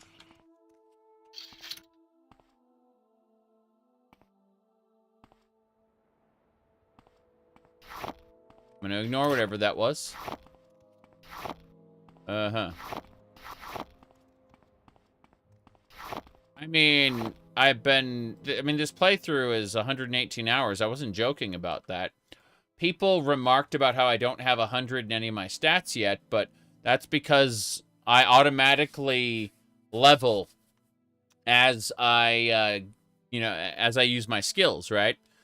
Like, my skills automatically level, and then my character gains levels as I play the game. I don't have to sleep for it. And what that means is the stat gains go up on their own. I've purposefully set the stat gains to low, which means it assumes I am not min-maxing in any way, shape, or form. It is lowballing all of my stat gains on purpose. Damn. The hell are you, Crystal Golem? That was scary.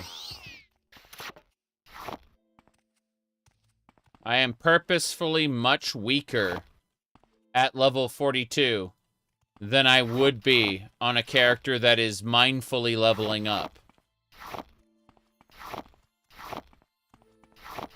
And the enemies are much stronger and are able to cast magic and such. Not this Nyx Hound may be able to heal itself at best. You're growing weaker. But yeah. This is all set up on purpose. The Snow Prince has steel. Well, well, you do have a rifle. It's a crossbow, but yes.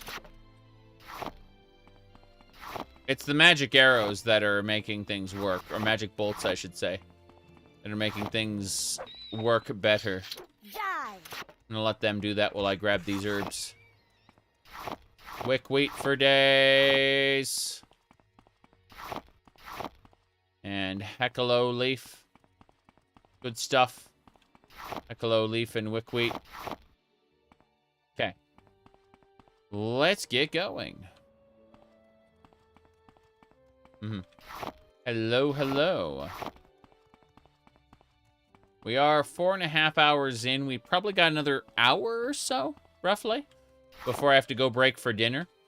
And I plan to be playing Monster Hunter World when I get back. I'll title the stream Monster Hunter. And that way people will get angry because it's not the new one, which I have no intention of playing for some time. Okay.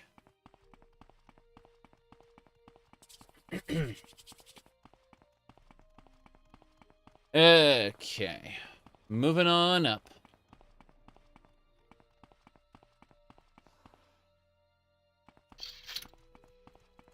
Oh, jeez. That is a nest of enemies.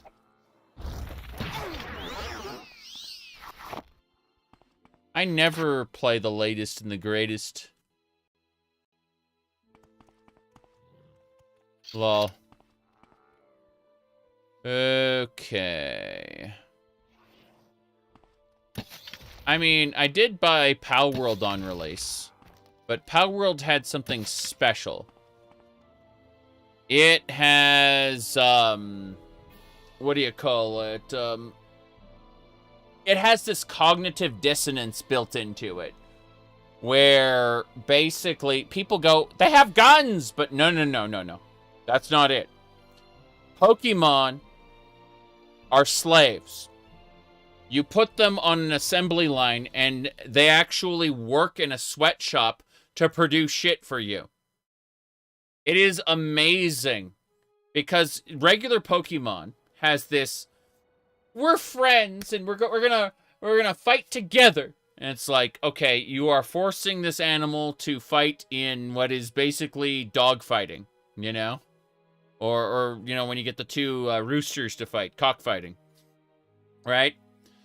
It's cruel. It's not very, like, Pokemon is terrible if you think about it too much. That cognitive dissonance that Nintendo doesn't want you to think about is on full display in Palworld. They played into it to where you're forcing them to work on an assembly line and stuff. And so I absolutely adore that fact that it's busted in all the best ways. And so that's kind of where why I bought it on release. Is because Palworld understood what it was, a parody of Pokemon, and I love that so much. Now, I haven't played any of the new updates, so when I go back, there's going to be a ton of content, and I'm going to do a new playthrough even. So it's going to be like a week straight of Palworld. You're not supposed to think too hard about Pokemon. Correct. Absolutely correct. Okay.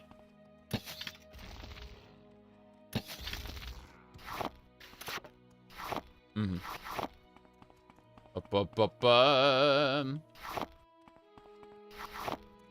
We travel. This is a great journey so far. But yeah, it takes something really, really special to get me to buy a game on release. Otherwise, I'm going to wait at least a few days to see if there are any problems with it, to see if they patch the game, you know? And then I will probably, unless, again, the game has something special that I didn't see, I will probably wait several months to years until it goes on a nice big sale or I get in a bundle or something. And that's how I have thousands of games. That's not an exaggeration. I'm not making a haha funny joke. I have thousands of games.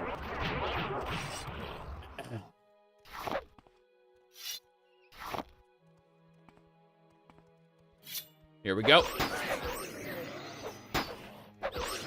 Yeah.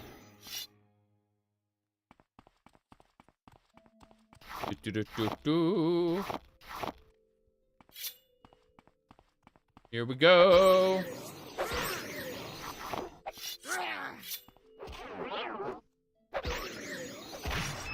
Let me open GOG Galaxy really quick. Oh, I don't have GOG Galaxy. I thought I was in Windows for a second. I'm in Linux. That's fine. That is A-okay.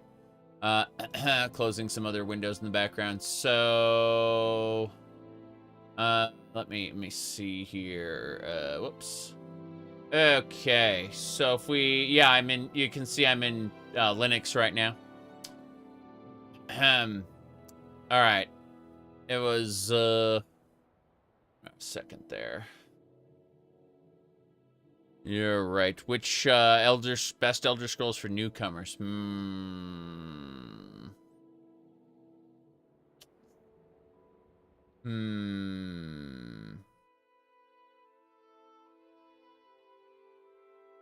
Skyrim. Yeah. No, I'm not joking. It's super casual, easy to play. There's no way to permanently screw up your game that you don't realize like 6 hours later that you fucked up your game, which is something you can do in the other games. Have to kill this mushroom creature. Block skill increase. Hell yeah. That blighted Kagati is something else. Okay. Mushroom creature had nothing. Yeah, that's what you did. Yeah, that's what I'm saying. You're completely possible in older Elder Scrolls games. That's why I say Skyrim's the best for newcomers. Because of how easy and casual Skyrim is. It's actually a good thing to step new players into.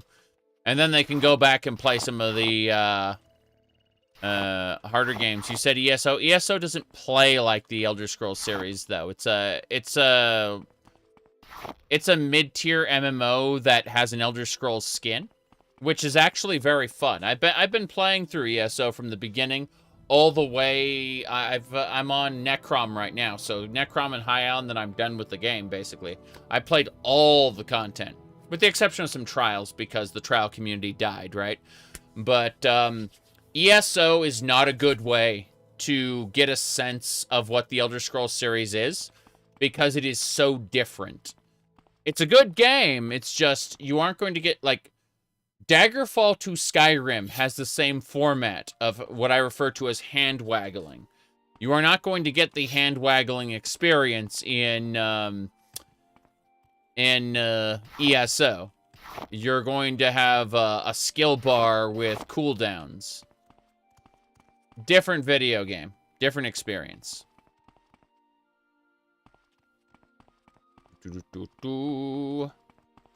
I really wish Open Arena actually, you know...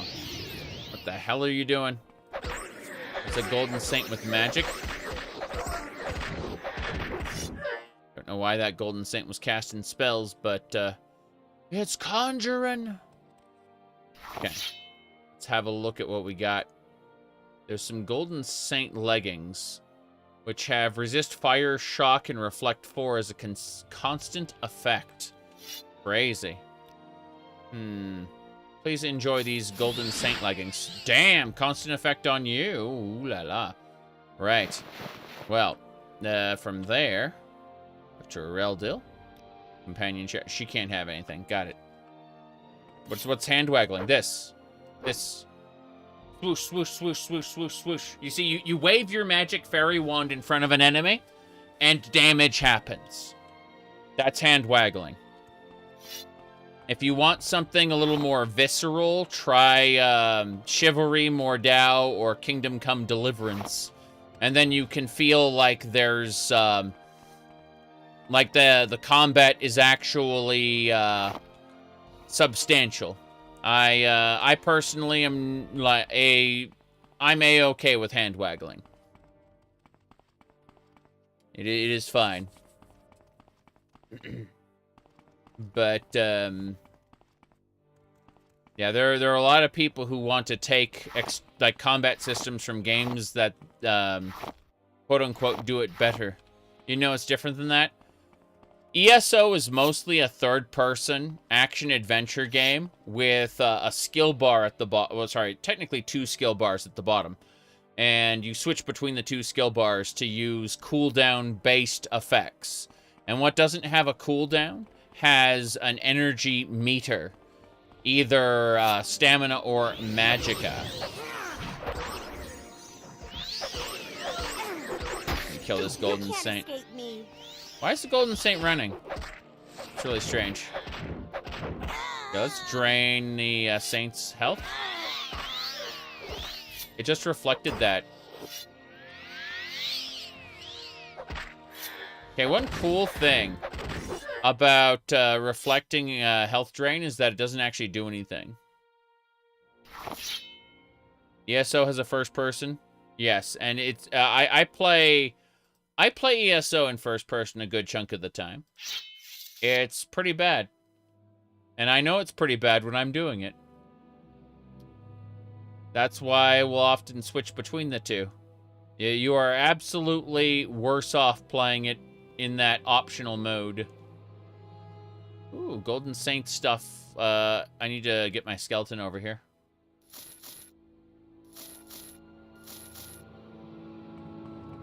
Okay, get my skeleton over there. Then we're gonna pick up the Golden Saint stuff. Oh, damn.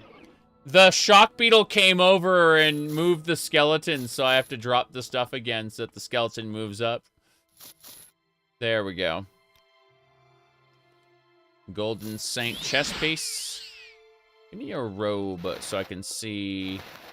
Give me all of your robes. Oh, geez, no leggings there because it's made for male characters.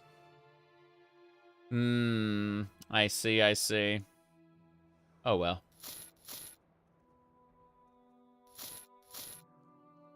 That should do it. Golden Saint items. That's really funny. Robe back on. Elder Scrolls Vein of Fallout 76. Fallout 76 just needed to focus on different things. It wasn't like, I know the launch was horrible, but the sandbox is honestly the best that Bethesda has ever made. As far yeah, OpenMW has good multiplayer. This is true. Absolutely true. The Test 3 MP, which is the Morrowind multiplayer, it is the best that the best the series has ever had, really, in my opinion. Best multiplayer. Far better than ESO. Be surprised how defensive some ESO fans get when I explain that. But, no, Fallout 76, in my opinion, has the best sandbox that the Elder Scrolls has ever had. By far. Elder Scrolls, sorry, the Bethesda games. Bethesda games have ever had. I'm getting distracted by tons of things. Most of your friends are too casual for Morrowind multiplayer? Of course, of course. Yep. Now, what was I saying? Oh, yeah, so, as far as, Fallout 76 goes, people wanted a Fallout game with friends, and instead, and when I say a Fallout game with friends, I don't mean the shooting and the, and exploration. That what they asked for when they asked for Fallout with friends was actually being there for the story beats. You know, hearing the NPCs talk to not only them, but their friends, you know. Having the faction, you know, system and everything. Basically, what people asked for when they were asking for Fallout with friends was Fallout 3 or Fallout 4. I understand New Vegas fans exist. I'm one of them. But, like, the majority were asking for, like, Fallout 3 or Fallout 4. Like, single-player games. But then their friends could drop in and play with them at the same time. That's what they were asking for. And Fallout 76 was an attempt to create an MMO using the Fallout 4 engine. That's not what people wanted. And so they kind of had to half-ass jury-rig a solution with the Wastelanders quote-unquote expansion to the game. And it is, Wastelanders is in every single way half-assed.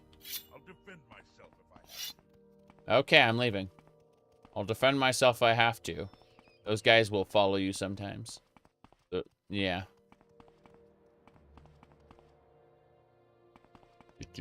Does Fallout 76 need leveling?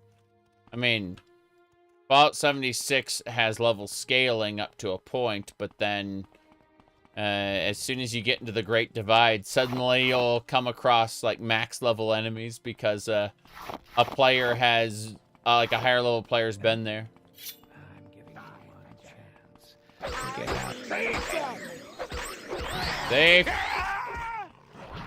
I'm giving you one chance. They were hostile. Hostile Ashlanders can go die and stay dead forever. He's like, I'm giving you one chance. Get out of here. And I'm like, how about I just stab you to death? I know. Terrible thing to say and do, but what's done is doner.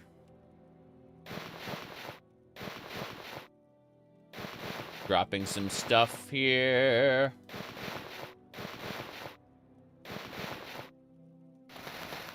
Common clothes. A lot of shoes. Okay. Post-apocalyptic zombie RPG. Whoa, hello.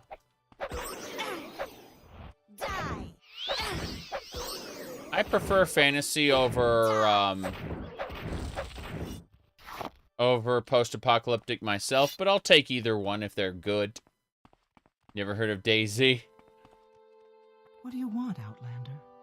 Guar herder. You're a guar herder. I am a herder.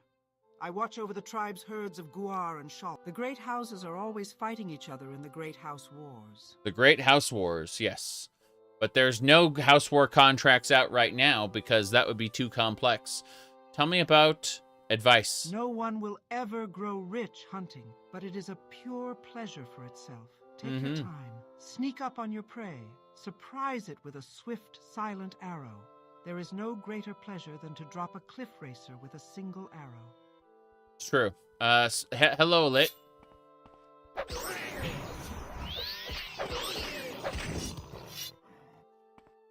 Yep. Okay. We continue.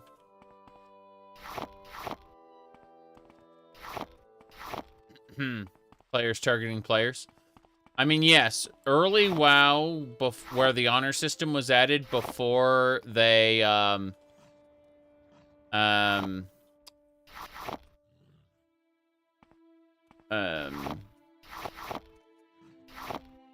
jeez.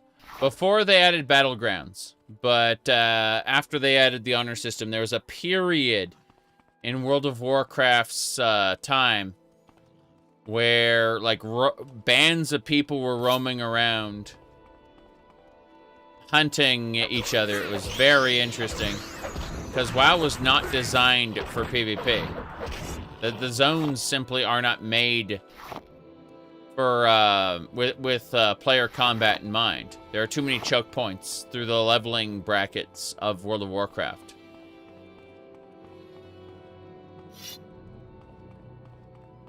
So it was super interesting to see that experience happen to so many people. Okay, there should be a lady around here who's diseased. Lette! So young Lette has swamp fever. And we gotta go, a bread oven. Quick wheat bread! You need salt to bake the bread. I like how the oven's floating. That's funny.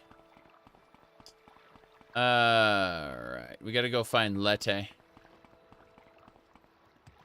This is the wrong place. You said DayZ isn't really an MMORPG and has permadeath? Yeah. Yeah, I think there are a lot of games that have MMO elements that are erroneously called MMORPGs. I think Warframe is one of the biggest ones. I'm paralyzed, by the way. That cliff racer just paralyzed me. There we go. Look at that.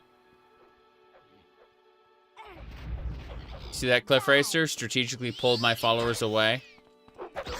And then pulled everyone into a wild guar. That is all this cliff racer's planning. It's a real bastard, that one. Oh, jeez. My bow. My bow.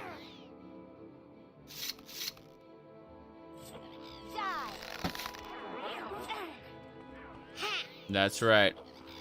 It's almost dead. That was a mature Razorback. Everything multiplayer is called an MMO. Correct. Massively multiplayer online. Exactly. So you play Warframe and there are 3 other people.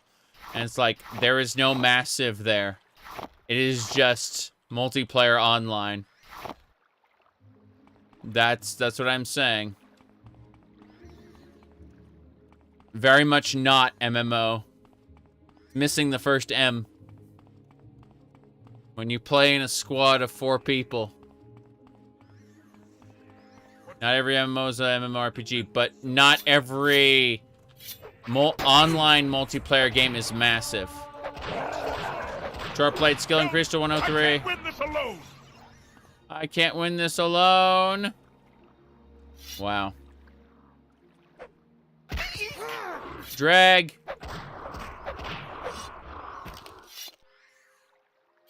Here they come.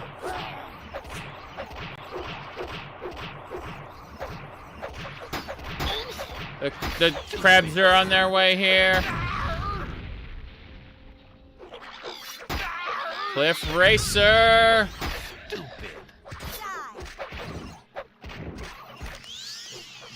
Mud crabs, cliff races. Scary. MMORPG. MMO fishing exists.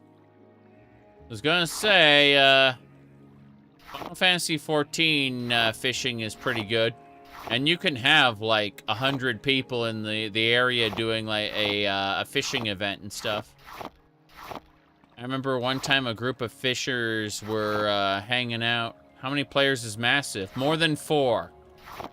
More than 4. How much more than 4? I don't know.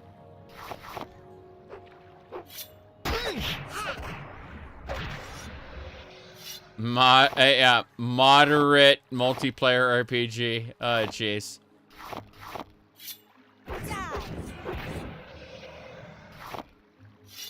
But the word massive indicates hundreds of people. Or something approaching 100. Mostly males, online role-playing girls. MMORPG. Yeah, Josh Strife Hayes memed that. I saw a clip of that, yeah. This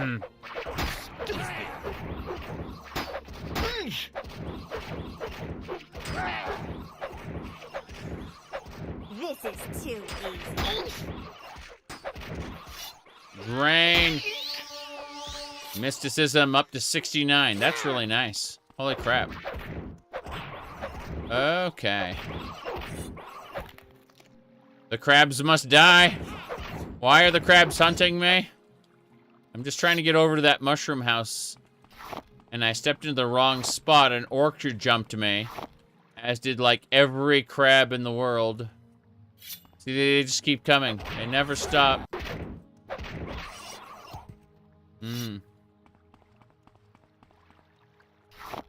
Well, anyway.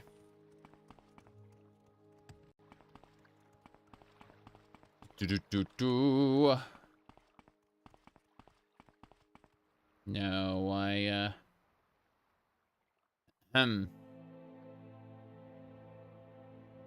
Let me see here. What was it?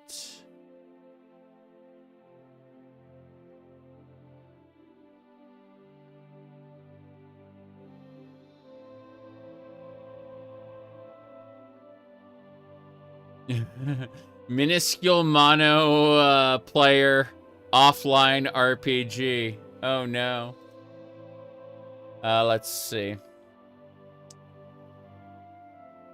So much nonsense going on. What do you call it?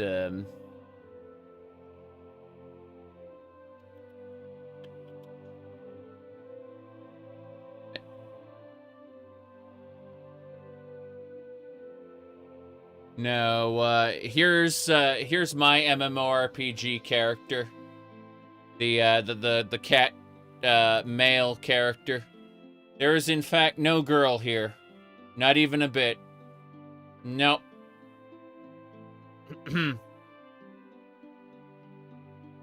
There you go.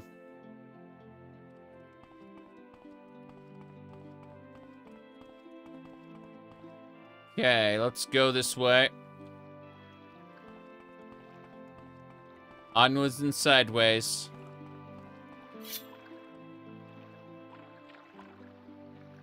Oh, scales. Good. Harvest.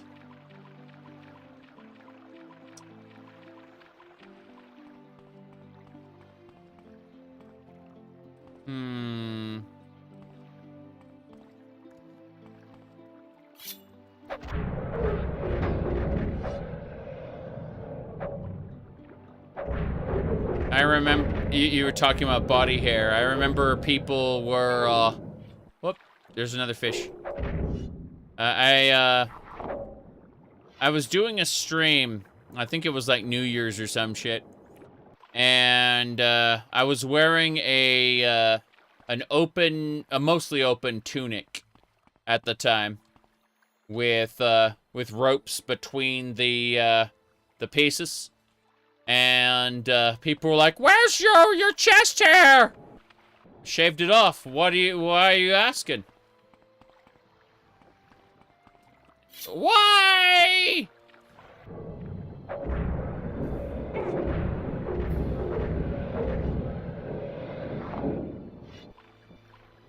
People are fucking weird. That's coming from a guy wearing pink cat ears.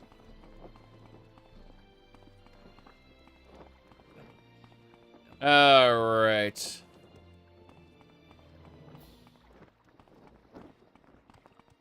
Don't make me feel feelings. Makes you more aerodynamic for swimming? Yes, absolutely. Aqua dynamic? Oh no. This fog will clear up soon enough, Outlander. Where are you headed? I'm looking for a lit, I believe. Your trade?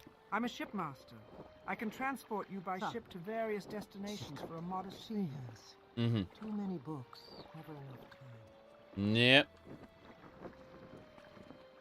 Secretly a bodybuilder. I am working out a little more than I used to. My arms are wimpy, like flabby little things. I would like to fix that. Just the arms. I don't need full ass bodybuilder body. I just like to tone the squishy up a little, you know, just a little bit. I'd be satisfied with small to moderate gains. Spit it out or hit the road.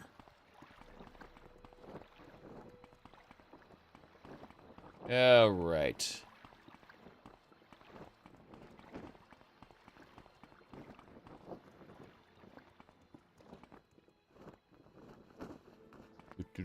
Do.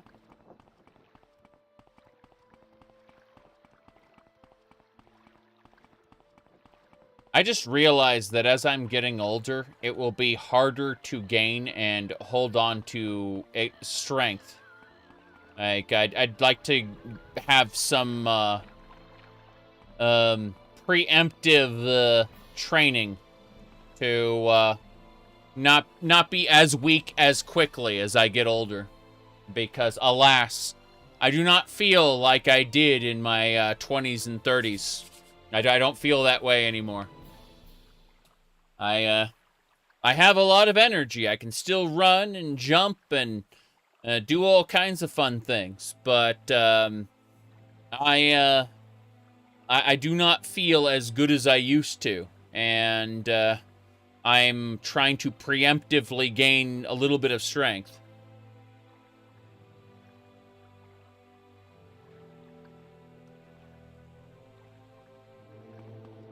Hello there. Please, leave me alone.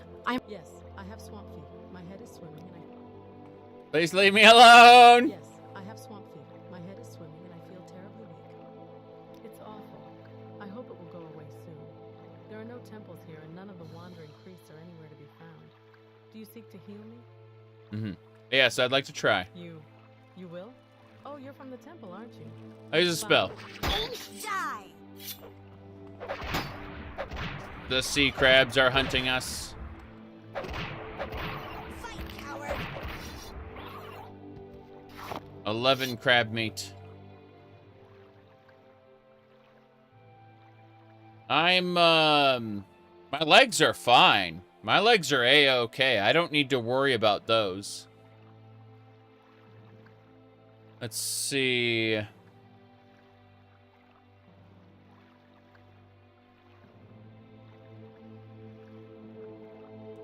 No, I just want to take care of the flabby arms more than anything else. I'll always be useful reaching for things from the top shelf. Of course, of course. Again, I'm a full head taller than my wife at 6'5", so.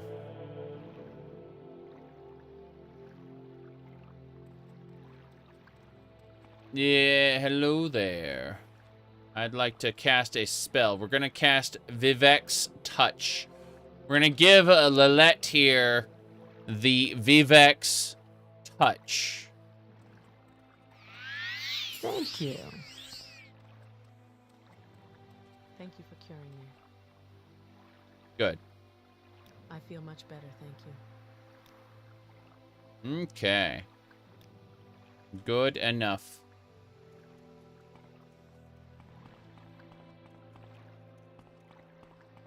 She wants to she wants to spend more time doing bike and what do you call it? Stretching exercises. So I am supporting her in that. I can do the exercises I want to at home. I am occasionally what do you call it? Going with her. Whoops. She's introverted, so you know I really do have to go with her. It's not an optional thing. It's a case of she will find reasons to not go if I don't if I don't go with her. So No, I don't think so.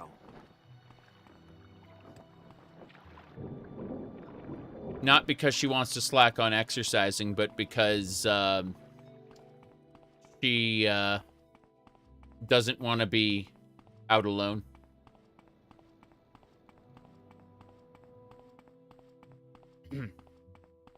And if I can't support her with my presence, then you know, like, what am I good for at that point? It's like that's what a partner does.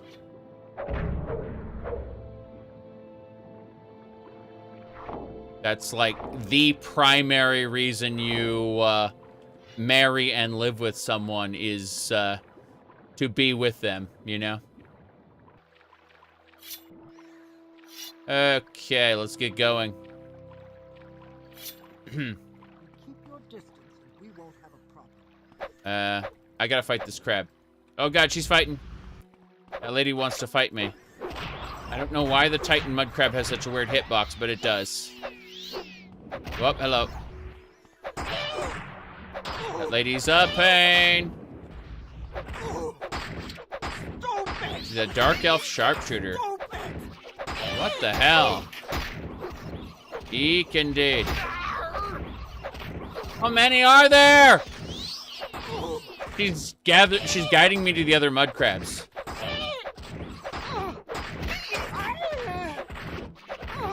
I'm running out of stamina. Yes. Mm-hmm.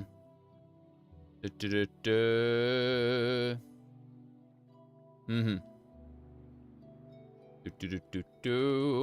You said you thought marrying someone was to allay suspicions of being gay, lesbian. I prefer women.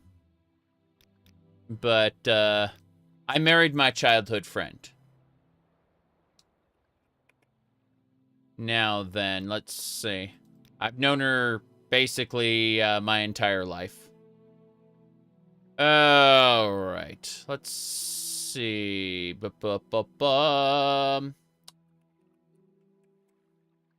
Let's see.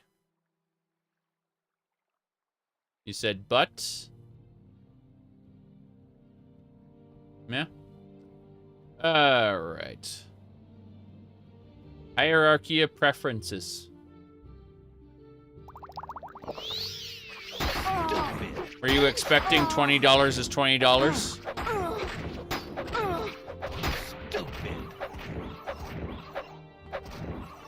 Bellathor from Skyrim going, everything's for sale, my friend, everything.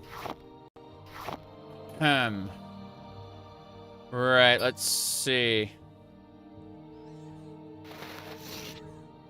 Oh, Viper arrows. Jeez, that's a lot of stuff. Anything else? Bone mold, boots of fleetness. Onwards.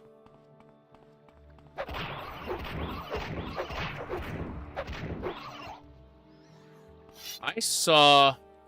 I was in a store, it was a Best Buy. I was in a Best Buy, and I saw, she had to have been, 7.5 or 8 foot tall. I looked up at this lady. She had a cowboy hat on. It was like, I was impressed and intimidated just by her presence. Okay? I'm serious. That was a real life experience.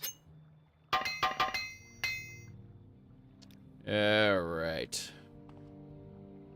Scared and aroused. Something like that, yes.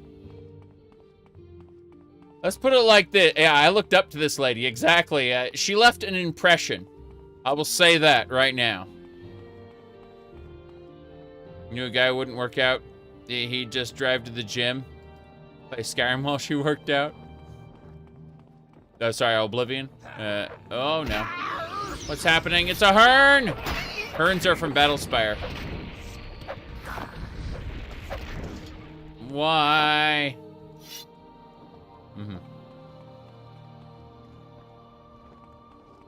Okay. Those are all farmhouses here. The guy needed to lift. He was a twig. I have a lot of natural strength. I can lift quite a bit despite not actively lifting. And that's just core strength that I have as a part of my build. So,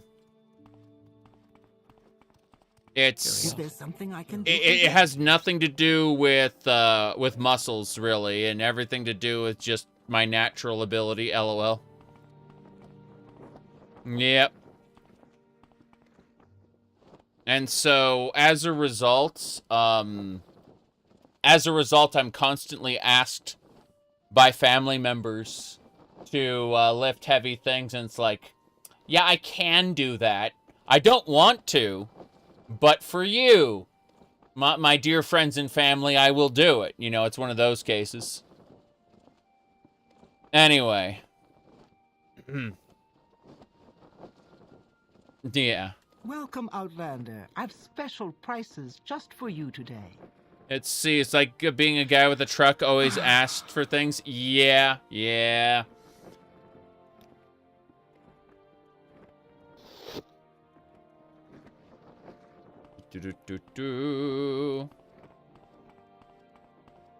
Said your stats don't level up automatically as your skills level up. I've set the stat curve very, very low. Okay, we're talking like almost minimum. So you'll notice that the skills are uncapped. So it's going to take a while. The actual gain of skills is it starts to reduce at 50, and then the skill curve goes down. It's about half at 50. There's no level. There's no waiting to level. Level happens automatically. You don't sleep to level. You see, my progress towards current level is 0 to 0 because leveling happens automatically by way of script when my skills go up enough. It's completely automated how leveling works based on how I play the game. And the stats themselves are on the low thing. You said using mods? That's cute. Here, I'll link the mod list to you. That's a super cute comment you made there. Okay, so we are 119 hours into this playthrough. And yeah. This has been going on for a while. Is there something? It's trust me. I need to go inside. There my followers are back. Hell yeah. It is very different. Is there something Okay, we have to figure out where we're going next. We cured Lilette, so we can just recall. We should recall the Malagmar, in fact. Yeah. Snowplow? Yeah. I know one of my friends has a snowplow attachment, and they get asked for assistance quite frequently. Okay, we're gonna recall. But Power Well is not recall.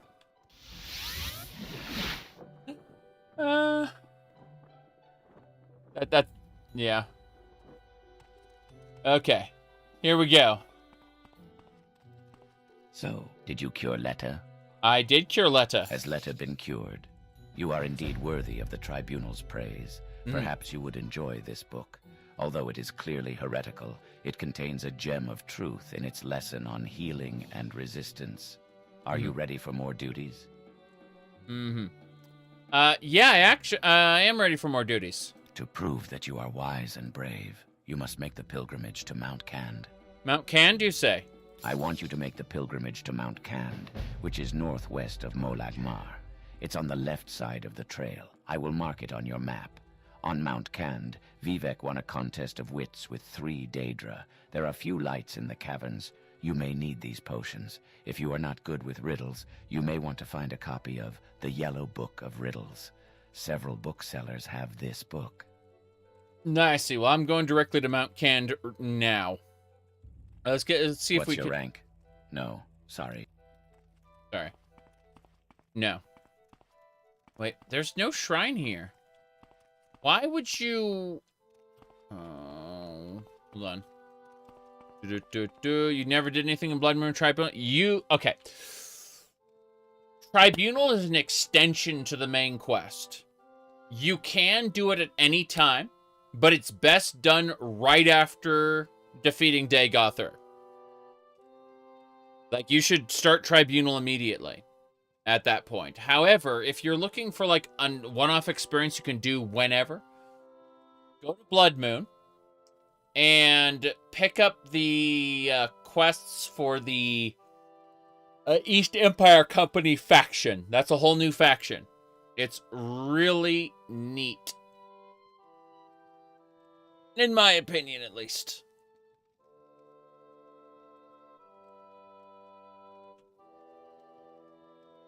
Okay. The quest design in Tribunal is really poor. Well met. I agree. No, I agree with that assessment. It's really just an extension of the main quest. You'll return soon. I'm probably going to get this Mount Cand riddle done and then head on off. I'd like to play Monster Hunter World tonight. And I've been streaming for 5 hours. So I need to take a break sooner rather than later so that I can come back and play other game. So let's just go do that. But yeah, the East Empire Company faction is really fun. You may, if you don't want it to end abruptly and poorly, you may need to consult a wiki, because it does, like, does try to mess with you. The new Monster Hunter looks fun. Yes. Yes, indeed. If you say, in my opinion, you're safe from criticism. No, nobody's safe from criticism. I just laugh at people and say it's my personal interpretation of the lore, and they get extra angry at me. Is there something And then I make memes. Yes. Don't let your memes be dreams, I say. But, let's would you like to see. Mount Cand, that's, yeah, Mount Cand's straight to the north. Fair enough. I was checking things out. Being accused of misinformation. Yes. Okay. Mournhold is super underwhelming? Yes. Yes, it is. I mean, they threw it together after Morrowind was released. Now, you said the new Monster Hunter is good. It's fun. I don't really intend on playing the new Monster Hunter for a few months and or years. But like, the new Monster Hunter coming out has signaled to me, hey, you never finished Monster Hunter World. You should start that over. And that's what I'll be doing. Now, Mount Candy. We're going to Mount Cand.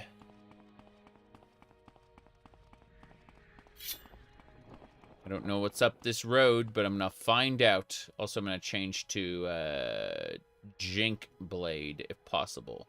Jink. That's not a Jink Blade. That's a Steel Blade Heaven. There's a Jink Blade. Cool. Yep.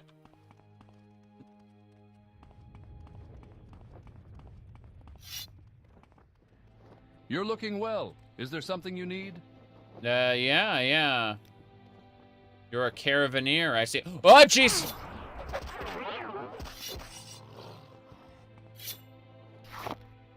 The lit came out of nowhere and seeks my death. So this should be the way up to Mount Cand. But I need to use my rifle. Actually, no. We have a bunch of arrows here we're gonna try. Starting with this one. Damn right, the Cliff Racer's dead.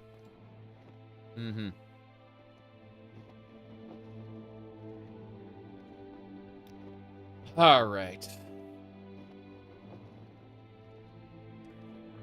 Hello there. Yeah, let's dispose of the elite corpse. Perfect. Now, as I was saying, companion share. I need a few armor hammers, maybe 5 of them. And then, that should get us going.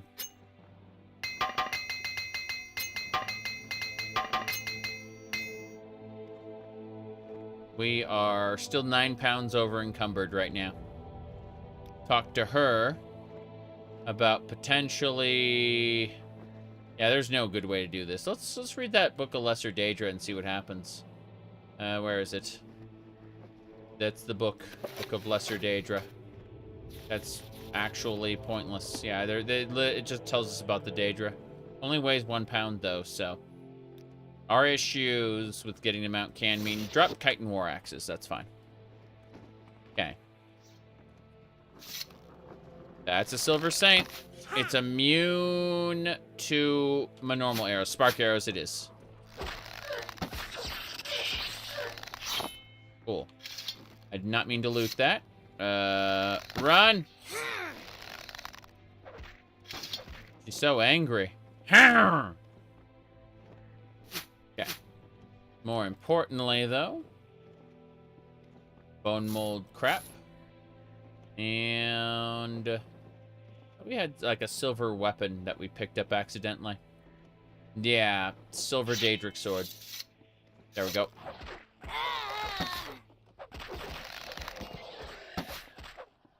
Blighted Cliffy Racer.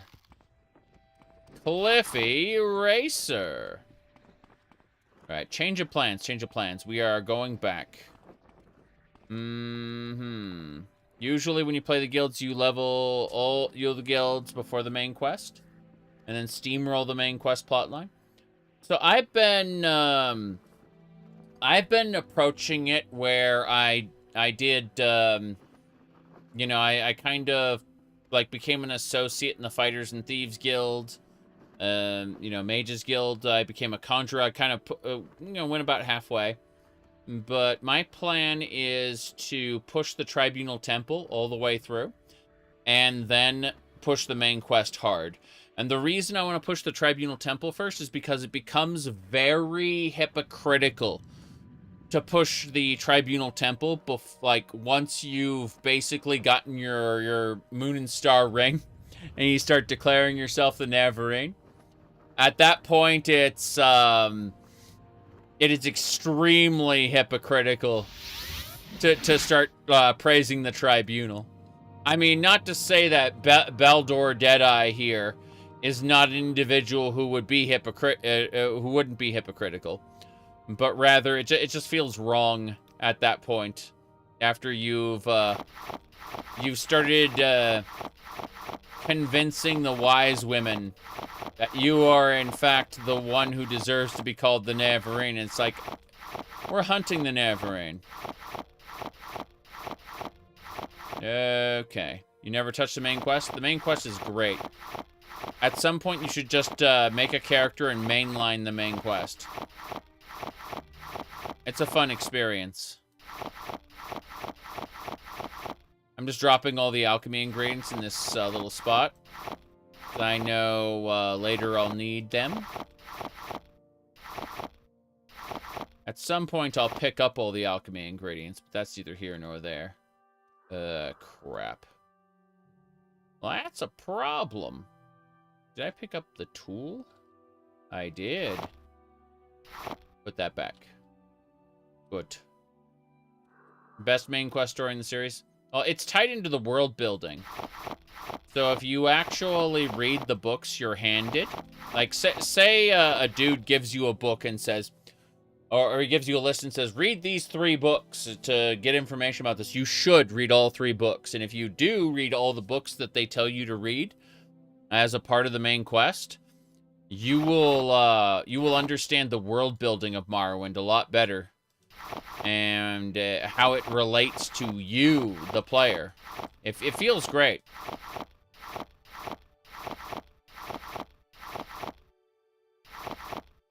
It's very easy to just click through the dialogues and be done with it, but... Oh. Yep.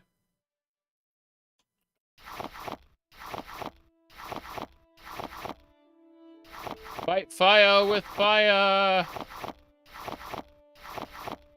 Okay. That should do it more or less for this part. What else? Baiting. Magic.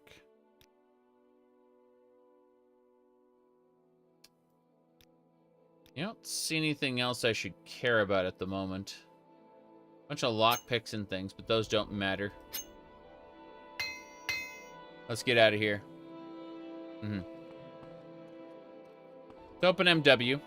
Yes. Okay, let's go ahead and teleport back out.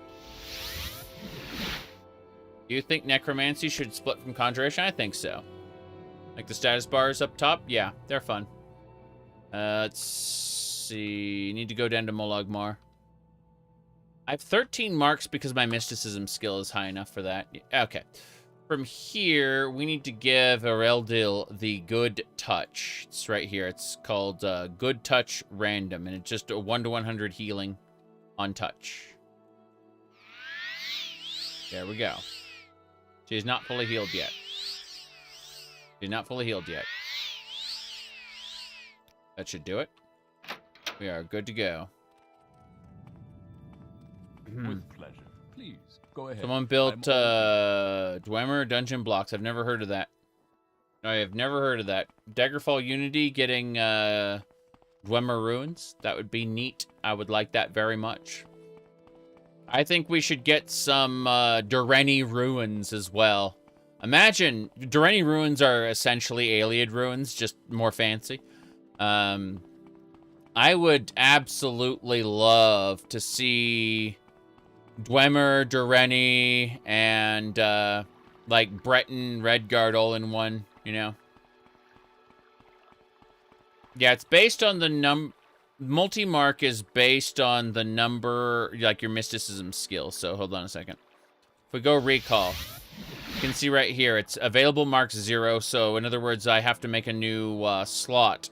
So I have to save over one of the old ones if I want to make you know, a mark to a new spot. I only have 13 marks available, and that's based on your mysticism skill. Like you start off with like 4, I think, something like that, at low skill. And you can have more marks as it goes up. Okay.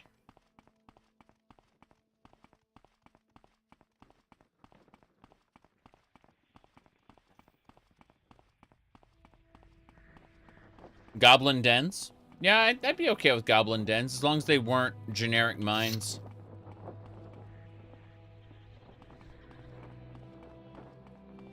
I was kind of annoyed at how absolutely, totally generic all of the goblin dens were in Oblivion.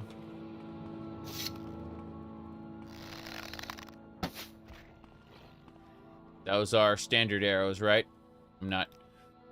Yeah, standard arrows. Okay, so that skeleton kills my... Yeah, kills my skeleton instantly. That's a problem. My summoned skeleton is dead instantly. That's an issue. Alright. We got problems. So, what I'm going to do is I'm going to tell my followers to hang out over with this guy here. Just going to hang out with him. And then I'm going to go up and fight the creatures of the night.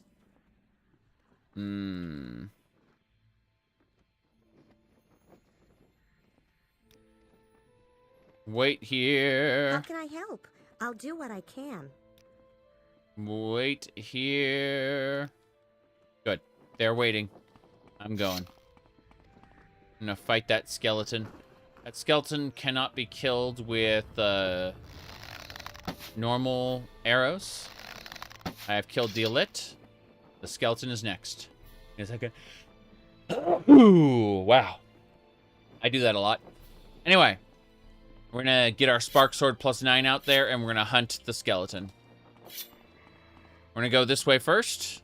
Then we're gonna veer off to the other side. Here we go. Good. Now we'll switch to our fork for normal enemies. This is an iron fork +16. So this fork has been upgraded 16 times. It's a normal fork. It cannot hurt. It cannot hurt bone golems. Snake. Snakes.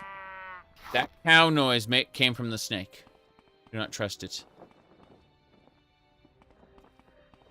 Mm-hmm.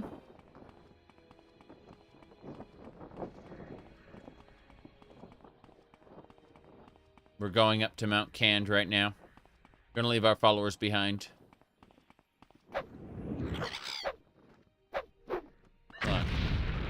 Like that Daggerfall is a decent selection of underwear. Yes, yes it does. I think one of the main reasons I play female characters in Daggerfall like every time now is because there's a clothing mod for female characters that massively, massively expands their wardrobe.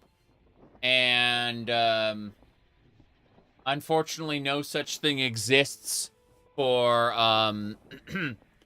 for male characters. And so, I think that's the only reason why most of my Daggerfall playthroughs were with female characters, is just the clothing selection. Whoa. Oh, look at that one. That one has... Oh, God. That's a Razorbeak. We gotta be careful. We gotta be careful. All right. Not a kite and short bow. We need the other one, the war bow. Yeah, there it is. Okay. That is a mature Razorbeak. We gotta be careful about it. No explanation for the moose snake? Nope. Mm-hmm.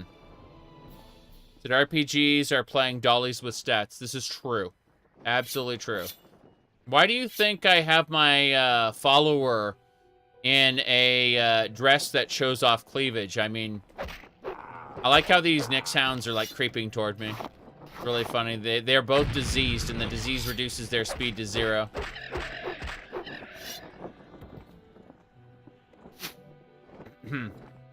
Howdy, howdy. Day's been going well. The morning was a bit more busy than I thought it would be, but all in all, I've been having fun. I installed Monster Hunter World, and that's what I want to do today. I'm going to start a stream called Monster Hunter, and, you know, people are going to be like, why isn't it the new Monster Hunter?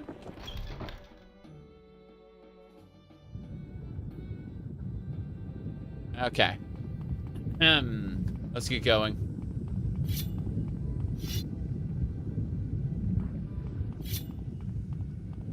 And the answer is I've never beaten Monster Hunter World, and I'd like to.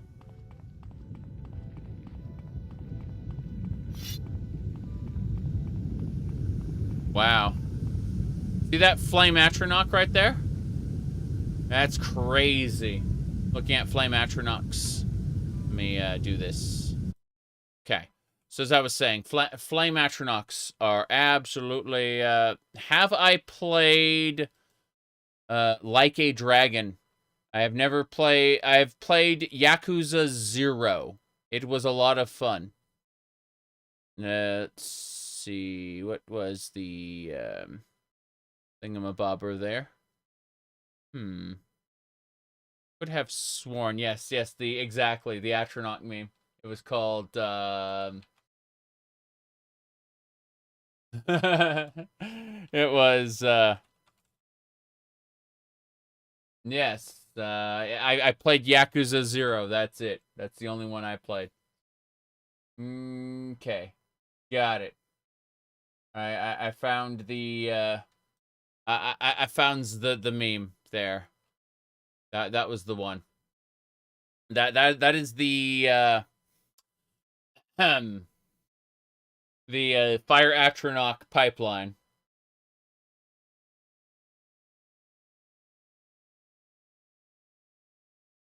Anyway.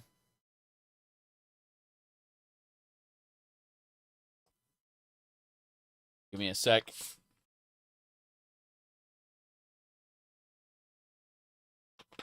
Atronach on the spectrum. Exactly.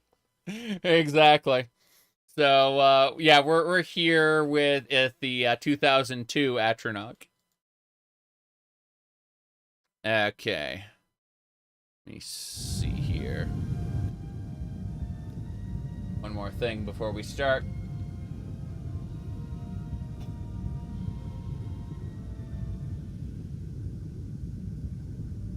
Forgot it was a pilgrimage to Mount Cand.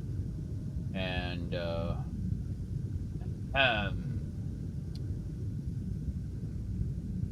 riddle.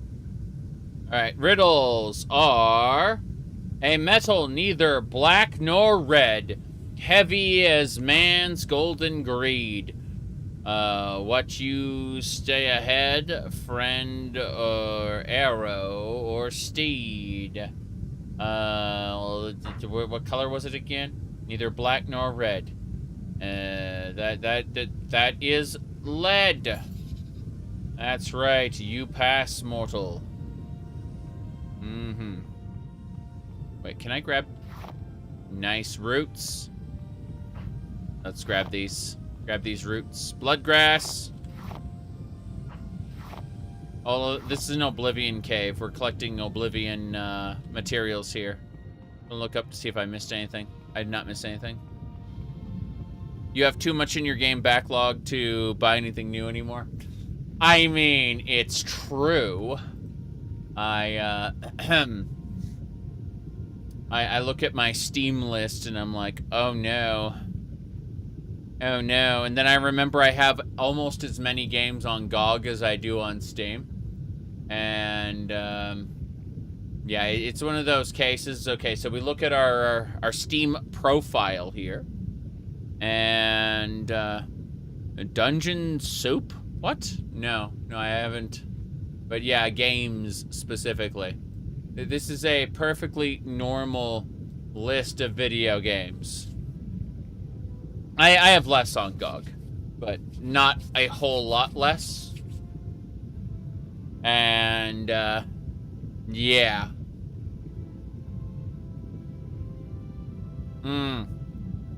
Epic Games collection. I have a few Epic Games, but after about a year of claiming free games, I just stopped. And I'm like, I'm never gonna play these. And so I just uninstalled Epic Games. All the ROMs, yes. But something people need to understand is when I play a game with an emulator, like say I play the Game Boy Donkey Kong on an emulator on a live stream, I'm not actually pirating these games, right? I've got physical copies of them, like Donkey Kong, for example, or whenever I play the Super Metroid, what do you call it, randomizer, I got Super Metroid. Like, I got all the shit that I emulate.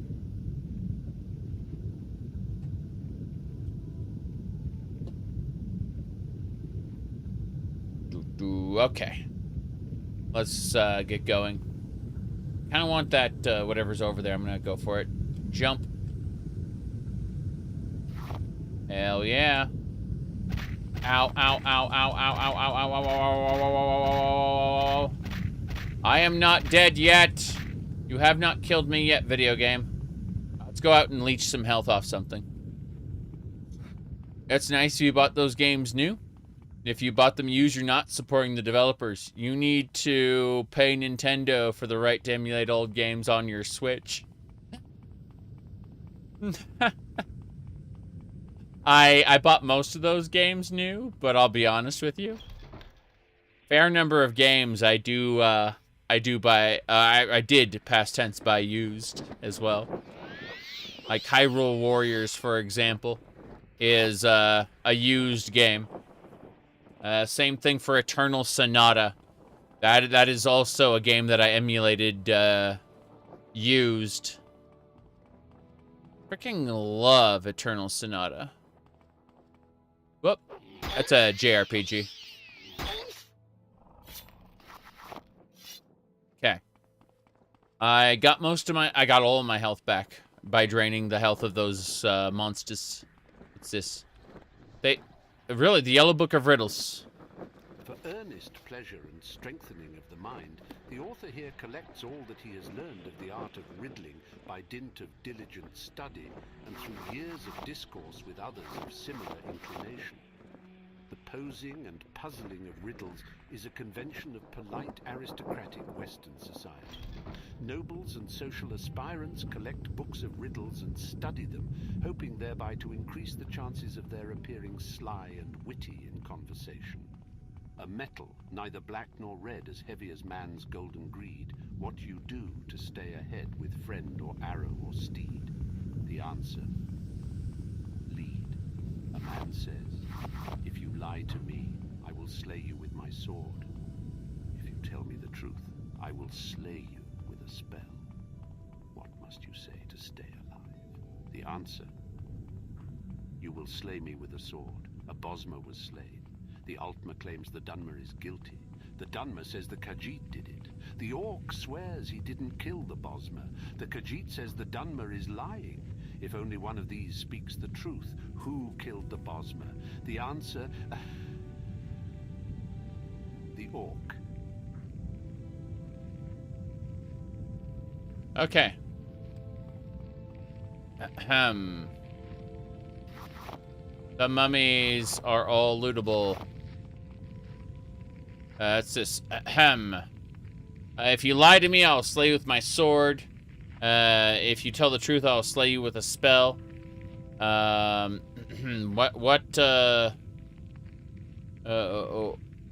yes, I was gonna say. Don't kill me! But no, the answer is slay me with your sword. You don't have one. You're a worthy opponent. Damn right I'm a worthy opponent. I just listened to the Book of Riddles.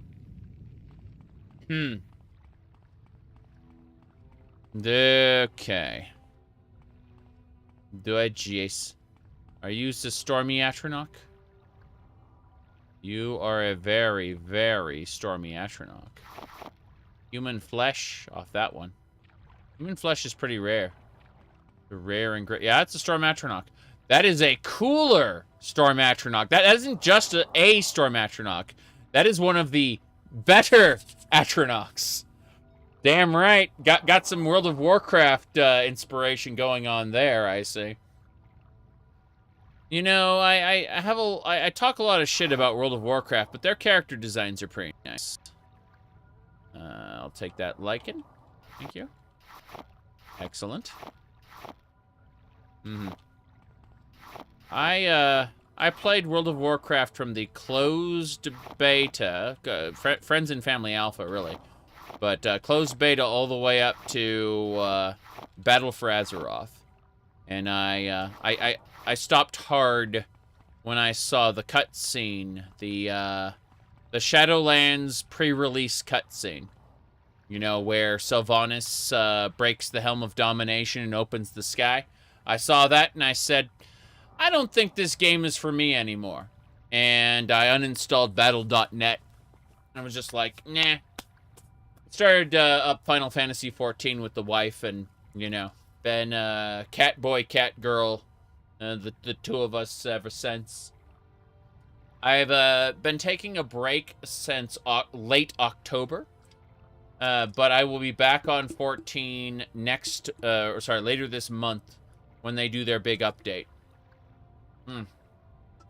I'm actually probably going to hop back on it sooner for Little Ladies Day because the outfit looks pretty good. They have heeled boots. And as I mentioned earlier, I am a sucker for heeled boots. Just saying, you know. As in lots.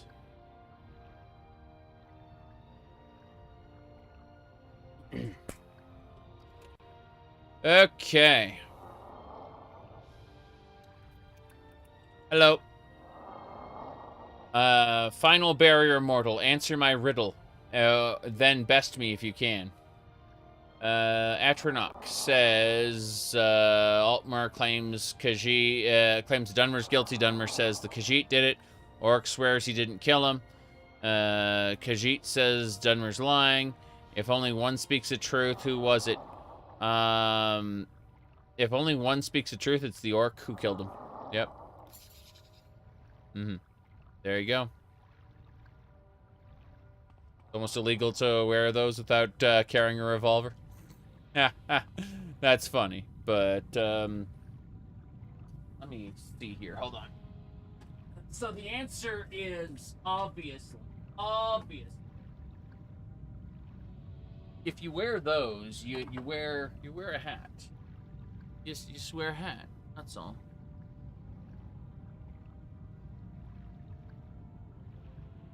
What about it?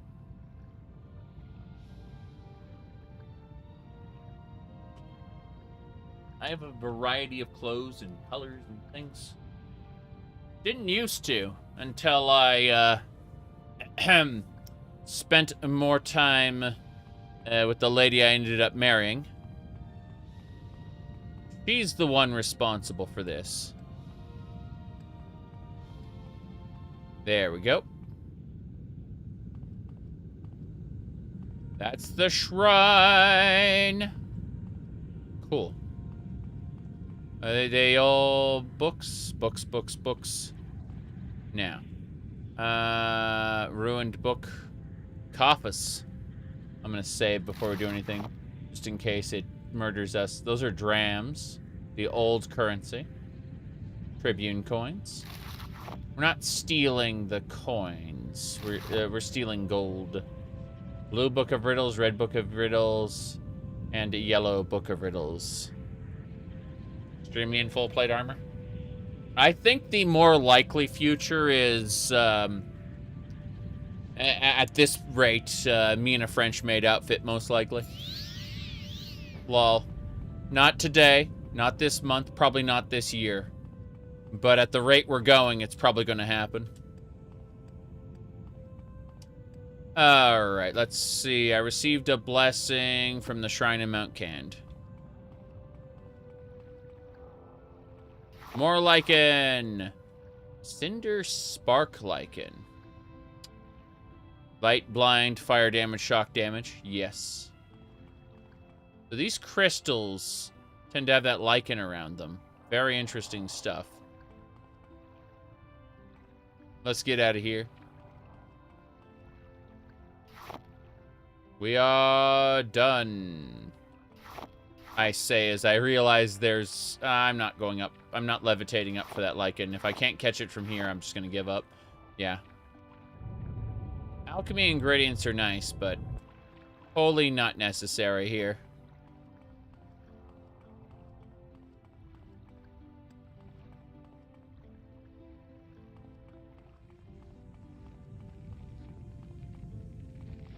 I got some really fucked up YouTube comments where it's like, people are like, you're gonna go the route of Jim Sterling. Like, what? What are you talking about? It's like, you're going to transition to a woman. Like, I don't need to. I don't have dysphoria. I just like dressing strangely. It's fun. The point is to have fun and enjoy your life. You have no memory of Mount Cand? Mount Cand is a Tribunal temple quest. That's all it is. Yep.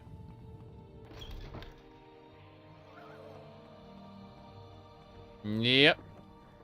100% of those people are from the closet. Yeah.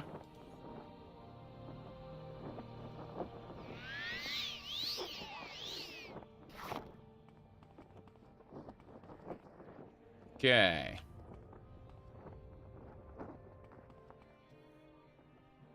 Oh, ho, ho. You find it adorable to wear your other half's clothes?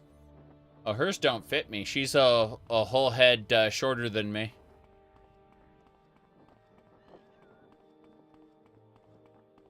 I'm 6'5", and she's closer to 6 foot.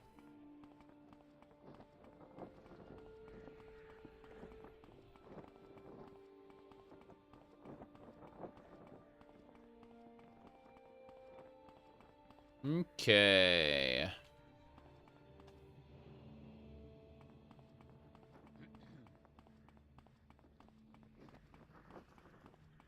Let's keep going. Hello there. These are my followers. I like good company. What can I do for you? So, Reldil, follow me.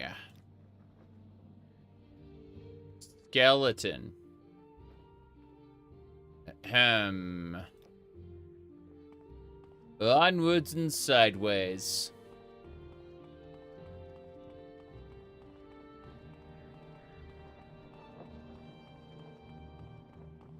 Alright, so we are going to the left.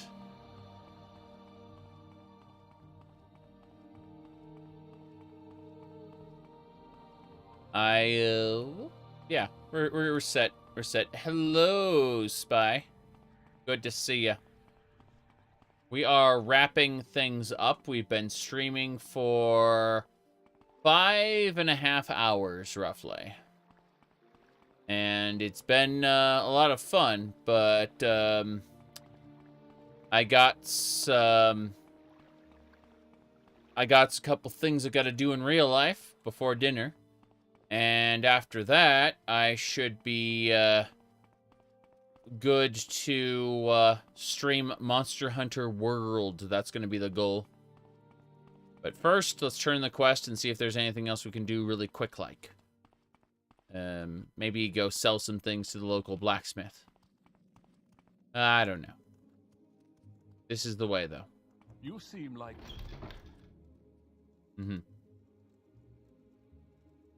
Said, all you ever wanted to do was be hunted by a sexy female Khajiit. Oof. Have you ever tried two worlds? Man, it's crazy that they put microtransactions in 2 Worlds 2 after it released. Like, it was out as a single-player game. No microtransactions.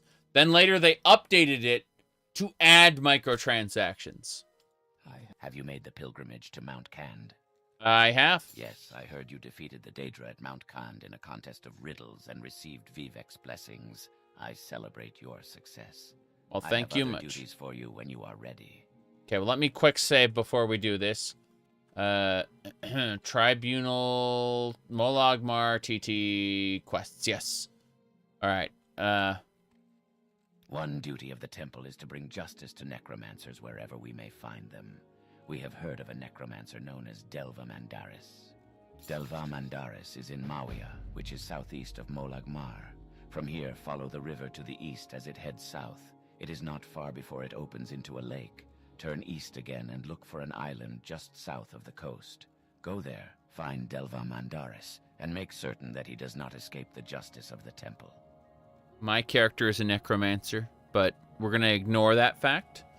And I'm just going to let you know that the mods I have guaranteed have super buffed this man. This enemy will have like an army of the undead, not just like 1 or 2, like a whole ton of undead with him. So that'll have to wait until next time. I'm going to take off. I've been having a lot of fun here. This is, we're at 5 hours and 48 minutes, it looks like, the actual time. And, yeah, it's where we're going to call it quits for now. So, I am going to be back later this evening. Probably in a couple hours, maybe a little later, I don't know for sure. But as soon as I'm back, it'll be with a Monster Hunter World stream. I'm going to start a new playthrough, because it's been like a couple years since I last played it. So I'm going to be starting from scratch. I do not remember basically anything, so I will need advice. You know, usually I do the don't give me unsolicited advice shenanigan. Well, in this case, I would like some advice. So I will see you all later, and yeah, I'll be on very soon.